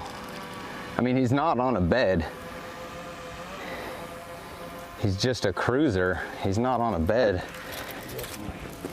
Because he was over here, then he's over there, then he's over there. I'm gonna weigh him, call Lisa real quick, mark him. Just get him in there. So what he's concerned about is... Gosh, he was like, he ate the bait. Like, he chased it down and ate it. Okay, I'm just gonna... I'm gonna put it... Bedding bass has to be hooked inside the mouth to be able to keep that bass and take it in to weigh it. This side with this It really doesn't matter whether the fish came out to bite it or not. It has really nothing to do with it. It just matters if that's a bedding bass or not. You can't intentionally snag. That you visually are looking did at. not intentionally snag him. But he's mentioning that about the bait, the fish running to it, because typically a male guarding acts like this, not one that's actually bedding. Take a look at the replay. Watch this. You see his bait? Hey, you see his bait right on the surface? You see this fish come running out and get it? Sight fishing a fish that was not on a bed, and I got it to chase a jerkbait. It ate it, and it was hooked barely outside the mouth, but it was not intentional. Yeah. So if you were not bed fishing, then it's not on a. Yeah, not intentional. It chased it down and it ate it, but it was hooked outside the mouth when I landed it. But it wasn't a bed fish. No, because it's we've watched it move from like place to place, like different places. Okay, yeah, and you said it wasn't intentional, so yes, you could keep it. Okay, thank you. Okay. I just wanted to make sure. Sure. All right. Bye. So you're always concerned you don't want to make a mistake, That's what it would be. when you're leading the tournament. It really has nothing to do with anything whether fish chase the bait or not. It has everything to do with whether it's a bedding fish or not, and Brandon clearly said it was not a bedding bass, so that clears it up. Insane. He's just wanting to check. Be sure. That's our coal. That's what we're getting rid of. Wouldn't mind seeing that again. Take a look. You see where his bait landed, and it's a jerk bait floating to the surface. You see the fish come out? Chasing the bait, bites it. The fight is on. Goes up through some lily pads over here. You think, man, that's the time to lose it, and he was able to keep it to get to the back of the boat. He was just checking to make sure. He said it was not a bedding bass, and if it's not a bedding bass, and you don't intentionally hook it, snag it, then it is a legal fish. Potential of snagging, the reason for the whole rule. Yes, Unfair to spawning. Yes. Yeah. Well, intentionally snagging a bass is illegal in our tournaments Right, anyway. yes, that's but right. It's not a hooking one sporting outside the manner, mouth is a matter of whether that fish is bedding or not. Okay. Well, good one there. Upgrade for Brandon Polinick. Chris Johnson, though, still in the lead there. That's not reflected on the leaderboard as it stands now, but we'll get it when we come back. Less than 2 hours time plus travel time remaining. Semifinal Saturday. Progressive Bassmaster Elite Series 2026. This is stop number 6, the Yokohama Tire. Bassmaster Elite at the incredible Santee Cooper Lakes. Just been a big bass beat down here on this day. Time for Bass Pro Shop's Top Tackle, and I got a guess as to what my friends are going to be talking about over here. Hey, we're still guessing at times as well, but Tommy, we're here in the Bass Pro Shop's Bait and Tackle section. I got Davey with me, and Davey, what do these things emulate? I mean, we talked to Brian New, and he says, I think it's just an annoyance. It's not necessarily specifically something, and it's working big time this week. Yeah, we grew up bass fishing, and you always want to match the hatch is what we talk about in bass fishing. You want the bait to look like something those bass naturally feed on day in and day out. This does none of that. It does not look like anything that I see naturally in the Santee Cooper Lakes, but you're right. It does have a lot of action. It moves a lot of water. It just looks like something bass want to eat right now, and you don't need to complicate it any more than that. Here's a couple ways to rig it though, because that's been a big dilemma. This bait is still evolving. It's new even for a lot of the Elite Series fishermen. This is a treble hook in this bait, just hooked right in the edge. Two of the hooks on the treble hook outside there, line tied here. Sometimes you put a weight in, a real small weight, 1/16 up to about 3/16 for the most part. You have a different size here. This is a smaller bait. Some anglers are using a straight shank hook like this, light wire, heavy wire, depending on water clarity and line size. I'm sure the anglers that we're seeing this week using a heavy, like flipping style hook, straight shank hook a lot, and this bigger treble hook. A lot of different ways to rig it. People are still learning. Obviously the bass at Santee Cooper Lakes have not seen a lot of them, and that's a big key. It's just something different that they have not seen. Yeah, we've talked about the koi Ks, how hot they are. This is the 6th Sense Abstract, what Corey Johnston is using. And David, we always talk about baits that you can get a lot of action out of without moving them tremendously, and this fits the bill on that. Hey, one other thing, you got a friend that's afraid of spiders, just throw it on them. Let's get out on the water to our leader. Chris Johnson had that lead cut into a little bit just a moment ago by Brandon Polinick. I picked the one without a hook, Ronnie. I was thinking about it. I didn't need a lip piercing today. Maybe a nose ring, but not a lip piercing.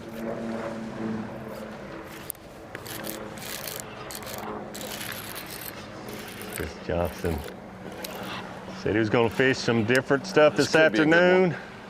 Any fish will be a bonus.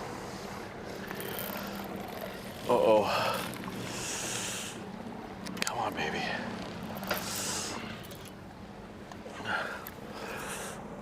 Get out of the dock.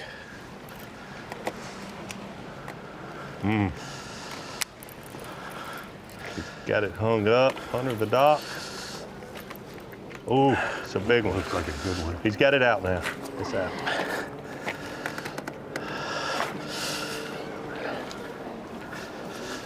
think it'll help.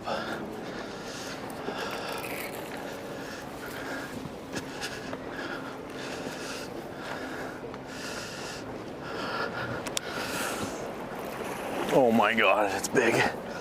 This is a 6. Yes!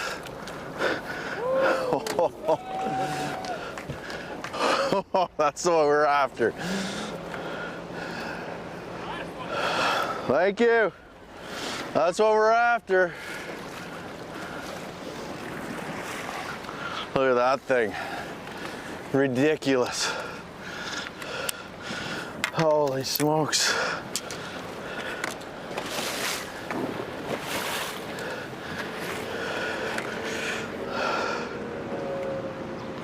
It takes a lot to get back-to-back Now we got some Angler of the calling to Year do. breathing hard like that. I don't even know what this weighs. Let's have a look. I'm just glad he didn't go swimming. We saw him this morning. To be that Those big. docks My hands have are been- absolutely raw. Oh. See what we got here, big one. Well, let's look at, set it up, a little context here. How valuable are those lures to these anglers? Chris Johnson got his hung up in a boat dock earlier.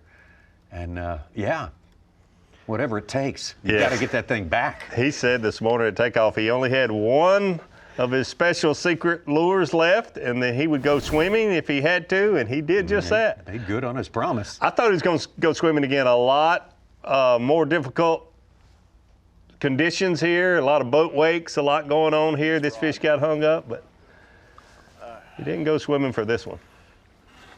That fish is well over 6 even. All right, I said I needed a 6-pounder, and it ended up happening right there. It was 6.5. It went in and out of that dock 3 or 4 times around some posts. Very fortunate to get it out. Luckily the treble hook was way down in its throat, so the bait didn't grab any of the pilings. He swam around, and I actually put some heavier line on this rod last night because I broke one off. I went with 22-pound Seaguar Tatsu, and just in case one got me around a post or something. So just a little extra line, but again, I hate throwing back 5-pounders. So the one I got to call now is a 5.2, and I don't want to keep fishing this stuff and catch a 5-pounder and it doesn't help me. This isn't exactly my juice stuff, but there's 100 docks in here, and if my first couple things don't work out tomorrow, I'll probably spend the rest of the day in here just because there's so much area to fish. But you're not guaranteed to get them, but like I said, I'd hate to catch another 5-pounder. It doesn't help me. I'll be begging for them tomorrow. So at least now I'm going to put myself in contention for tomorrow. Paul is going to have to catch him today, obviously, and I'm sure he will. But yeah. Tomorrow I'm going to need some 5-pounders to have a shot at this thing. Whoever wins this is probably going to have to break 100 pounds, and hopefully I can do it.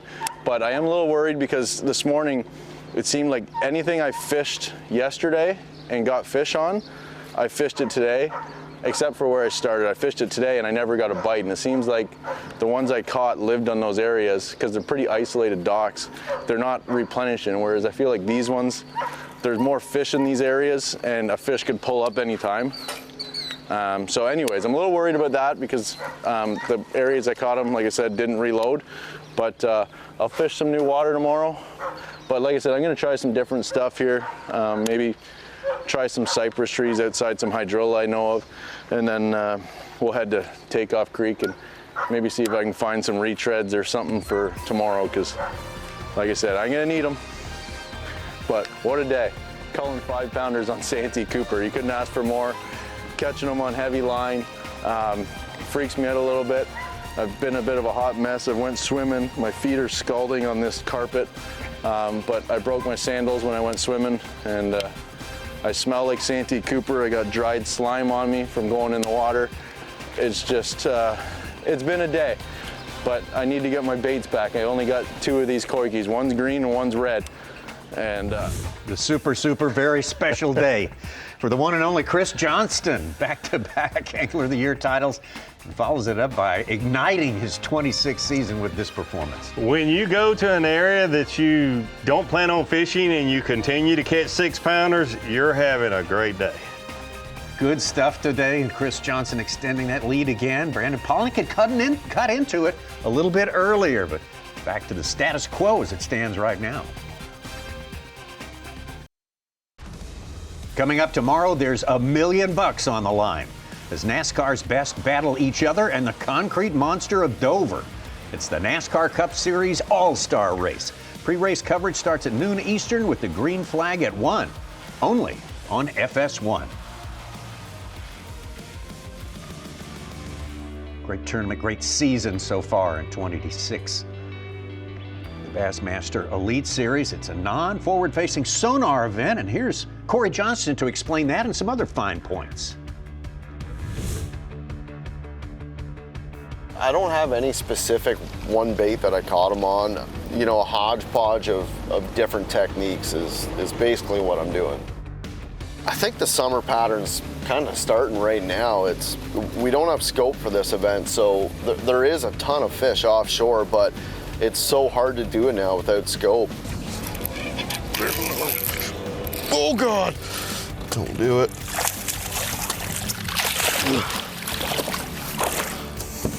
You know, so everyone's kind of relating to the grass, the bank, all that kind of stuff. So definitely a summer pattern starting.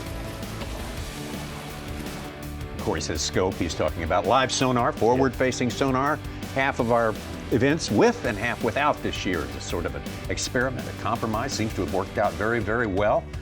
Corey Johnston himself working out pretty well here. Third place, retook his lead, or took over the lead. The Bassmaster Angler of the Year points. Yeah, you look at these Angler of the Year points, and there some people said, oh, some of these guys can only catch them when they can use the forward-facing sonar, and we've learned a lot, and for a lot of different reasons, we know that these guys are good with or without that technology. Cole Sands with a 6-pounder. Easton Fothergill with a 6-pounder from up into 10th place. He caught a 7-pounder earlier.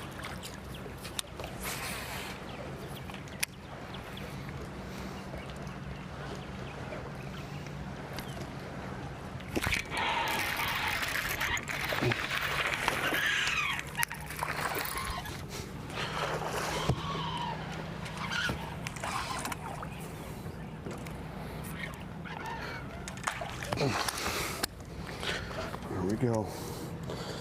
Right. Get our chicken sandwich. 6 cents. 6 cents abstract right there, baby. Look at that, right in the corner of the mouth. I'll be honest with you, I don't know if he'll help or not.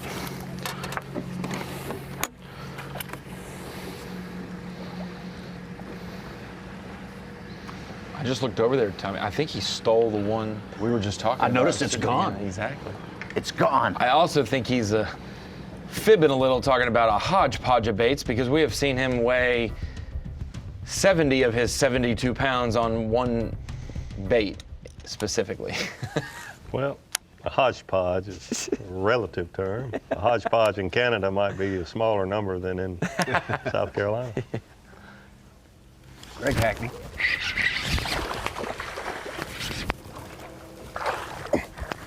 Oh, thank you, Lord. I left one yesterday. Huh? Let's go. I left one yesterday.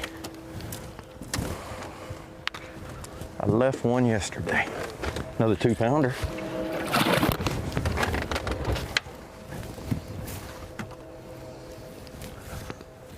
Ooh, thank you, Lord. Thank you, thank you. Definitely bigger than 2 pounds. On the larger size of 2 pounds. Larger side. How much larger? I guess 2 pounds could be relative too. I didn't know it was, but with anglers, it's all it of 2 must be. pounds. Just like you did, I wish there was a specific way to know I'm late for my tea time. Oh, there is. It's called time. Kyle Welcher. That's a good one.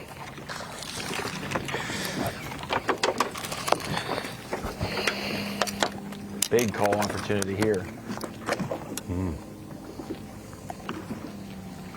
Sitting with about half of what he caught yesterday, 26.9. Ought to get him back in their top 10.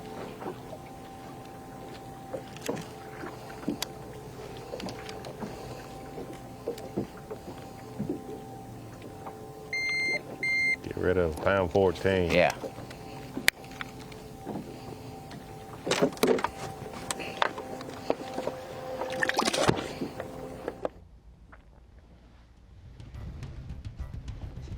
Leader to start the day, leader by 5 pounds plus. Brandon Pollock, now in second place. Stay on there. I don't know how big it is yet. It's not that big. I don't know if he'll even help.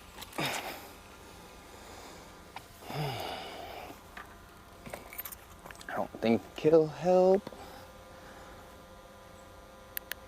277 and 280. Our two smallest. Huh? Who's gonna help?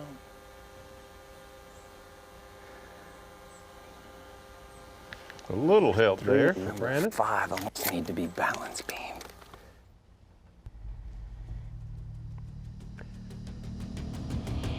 One of many amazing things this week about Santee Cooper Lakes is the bite seems to get better as the day progresses. Usually by mid-May, if you don't get most of your weight early morning, it's going to be tough the rest of the day. But it seems like some of our biggest fish are being caught in the afternoon. A lot of life going on out there in the afternoons here.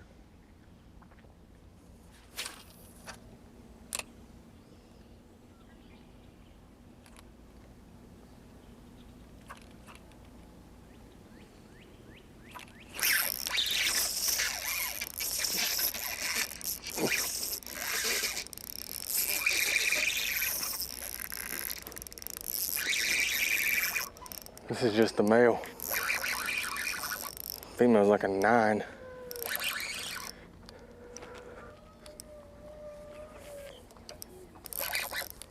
You can get caught in every pad on the way here. Nice. Nice. Goodness gracious, dude, that female's humongous.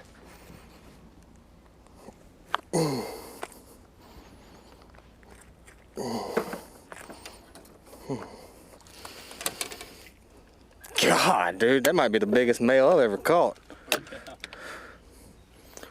Or there's no way, that's got to be another female. It's gonna be a good call right here. Seen Drew Cook catch a lot of big fish. For him to say it might be the biggest male he's ever caught, that's quite a statement. Yeah. And then he's like, well, it might be another female too at this point. That's a male, it's a husky one. Yeah. That's what I'm talking about. And a big one laying out there as well. So. Yeah, and the good news is the bigger one is still out there. Yeah. Keep our eyes on Drew Cook as we advance. Getting closer and closer to the final hour of fishing here. We got a ways to go before we get there yet. We normally might say, hey, save that 9, start on it tomorrow, but at Santee Cooper, you might need that 9 to make it to tomorrow. Yeah, you better make it to tomorrow first. How much savings here this week? You need to catch them. Mountain Dew boat there. Yeah, Kyle. Oh, man, we have got big crowd out there. Big flotilla with Chris Johnston now. And still standing on top of that leaderboard, 3+ pounds. Brandon Palaniuk in second. Corey Johnston getting a little closer to those top 2 there. And Pat Schlopper, 4th. Bob Downey in 5th place here. Be right back to Santee Cooper Lakes. Yokohama Bassmaster Elite. Santee Cooper Lakes in South Carolina. Sponsored by Minn Kota. By Yamaha. And by Progressive Insurance. Let's take ourselves a look. A very important race going on, and with each passing tournament, with each passing day of each passing tournament, it gets more and more critical. Well, we'll look at that in just a minute. We'll take a look at our leaderboard right now. Chris Johnston, 80 pounds and 6 ounces. Got the lead over Brandon Palaniuk. Brandon's been eating into it a little bit. Chris has struck back with a 6-pounder after he already had 5+ bass in the boat. Corey Johnston hanging in there in 3rd place. Drew Cook looking at a big one out there. Just caught a giant, what he thought was at first a male, but decided it had to be another female. So that bears looking into. You look at the 16, 17 pound separation between 1st and 5th place unofficially right now. That looks like a lot, and it is, but it's just hard to even fathom where we are and what could happen with 1 or 2 culls like we've seen on day 1 and day 2.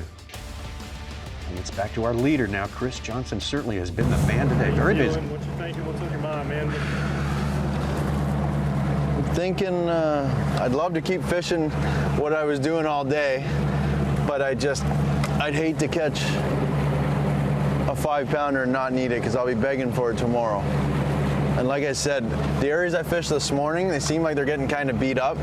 They're not replenishing with fish because they're kind of main lake. There's no spawning pockets nearby. So I just kind of went to where I caught that 6.5 to check it. I caught a 6.5 in there yesterday at the end of the day.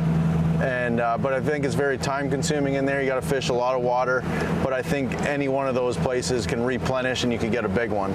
So I'm not super confident for tomorrow. I'm going to get some bites, but like I said, where I caught them this morning, I'm a little nervous that they're not replenishing. So that's why I'm trying something different, just trying some cypress trees. There's some hydrilla in the back of this creek, and just going to try some kind of crazy stuff. Maybe pop that koiki through the hydrilla blind, see if I can get one. And then for the last probably 45 minutes, I'm going to go into Takeoff Creek and maybe see if I can find some fish in there, whether they're retreads or something. Just looking for tomorrow. I'd love to catch an 8-pounder, put me to the dirty 30 mark for sure, but I'm really trying to find fish tomorrow. For tomorrow is what I'm doing. One more spot would be awfully good. And it is hot right now. Holy smokes. This is the hottest I've been all year. Cook hooked up? Not the 9-pounder. No.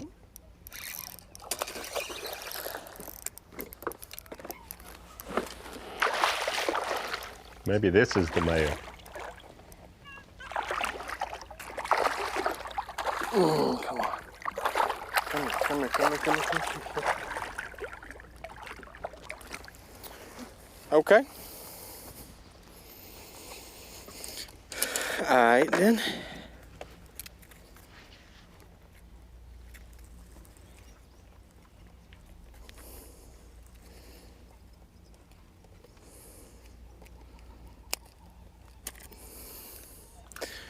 There's no doubt he got it.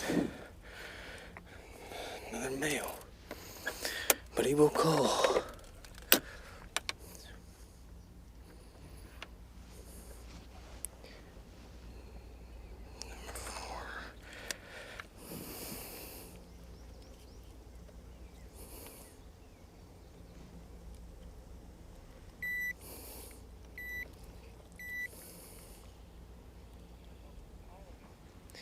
Put him in there as a 3-pounder.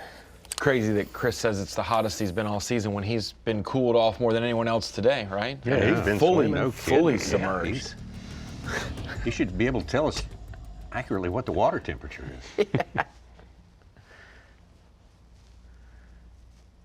Finally got our 5th one.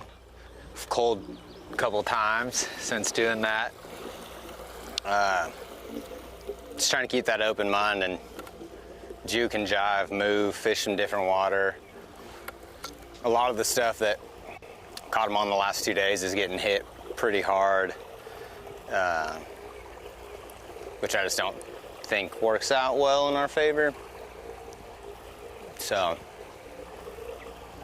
I'm kind of running through some stuff quick. I tried fishing another place, had a boat on it. 2 places had boats on it. I'm just trying to think of places that set up similar to where we just got those bites, you know, because there was quite a few fish in that little thing. That might have been a somewhat special situation, but we're just gonna go right over here because these trees looked really good. Just idle over here. I'm trying to do minutes and seconds count right now. Where he caught those last couple fish was a very different scenario than where he caught most of the fish. In fact, all of the fish I think he weighed on day 1 and day 2. But when you're in an area and you see fish swimming in like he said he was seeing, you've got to go try to look for places that are similar, and that's exactly what he's doing. A lot slower for him today on the cypress trees where those fish will really set up good for him on day 1 and day 2. Where he's going there now looks a lot more like that. I also think he's going to tuck back in there a little more than he did on day 1 and day 2. Yeah, not too much grass right here. Nice little opening. But the trees are all covered in grass.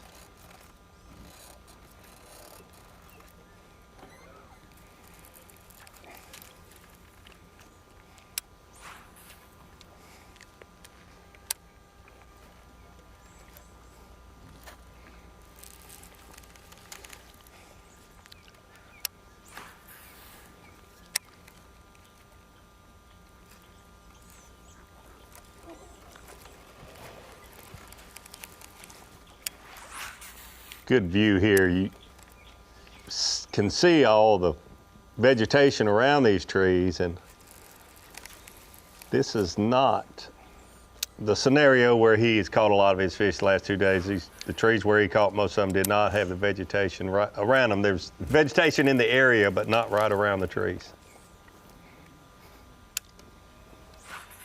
You're just checking in on us here. Brandon Polnick, one of the stars for a long, long time in the Bassmaster Elite Series, caught 29 pounds plus on both of the first 2 days. See how it clears out right here? There could definitely be one right here somewhere. Started the day with a big lead. He's got a great history here. He won back in 2020. He's finished in the top 5 2 other times. Right now he's trying to catch Chris Johnston of Canada, who had a very fast morning, quick limit in the boat. And it was interesting that he said earlier, Thought it would have been that a few minutes ago, that he right did not there. trust that place anymore. Okay.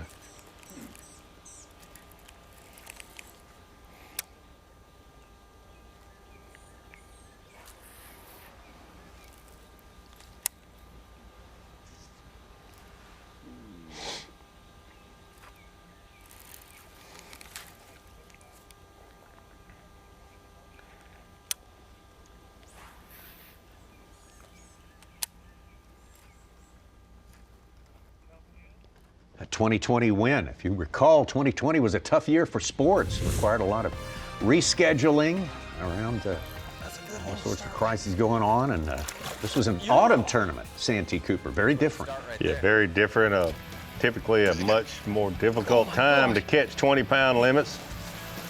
Difficult to just catch fish that size. One or two of them a day, let alone a whole limit of them. And Brandon Polnick was able to figure it out, catching some fish punching vegetation, some on top water. We mix it up. Early in the tournament, he was catching them in man-made brush piles. Jerk bait, bladed jig. Just a variety. This is earlier when he was catching those fish down on the lower end of Lake Marion. A lot of his fish in this tournament, though, on the final days came from the same general area where he's been catching them here this week.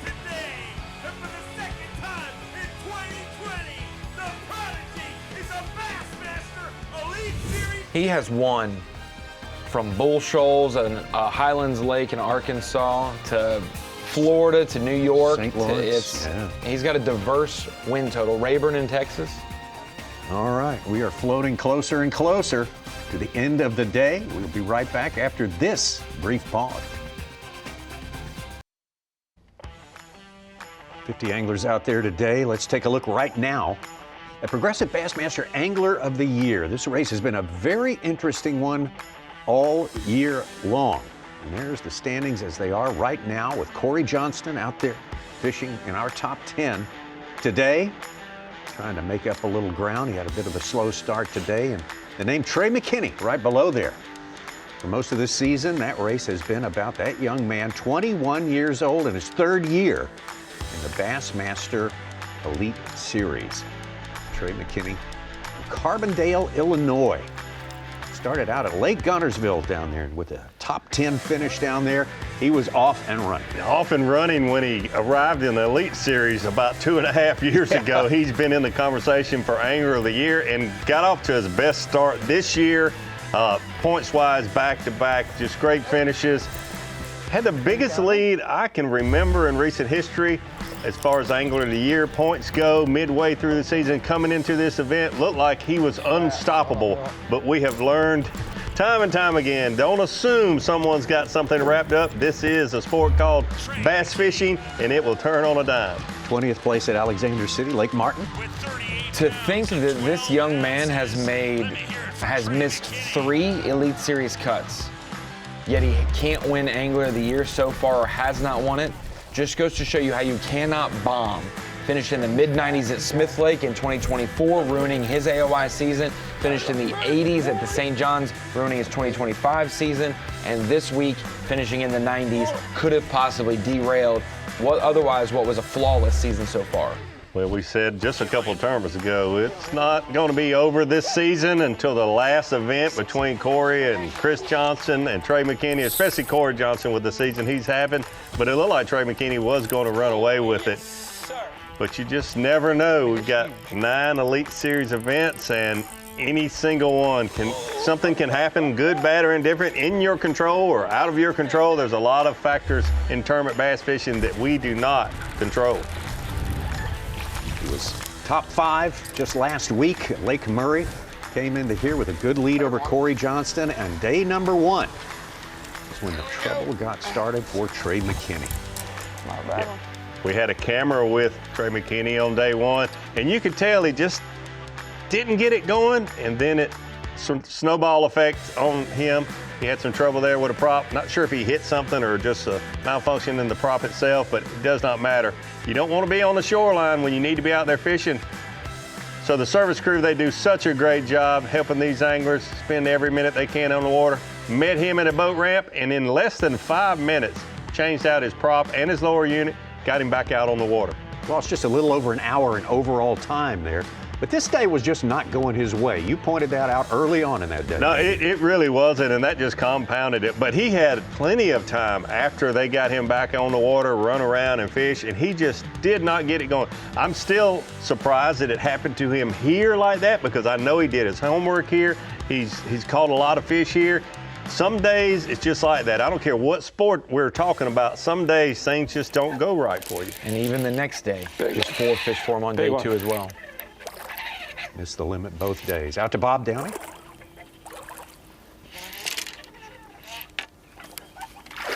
Yeah, dude, right where the 6 came from yesterday.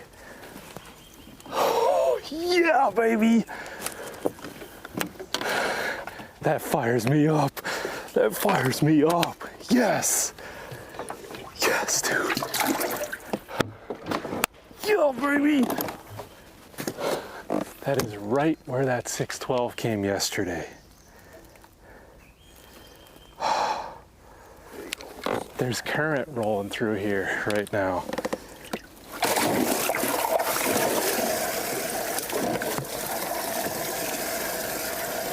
I think there's flow right in this corner, and that's what Bob Downey's made some good calls today. He started in a different area than he had started in previous days. Got a good solid limit. Just went back to where he caught his fish yesterday. Caught that big one, like he said, right where he caught a 612 yesterday. Bob Downey's made all the right moves today. Got our second best bag of the day, 22.5 pounds.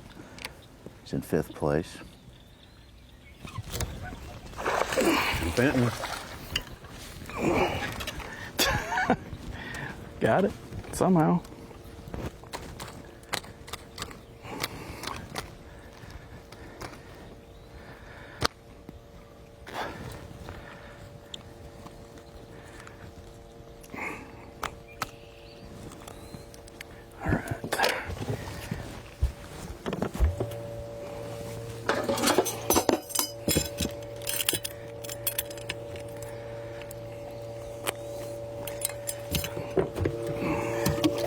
Let's see.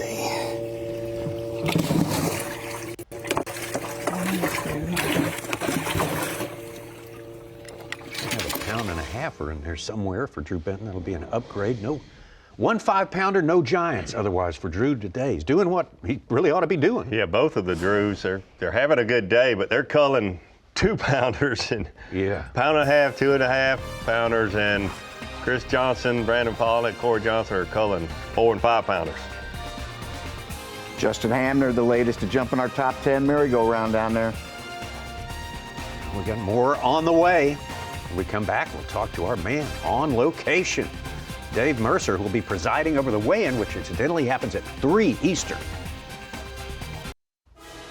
The greatest spectacle in racing is coming. We're just 8 days away from the 110th running of the Indianapolis 500. Don't miss the pageantry and tradition of the biggest race in motorsports.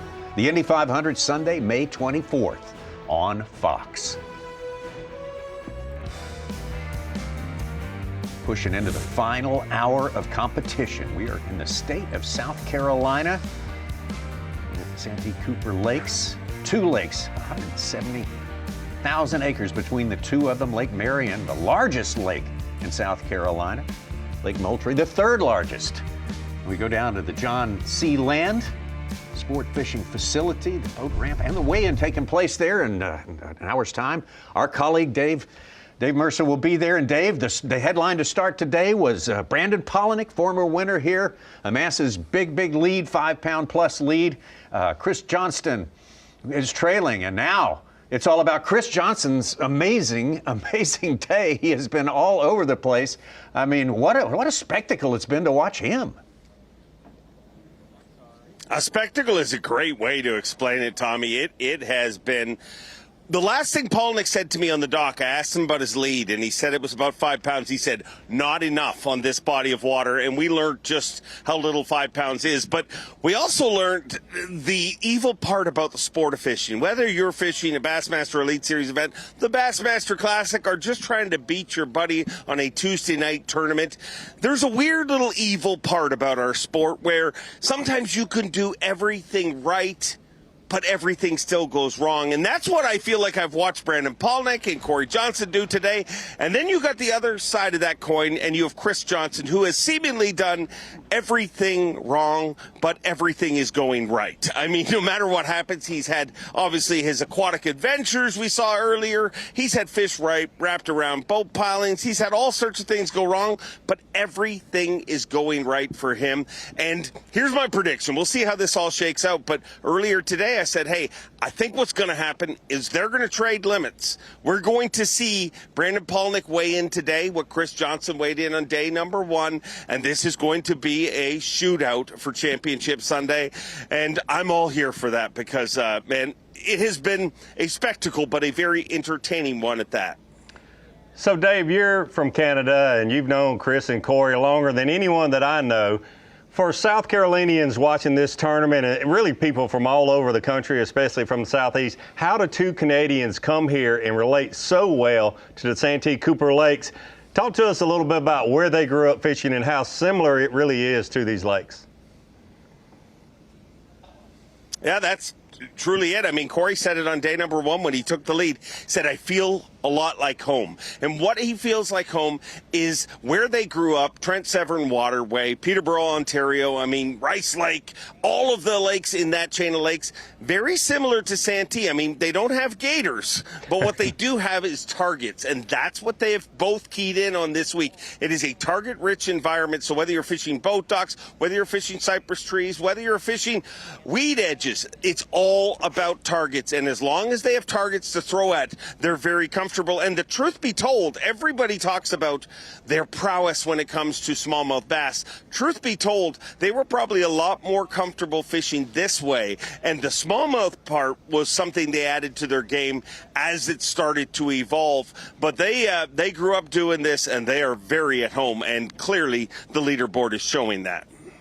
Dave, Santee Cooper seems like the place that we often have a big runaway. Somebody wins by monumental double-digit poundage, but it's also the place where you can win it even in 10th on the final day because you could catch 35 to 40 pounds. We're seeing two guys, Easton Fothergill, Kyle Norsetter, coming from 29th and 46th, making big charges to try to make the top 10.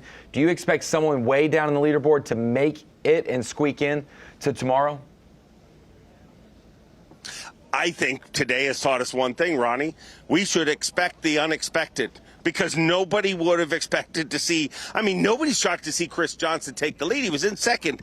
But the things that have happened and the weirdness has happened, and the other part of the world where we see this happen over and over again, where people can make big charges, is Florida. And it's all got to do with one thing, and it's the exact same thing. It's giant fish. A big bite makes a big difference. Norsetter making his big charge with what looks to be a Phoenix Boats Big Bass of the day. He did that on day 1 with the Phoenix Boats Big Bass. But anywhere where that bigger than average bite exists, that giant fish, that true giant, you know, a lot of places a 5-6 pounder is a giant. That is not here. I mean, Chris Johnston is getting rid of those pesky 5 pounders. So I think anybody can be in the mix, but with the way things are going right now, I've never related with Corey Johnson more in my life. I mean, Chris Johnston is just a screw-up that just keeps beating everybody. Seemingly, it seems like he shouldn't be, but guess what? He is Chris Johnston, and I kind of love him, but really a little bit of me, little time, it's growing, but I kind of hate him sometimes too. All right. Well, you'll get to deal with him, and the rest you'll get to disappoint about 40 guys here in about an hour's time. I know you don't look forward to that day, but I know we're all looking forward to what you just mentioned, the setup you talked about, a big two-person shootout on the final day. I'm with you on that one. That should be fantastic. Going to be a fun day, fun weigh-in, and a big crowd rolling in here. We got a band playing, Bassmaster happening. I mean, life is good, guys. It is a wonderful South Carolina Saturday. Sorry you're missing it, Davey. Thanks, brother. He'll be back. Dave Mercer presiding over the weigh-in, which starts at 3 p.m. shortly after check-in. Did you give them the keys to your house this week, Davey, and let them crash there since you're here? No. In a word. Hey, but I would. Dave Mercer is Only welcome to one I stay weighed at my house yesterday was anytime. like that, short. And just when you're there. Really. Hackney. Oh, thank you, Lord. Thank you. I need to get out. Might be a nest of them in there, because that's the exact flip I caught that one off of yesterday.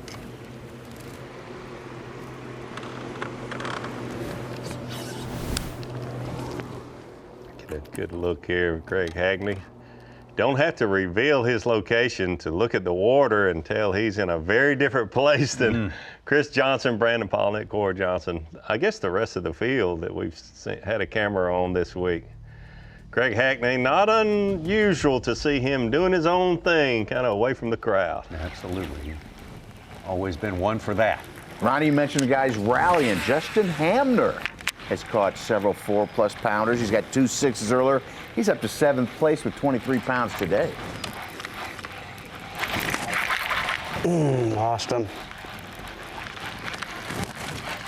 I don't think it was very big.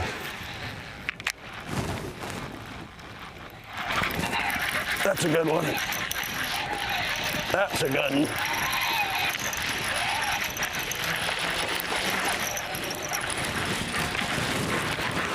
Stay on there, baby. Stay on there, baby. Come on. Yep. Yep.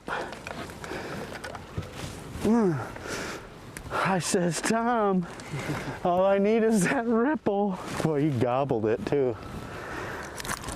God, that glass rod that's a 4Z, dude. That's gonna give us 20, dude. And we got time to get another shoveling. I told you he was a good one. You didn't even believe me. I never said I didn't. You said that's not big. I never said that. Dude, we're gonna have a good bag, huh? Yes. 4.5. Pow, Tom. I says, Tom. We got over 20 now. We got a shot. We gotta get another one. Yeah, baby. They live here. Oh, I couldn't agree more. They do live here. Pat Slopper missed one. He said was a little one. I don't think the cameraman said it was a little one. No, I didn't hear that. He said it was a little one. Casts right back in there and catches a 4.5 pounder. Could be 2 different fish. Who knows? Good call for Pat Slopper.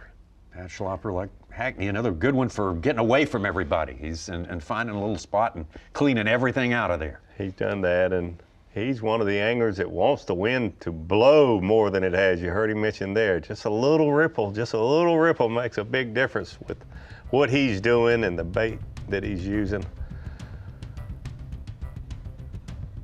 Brandon Polnick.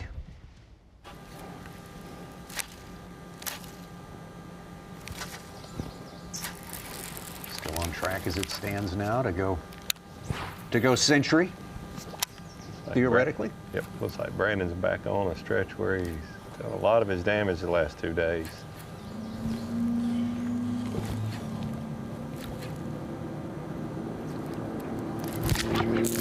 There it is. Big one. Get in here. Yes. Just barely got her too. I mean, look, just right out of there. Yes!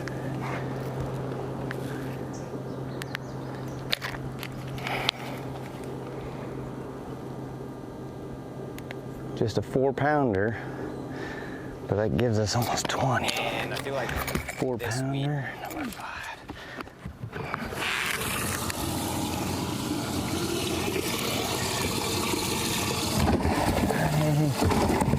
Brandon Palaniuk, Ronnie, you mentioned it earlier. He's won in places like the St. Lawrence. He won last season to start the year down at Okeechobee, a big bass beatdown for sure.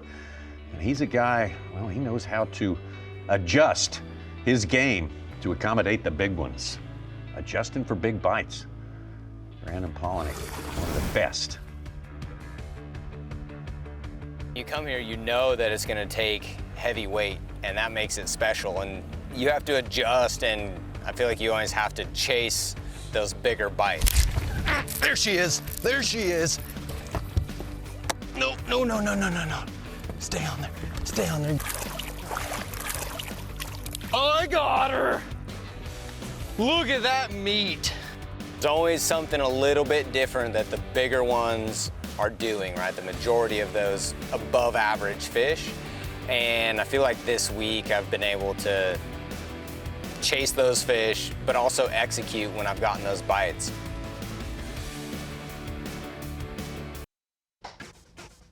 Good to be about that time of day at the Yokohama Bassmaster Elite at Santee Cooper Lakes.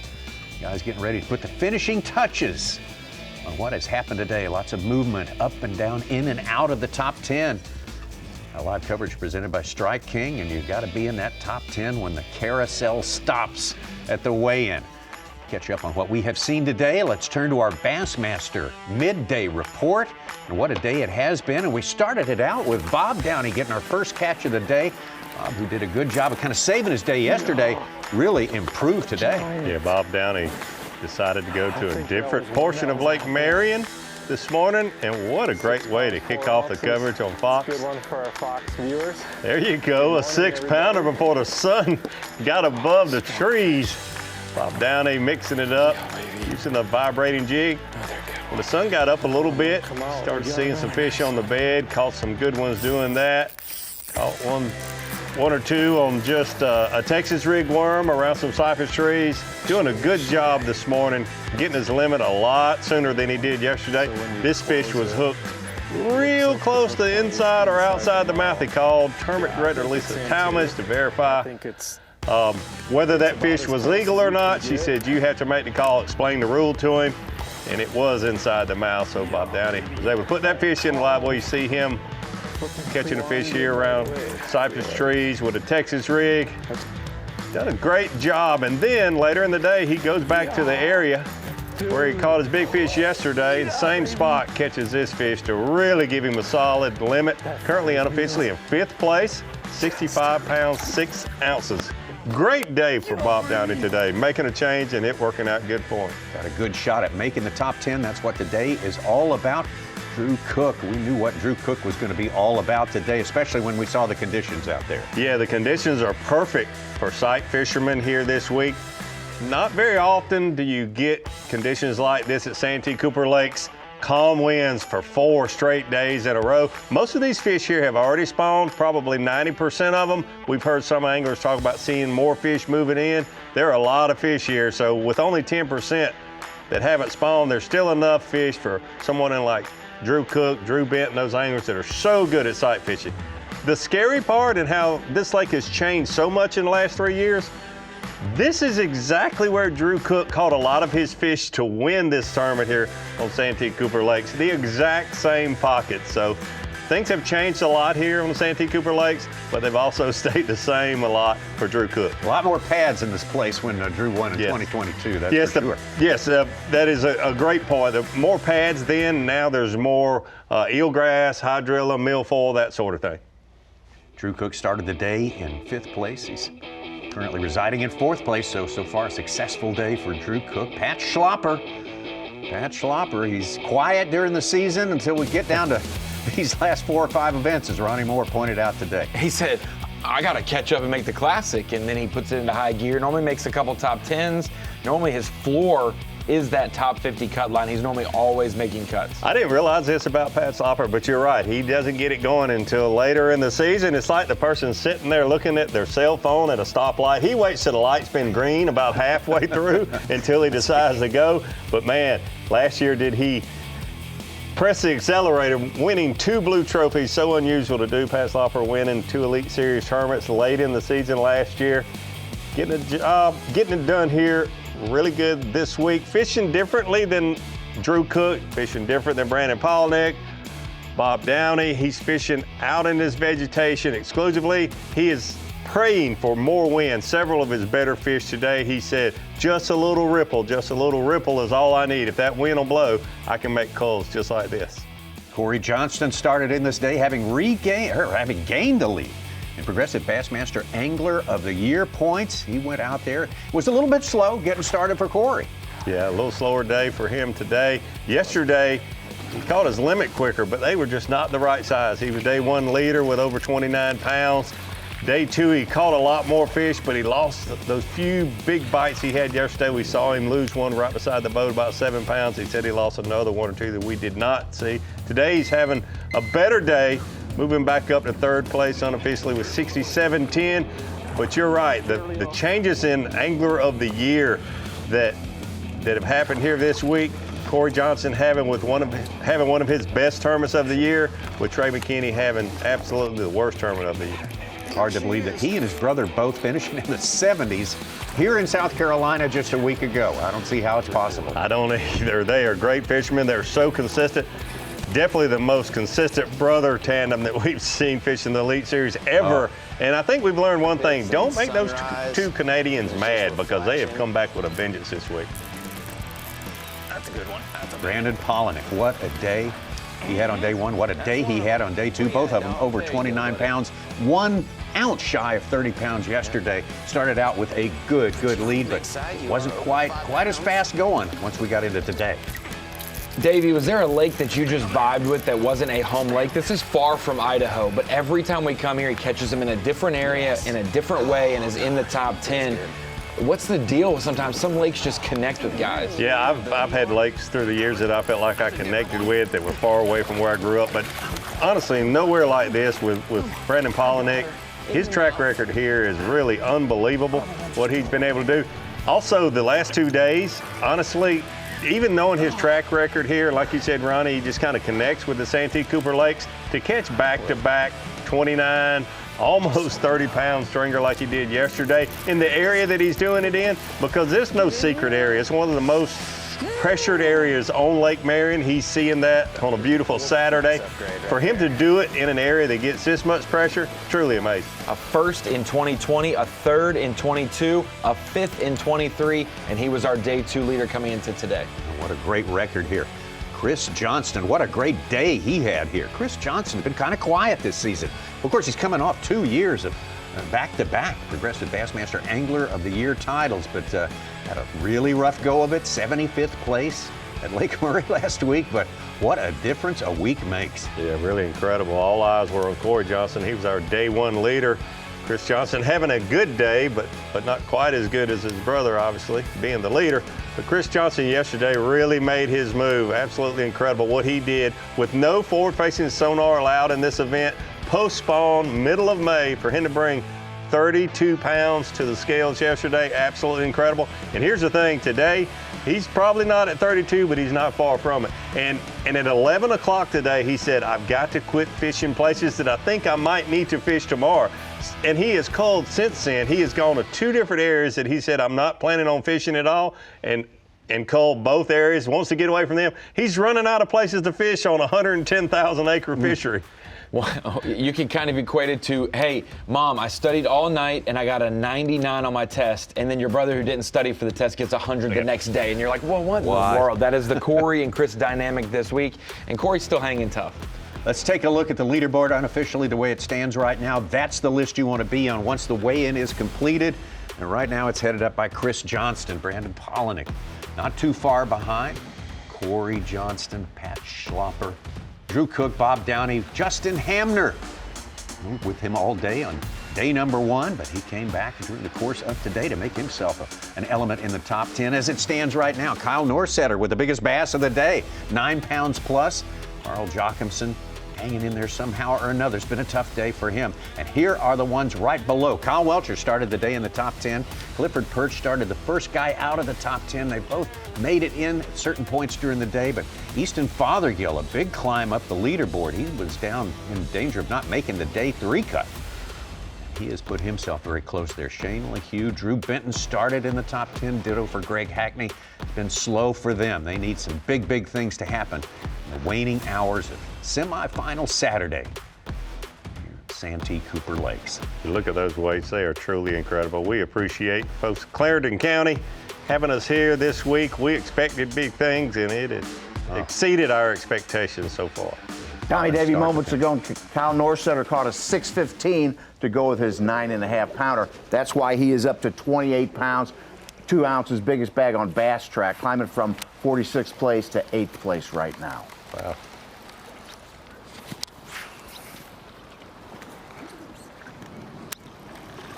Back to Chris Johnston. He says, "I'm going to be begging for 5-pounders tomorrow. I don't want to catch him today anymore." It seems so weird to not want to catch 5-pounders, but I understand what he's saying. Yeah, you know the logic. Decent one, too. Not gonna help, but he's a decent one. Not a 5-pounder, but that's a good example of what he's talking about there. Skinny. A really good fish that he cannot use today. Skinny.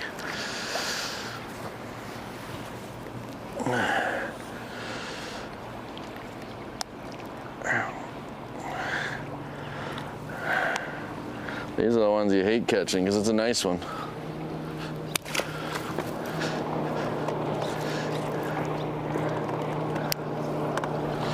Another guy who started in the 40s, Shane LaHue, up to 23 pounds, 5 ounces, 14th place. Yeah.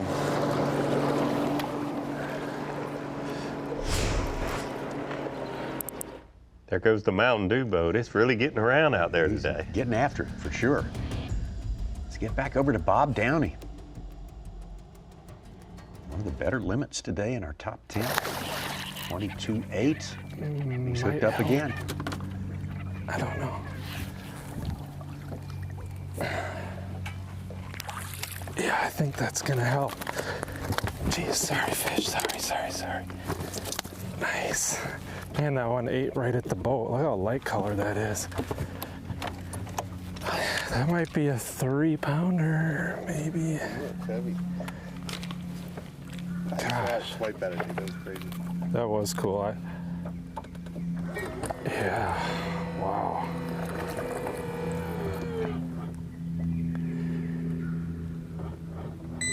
$3.25. Man, what a day. Bob Downey, like a lot of our weight than the first top day. tenors from up north in Minnesota. Wow. He's experiencing what feels to him like summertime fishing. Well, there's still some fish on beds too. There's some brim bed stuff going on. I'd say like very late spawn, early summer. The area I'm catching them in is actually where I caught them when we were here in the fall in 2020.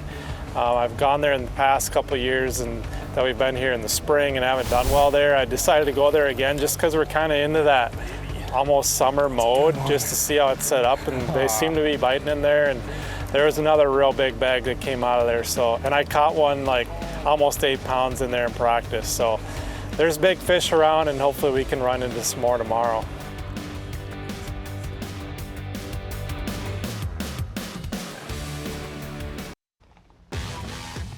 Saturday night is baseball night on Fox, and this week we're in the Big Apple for the Subway Series. We got Aaron Judge and the Yankees versus Juan Soto and the Mets, or Padres Mariners. Tonight at 7 Eastern, only on Fox. Final half hour of fishing and traveling time here. Yokohama Tire Bassmaster Elite at Santee Cooper Lakes, semifinal Saturday. Look at the leaderboard now still. All this is unofficial, not official until weigh-in time. We got a Chris Johnston of Canada, Brandon Polnick of Idaho, Corey Johnston, Bob Downey, Pat Schlopper, Drew Cook, Justin Hamner, Kyle Norsetter in there.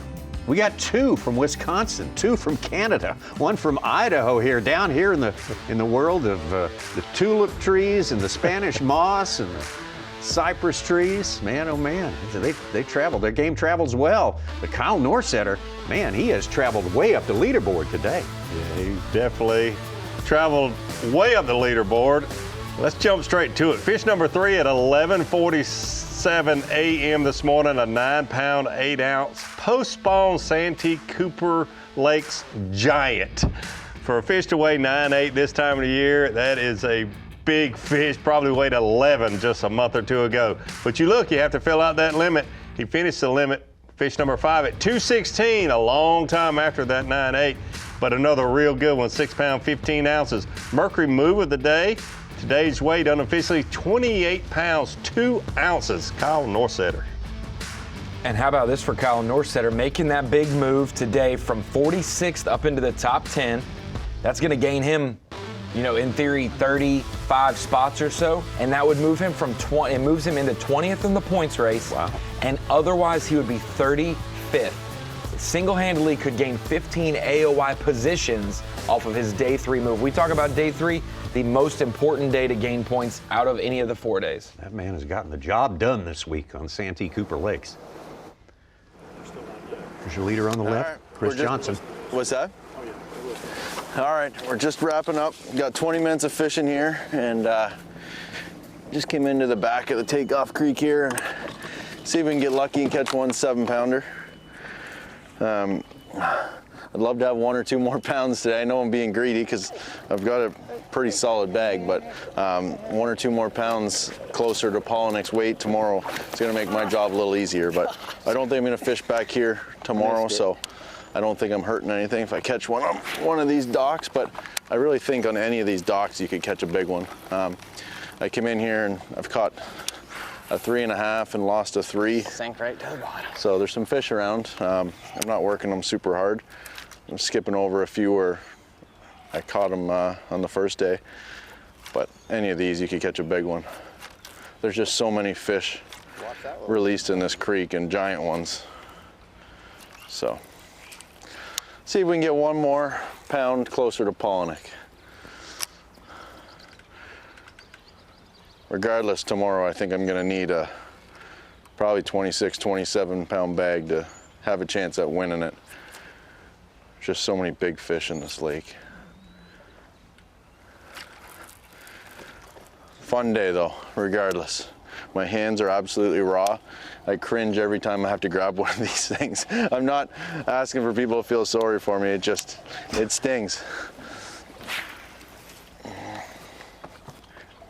Well, it's bit him a couple of times, but he has been the master of boat docks Such a weird today. bite on this bait. That is for sure. He has been the Sometimes master you of feel boat. him bite it, other times it's just mush. Almost feels like you hooked a log or a piece of line, which I've done many times today.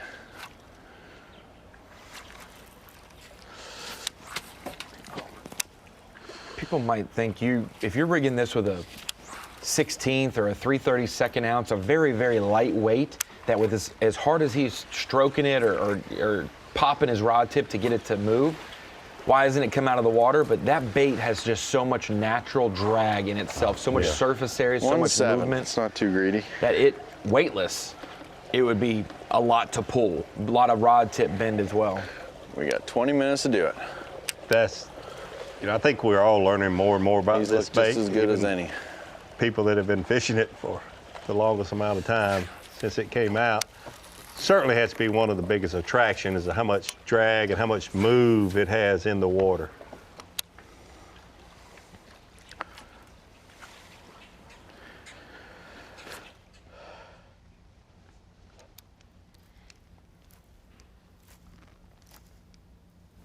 Chris looking for a 7-pounder. Is that asking too much? I don't think so. I don't think so. I don't want people to feel bad for me. I'm not trying to be greedy, like all these different things we can. No, you don't ask, you don't sympathize get. with. Yeah. You might as well ask. He still thinks he's behind Brandon Polinick because we're watching Brandon here. Brandon is now the unofficial chaser. And Davey, we talk about post-spawn, these fish moving from a spawning season time period to the post-spawn, normally deeper water. I'm looking at Lowrance sea map here, and this is wide open spaces that leads near a creek. And if you're looking at it, you can see this big, deep creek channel that runs along it. You know, the deeper water maybe congregates fish. In your opinion, is Santee Cooper a naturally shallower fishery? Are these fish going to move out to the deeper water, or are they going to hunker in even in the post-spawn to some of the shallow cover? Well, it goes right back to the amount of shallow water cover you have available. When you have vegetation available up shallow, your panfish, your bait fish, your shad, whether a threadfin or gizzard shad, they tend to stay shallower because they have that cover. The river channel out here, the threadfin shad are naturally attracted to more current and that deeper water as the water temperatures rise, but so many of your bluegill, your red ears, all those things that bass can feed on. I mean, we've got frogs. There's so many things, a lot of crawfish that stay shallow as long as you have that shallow water vegetation. So this year, more than years in the past, those fish will stay. Some of these fish will stay shallow all summer long with as much cover as they have. Some will naturally go out. A lot of the fish that these guys are catching that are spawning now actually live out there, standing timber out there where you've got the arrow pointing out to that main river channel. The old standing timber is still out there, and some of those fish live out there year-round, and they're just coming in to spawn. Tommy, you mentioned noticing at this lake, these lakes in particular, some fish looking lighter colored, silver. Those are fish that spend 11 months of the year out in this deeper water. But the big key here is, once again, the vegetation, and as long as you have that shallow water cover, those fish are going to want to stay shallow longer. And just because it's deeper water doesn't mean it's wide open spaces. It is dangerous and treacherous. Mm-hmm. And then also with this tournament, do you think if forward-facing sonar was in play, we'd see some of that timber from anglers? I know brush piles maybe are easier to fish, but do you think timber ever would factor in this event? We'd see a little bit of that, but there's so many big fish shallow, and most of these anglers, all of these anglers going to use the best tools available, but most of these anglers enjoy fishing shallow, casting to visual targets. They just love doing this. This is the way we all grew up fishing. Even invisible targets like Brandon Polinick's up and can't even see where he's at. Corey Johnston said after his big day on day number one, said, this is my kind of stuff. I don't like to be drifting and fan casting, you know, a giant flat. I want target specific things to throw I truly think they all like to do that more, but as a professional angler, you're supposed to go out there and try to do what you can do to catch the most fish, to be able to win more titles, more trophies, more money, all of the above. All of these guys are competitive, so they're going to adjust and do whatever they have to do. But this is what they love to do. I had the chance to put this thing away, or at least have a sizable lead, I feel like. I don't know, Chris could have caught another 30, but we had the chance at high 20s.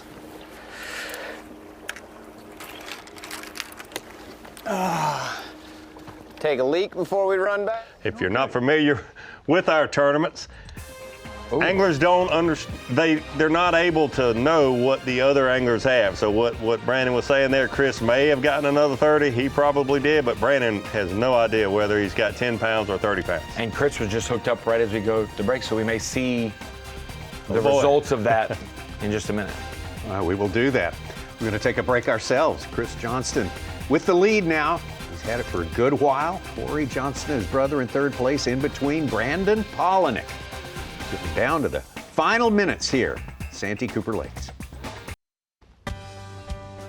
Just a few minutes left, probably most of them spent traveling. For all our anglers here, our 50 who are out shooting for those top 10 spots who can fish tomorrow.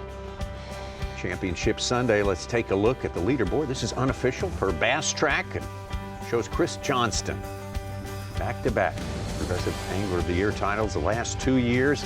Sort of waking up this season. He's been a little bit under the radar so far, but this is a big one for him. Brandon Polinick started the day with the big lead. He's in second place right now. It's been that for a good while. Corey Johnston, who ascended to the lead in our Progressive Bassmaster Angler of the Year race for 2026. just this week. Bob Downey, we followed Bob Downey a good bit during this tournament, having a great outing. Pat Schlopper, ditto for him. Drew Cook done a good job of holding serve here and changing as it goes through here. I think Tucker Smith just went back into the top 10. Carl Jochimson, Kyle Norsetter, we talked about him, giant fish, 9+, 9.5 pounder. Kyle Welcher started in the top 10 today. He is currently just out of it. So we'll see what happens when everything's made legal at weigh-in time. Clifford Perch, same story there. Having a good tournament. We talk about Norsetter going from 46 into our top 10. Shane LeHue gaining almost as many points, going from the 40s to 14. And Easton Fothergill had fan cam with him day one. Caught a limit quick, but he just could not get a good bite. What a great recovery for him. He came out of the 40s today, too. Yeah, my apologies on that. I was saying Shane LeHue from the 40s as well to 14. He's going to gain as many points as Norsetter to make that classic push as well this point. Dakota Ebear was up a little higher earlier in the day. He's looking better in the point situation for Angler of the Year. John Garrett, ditto, same story for him. He moved up in the point situation while some have fallen down. Caleb Kufall, former Century Club member here. Yeah, he's had a lot of success here. This place really suits his style, shallow water vegetation, power fishing. Mike Iconelli with him. He was the fan cam guy on day number one. Hunter Shryock, Jason Christie won for Tennessee Tom Bigby earlier this year. Keith Combs made a big run. He was down in the 90s after the first day. Hey, you look at that, Keith Combs probably, this is not where he wanted to finish if he does finish there in 35th, but man, what a recovery yesterday. And it was yesterday afternoon. He was in the mid-90s. Jacob Fouts, who won at the Arkansas River, and Patrick Walters, again, a little bit of a head scratcher there. He may be higher than that. That's the only thing we could just about count on that. Maybe higher than 37th place. And now at the bottom of the list, and Brandon Lester, Scott Canterbury, Austin Felix, Brad Watley had a quick start here. Did not keep it going there. Joey Cifuentes, Tyler Rivette, Alex Redwine, Cliff Pace. The rookie, Tristan McCormick and Logan Park. Just making it to the top 50 gives you so much potential and possibilities. We think you can make a lot of points up when there's 100 anglers fishing, but Tommy, when 50 are home and not able to compete and you can gain 20 to 30 points, that's massive. Well, our anglers getting ready to check in. Check-in time is rolling right up upon us in 15 minutes. A lot of the anglers are back in the area of the takeoff near the John C. Land Sport Fishing Facility. One of them, Drew Cook, he's hooked up. Oh, gotta get him over this. Looks like an irrigation pipe. Oh. No, don't fall in.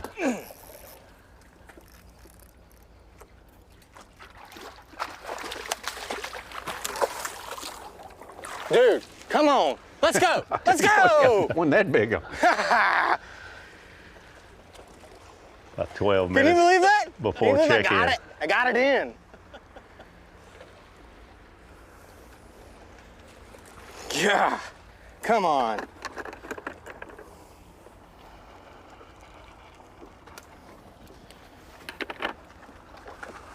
As an angler, you just feel like it's a blessing when you catch one. Just making a stop before you check in, trying to take advantage of the last few minutes. Get rid of number one.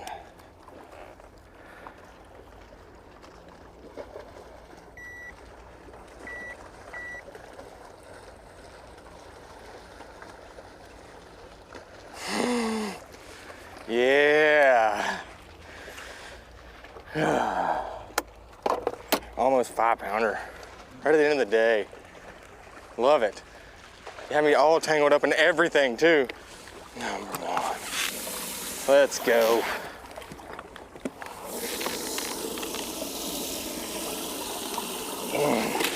Get him close to 22 pounds on the day. Thank you, Drew Cook, for showing us one more good one today. We kind of got used to that. And of course, always take a little bit more. Here's Chris Johnston.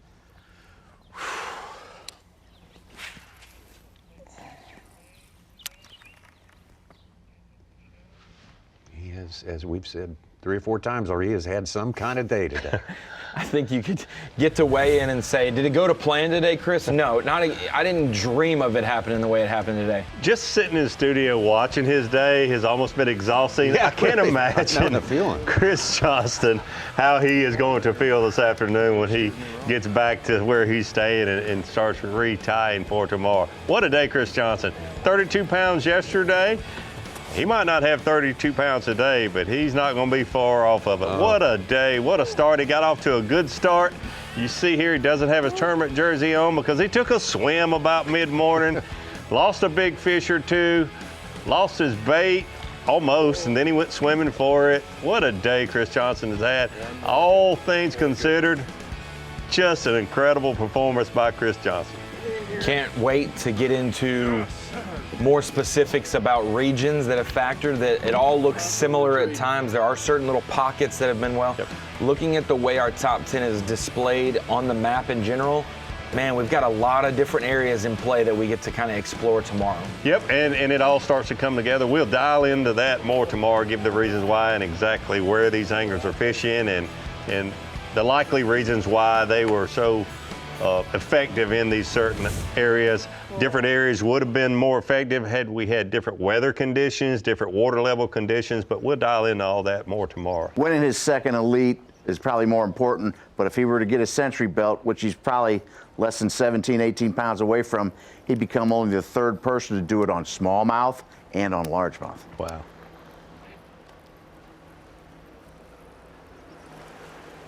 Who are the others? Walters and Kyoya Fujita. Kyoya did. Chris got his in smallmouth, finishing second to Walters. And those St. Lawrence. Those stats matter to anglers, more so later in life, but they do right now. They're aware of that, and that's know, that's a bucket list kind of thing that I'm sure they would all love. Having a century belt, yeah. Corey. Oh, here we go. Uh-oh. Chris. Nice one. Not gonna help though. He didn't want to waste any 4 to 5 pounders.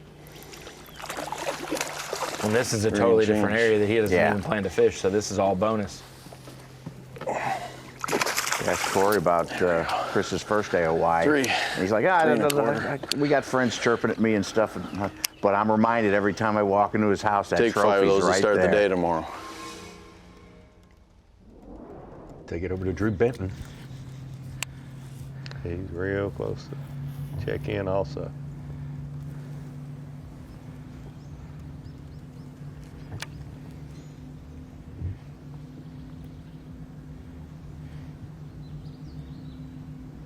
Looks like he's found one on the bed here.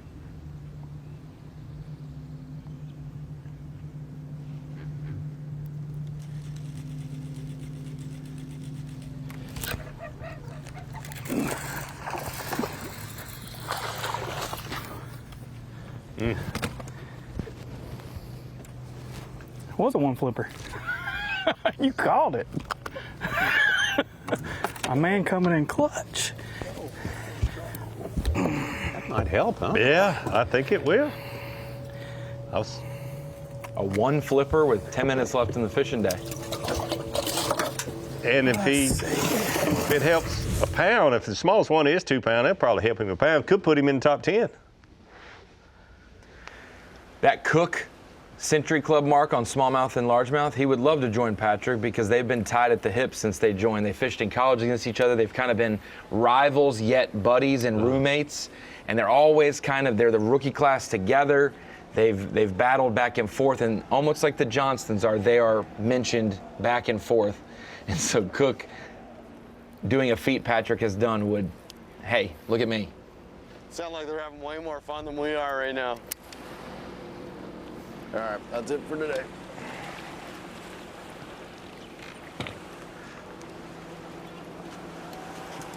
All right, Chris Johnston putting a lid on it. He's done his work today. He has done his job. There's no question about that. He's only a few minutes from check-in dock, but you don't want to be late checking in and get a penalty when you've got the weight he has in his live well. Like I said, it's going to be around 30 pounds once again for Chris Johnston. There we go. Yep, it's Mass migration back to the launch. Usually we have 4 flights with 25 boats in each flight, but when we cut it down to 50, just 2 flights, and so all of our cameras, the top 10, are in this first flight. They are due back at 3 o'clock Eastern time when they check in and weigh in shortly, starting right after that. Second flight, 15 or 30 later? 15 minutes, they hold them. What a day. Oh, I'm still trying to digest it all. It was too much to take in. Just a terrific place at its best, and the best in the world. Getting a crack at it, that's the formula for success. No, he's barely Bob Downey started it out when he won over 6 pounds early this morning. Chris Johnson, Corey Johnston, Carl Jacobson, Brandon Polinick, and you go on and on. Drew Benton, Drew Cook, Clifford Perch. We've seen a lot of different anglers catch big fish. Pat Slopper. All those names that have caught fish 5 pounds or more. That's so unusual.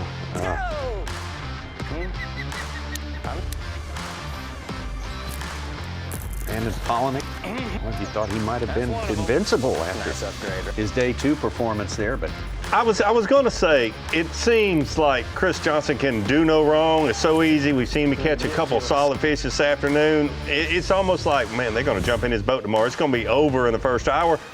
It looks very similar to the way it looked with Brandon Polinick yesterday afternoon. It wasn't so easy for him today. well, this is a big weigh-in here. 40 anglers going to be very, very disappointed that they're not going to get to fish another day at Santee Cooper Lakes, but that's the way it's going to be. The weigh-in begins at 3 p.m. Eastern Time. You can check it out on Bassmaster.com. We'll see you tomorrow morning, 8 a.m. Eastern Time on FS1, and we will start our live coverage then. We'll see you tomorrow morning.